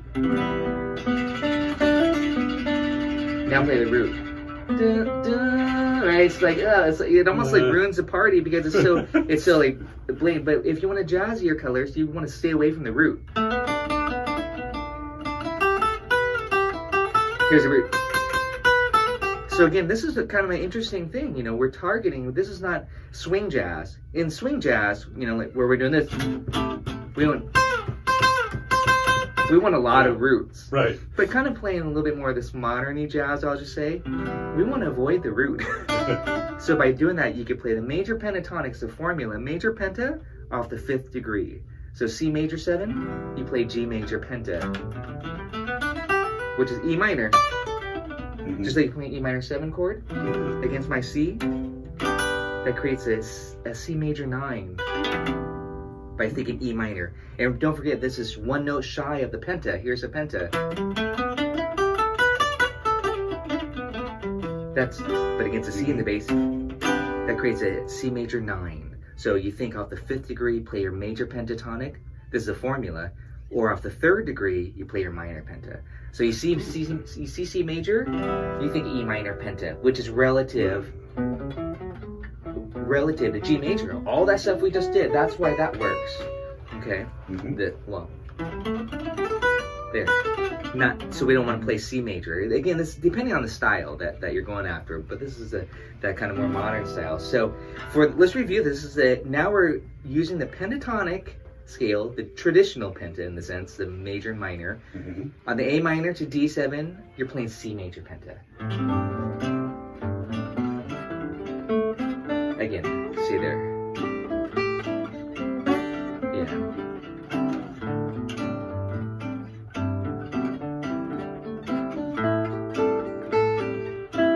And then on the G major to C major, you're playing G major penta.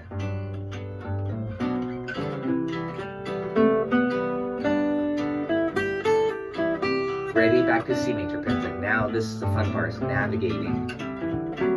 And switch. You get 2 bars each.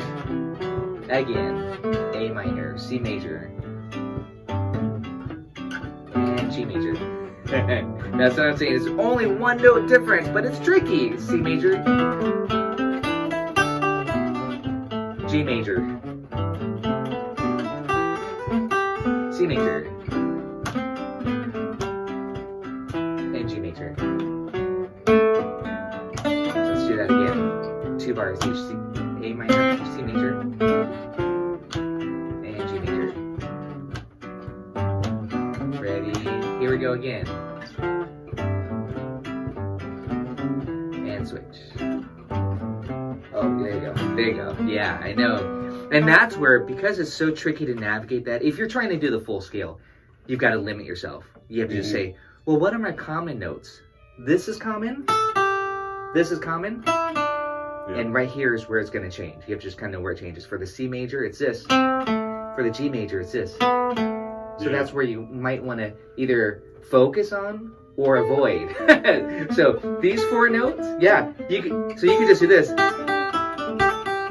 and get away with all. If I said, okay, try it, and if you just only chose those 4 notes, you can kind of just, you know, pretend do the navigating. But if you want to do this, and then this. Right? See that? Try just that lick right there. That's C major. Switch. Yes. Again. And switch. Beautiful. Now we're playing the changes, see? Using pentas. Yeah, and again. Nice. Yeah, you can focus more on articulation and your delivery of those notes. Yeah, changing up. Beautiful. Nice. Yes.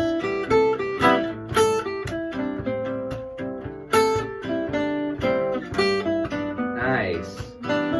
Yeah.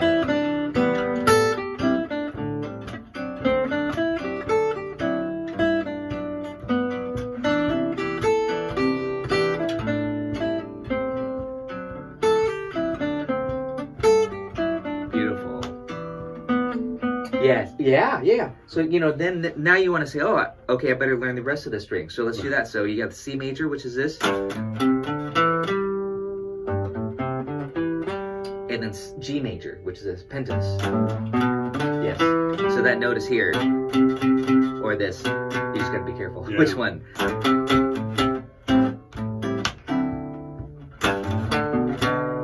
Yes, two. Yeah, so you have that one for the first two bars. Right. A minor, D7, and then that note for G major 7, C major. 1, 2, 3, 4. Yeah, keep it simple. And beautiful. Yeah, even hang on that note. Again.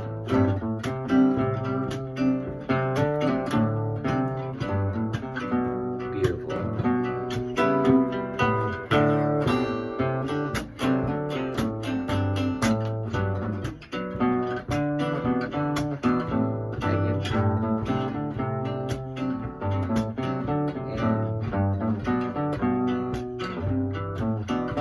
And now add more notes.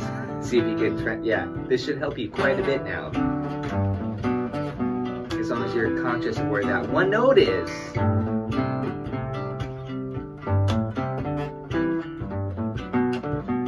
Keep going.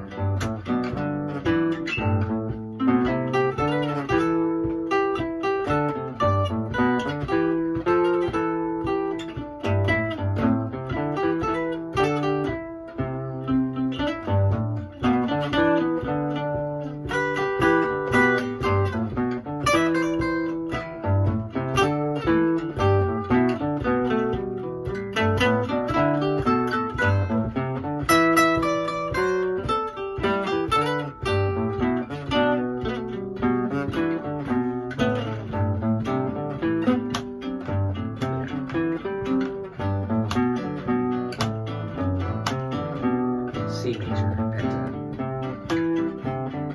and G major penta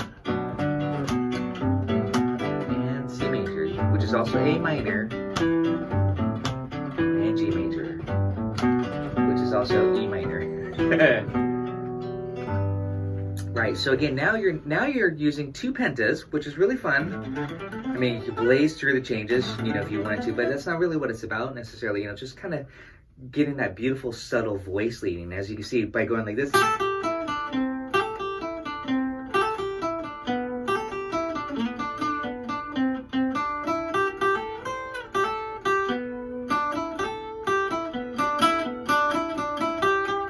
And you can also see that,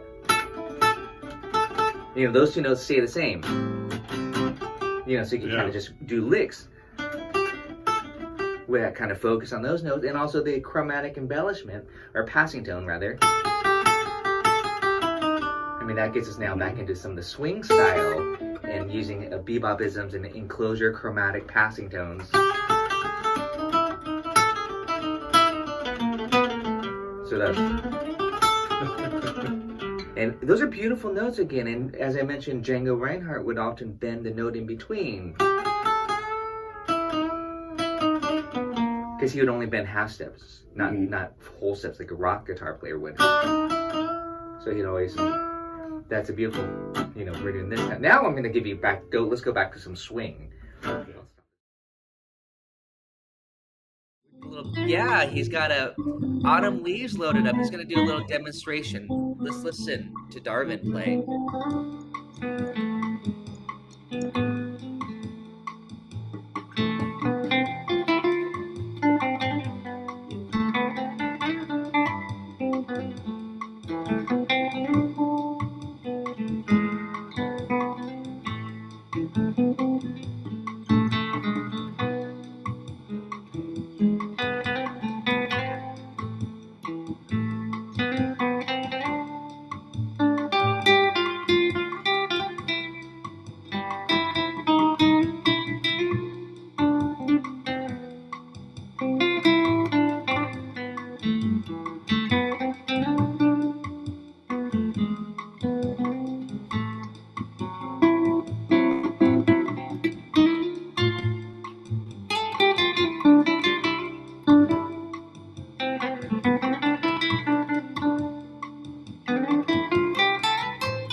Oh, messed it up. Nobody would have known except for you and me. But that's okay. Yeah.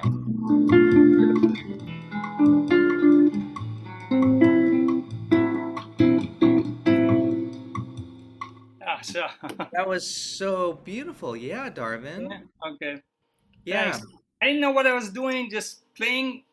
I know the melody, and I try to put that, like a minor tone, whatever comes from my heart into it. So, I can tell. Yeah, it's very, very lyrical, and that to me, that's probably one of the most important qualities that I'm looking for, that I want to listen to. Is not somebody just outlining arpeggios and outlining the chords.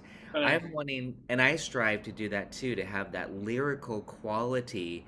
Um, so it and just vocabulary wise, sure, there's always outlining the changes a little bit more, and little licks or whatever, fast licks, and I heard some kind of more scale runs. I heard one blues lick. You'll hear me say when you watch the replay this. I said, yeah, it's nice to throw in that one little blues lick. yeah,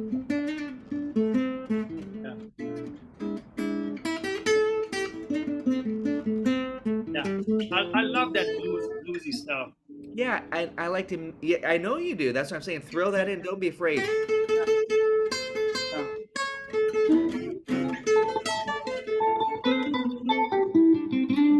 So take another chorus on the same progression. You're in the. By the way, there's going to be others watching this. You're in the key of A minor. Correct. Most people played in E minor. First chord is A minor 7, D7, G major 7, E C minor major. already? No. Stay in your key for now. I'm going to ask you Oh. to play in a different key in a minute. Oh. And this is just good practice, good exercise to try to be Okay. able to play in different keys. You're going to Oh, play okay. different ideas.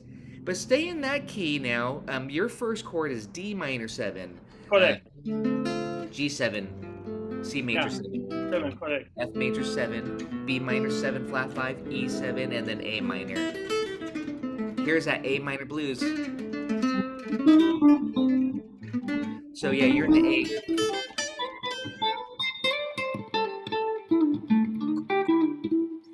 And do you feel comfortable? One of my questions for you as a teacher is, do you feel comfortable? And not that it's a requirement, Correct. but do you feel comfortable playing that pentatonic?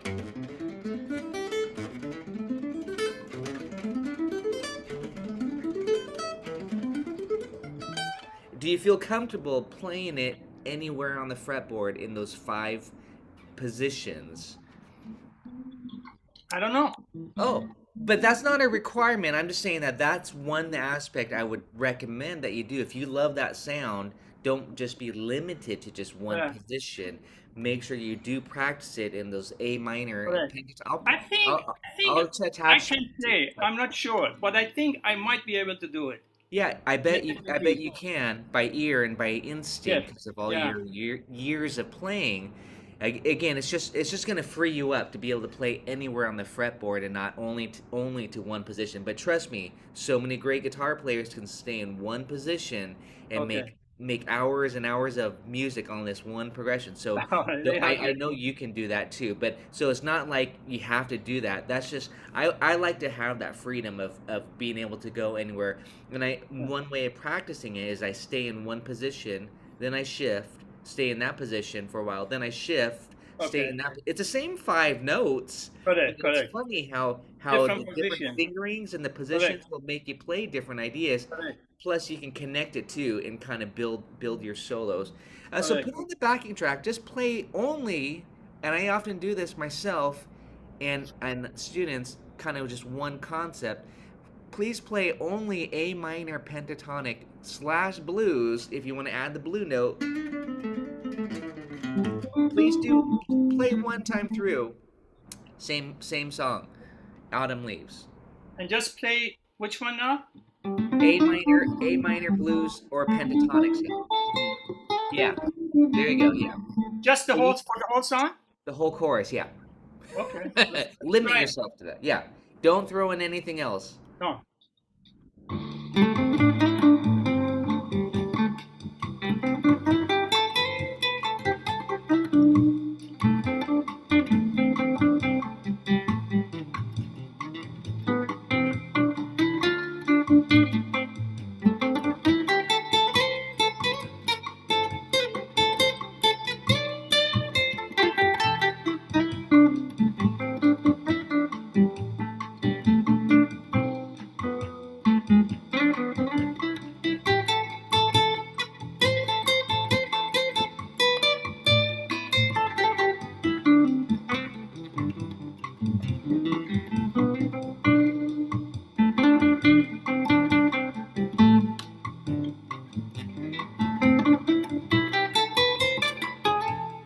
Oh yeah. Okay, now you're throwing in the scale a little bit there.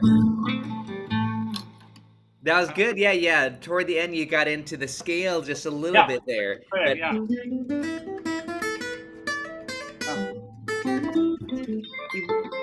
yeah, I like to mix and match. Sometimes I just say, okay, I'm just gonna play pentatonic. You know, just only that pen, and then I'll bust into the scale. Okay. And then there's also another scale which I want to hit with you that I think is important in minor key songs. That's the harmonic minor scale. Okay. And that would be on the B minor 7 flat 5 in this version to the E7. Whenever you have that, it's nice to run this scale.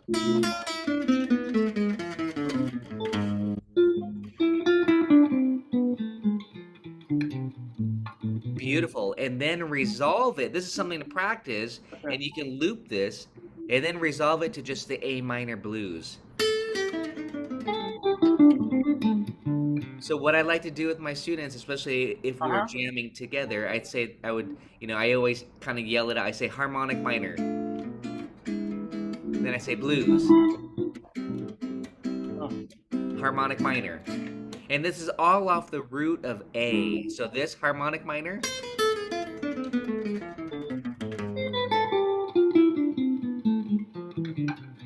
Let's do that together. Yeah, it's not this note. Oh, it's.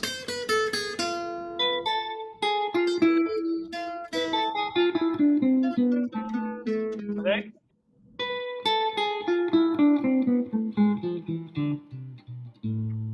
Great, and then blues.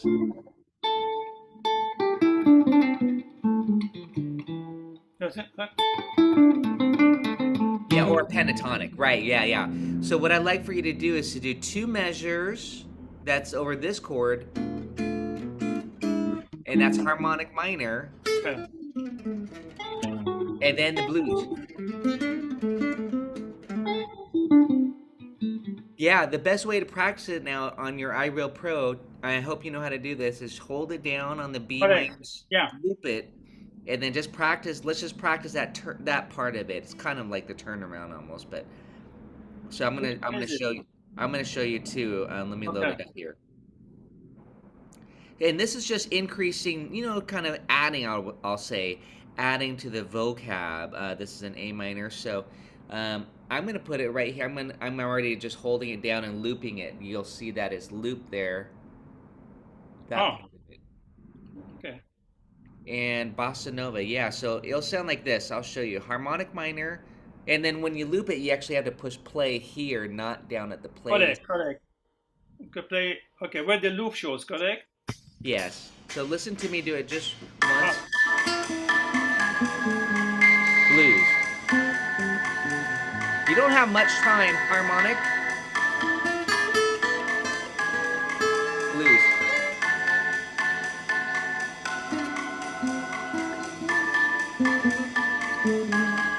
Blues. I don't know why it's on organ.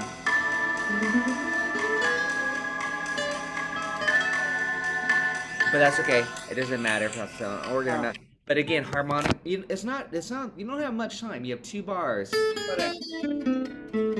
Like one phrase, something that you can sing. Da da da da da da da da da. Breathe. Then blues. Da da da da da da da da da. Harmonic minor. Blues. And I say blues, but it's that time I just played pentatonic. I kind of mix and match the minor blues and the penta. But we want to be able to go back and forth. Yeah, within that harmonic minor. Yeah. Off the A, I usually start on the leading tone. Do this with me. Do this. Hit the A, and then do this slur. Yeah, it's a very Django Reinhardt way of starting. Yeah. Kind of gypsy jazz like this.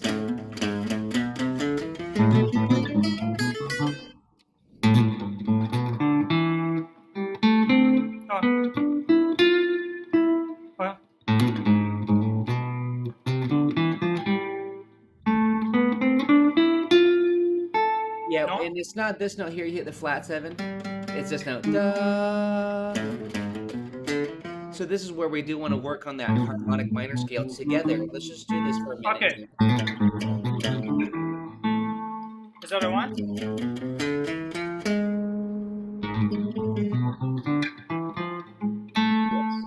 And go, stay there. Don't go up higher. Just stay in that range and go. Kind of sounds like Arabic mode, no? Yeah. Beautiful. And then hit the chord. Yeah, exactly. And you can mess around and play with different fingerings once you get the sound and the notes and so, beautiful. Yeah, hit the chord. Now hit the, yes. That Yes. takes me to my root, my Arabic mode. And it would go over this chord and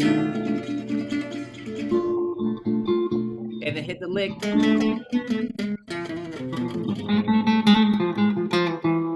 And then hit this chord, same scale.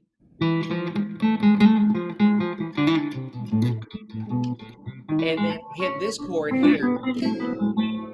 Hit the A minor 6 to resolve it. -6. And then play the blues pentatonic there. That's a beautiful strategy that I like to use all the time on a That 2-5. sounds really nice.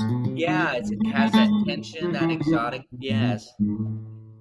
Okay, so this one is it's a minor blues, the first one, the Arabic mode. No, that's harmonic minor scale. Harmonic minor. Okay. A harmonic minor. Yeah. Beautiful. And then resolve it. Yeah. So can you do this? Can you get your iReal Pro and just drag it so that you're looping this for practice?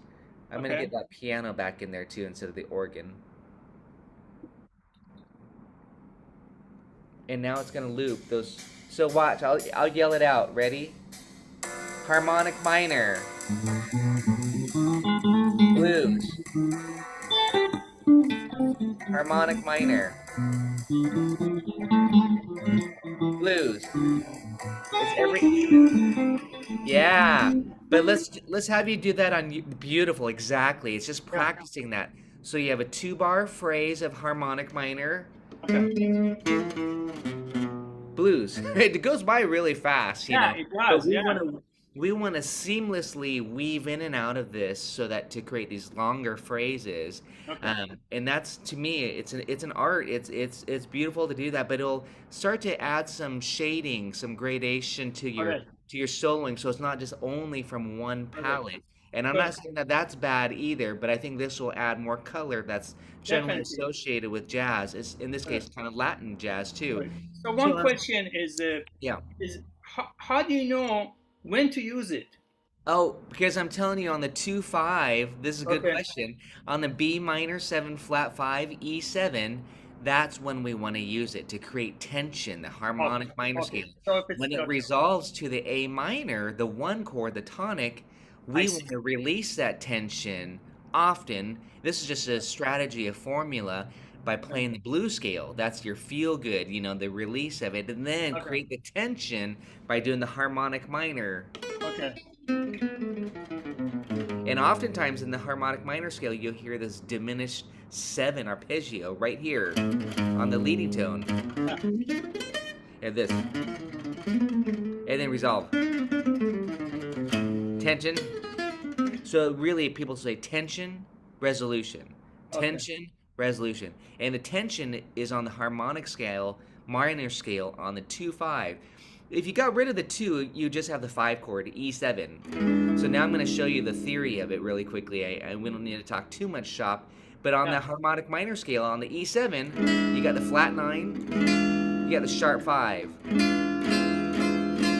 So it creates that tension, diminished, and then the release is that A minor 6. And we're just going to do the blues on that. I see that. I hear you. Yeah, so that's the theory. Don't worry too much about the theory. Just basically, you want to go harmonic minor, blues, harmonic minor, blues, harmonic, blues, and just connect it so that you're having these phrases where you're creating that tension resolution. Try it, put it on loop, and let's just listen to it. It might take you a while to kind of get used to the phrasing of it. You can stay in one area, you know, just all in this 5th fret A minor position, and just kind of navigate the changes. This is going to help quite a bit.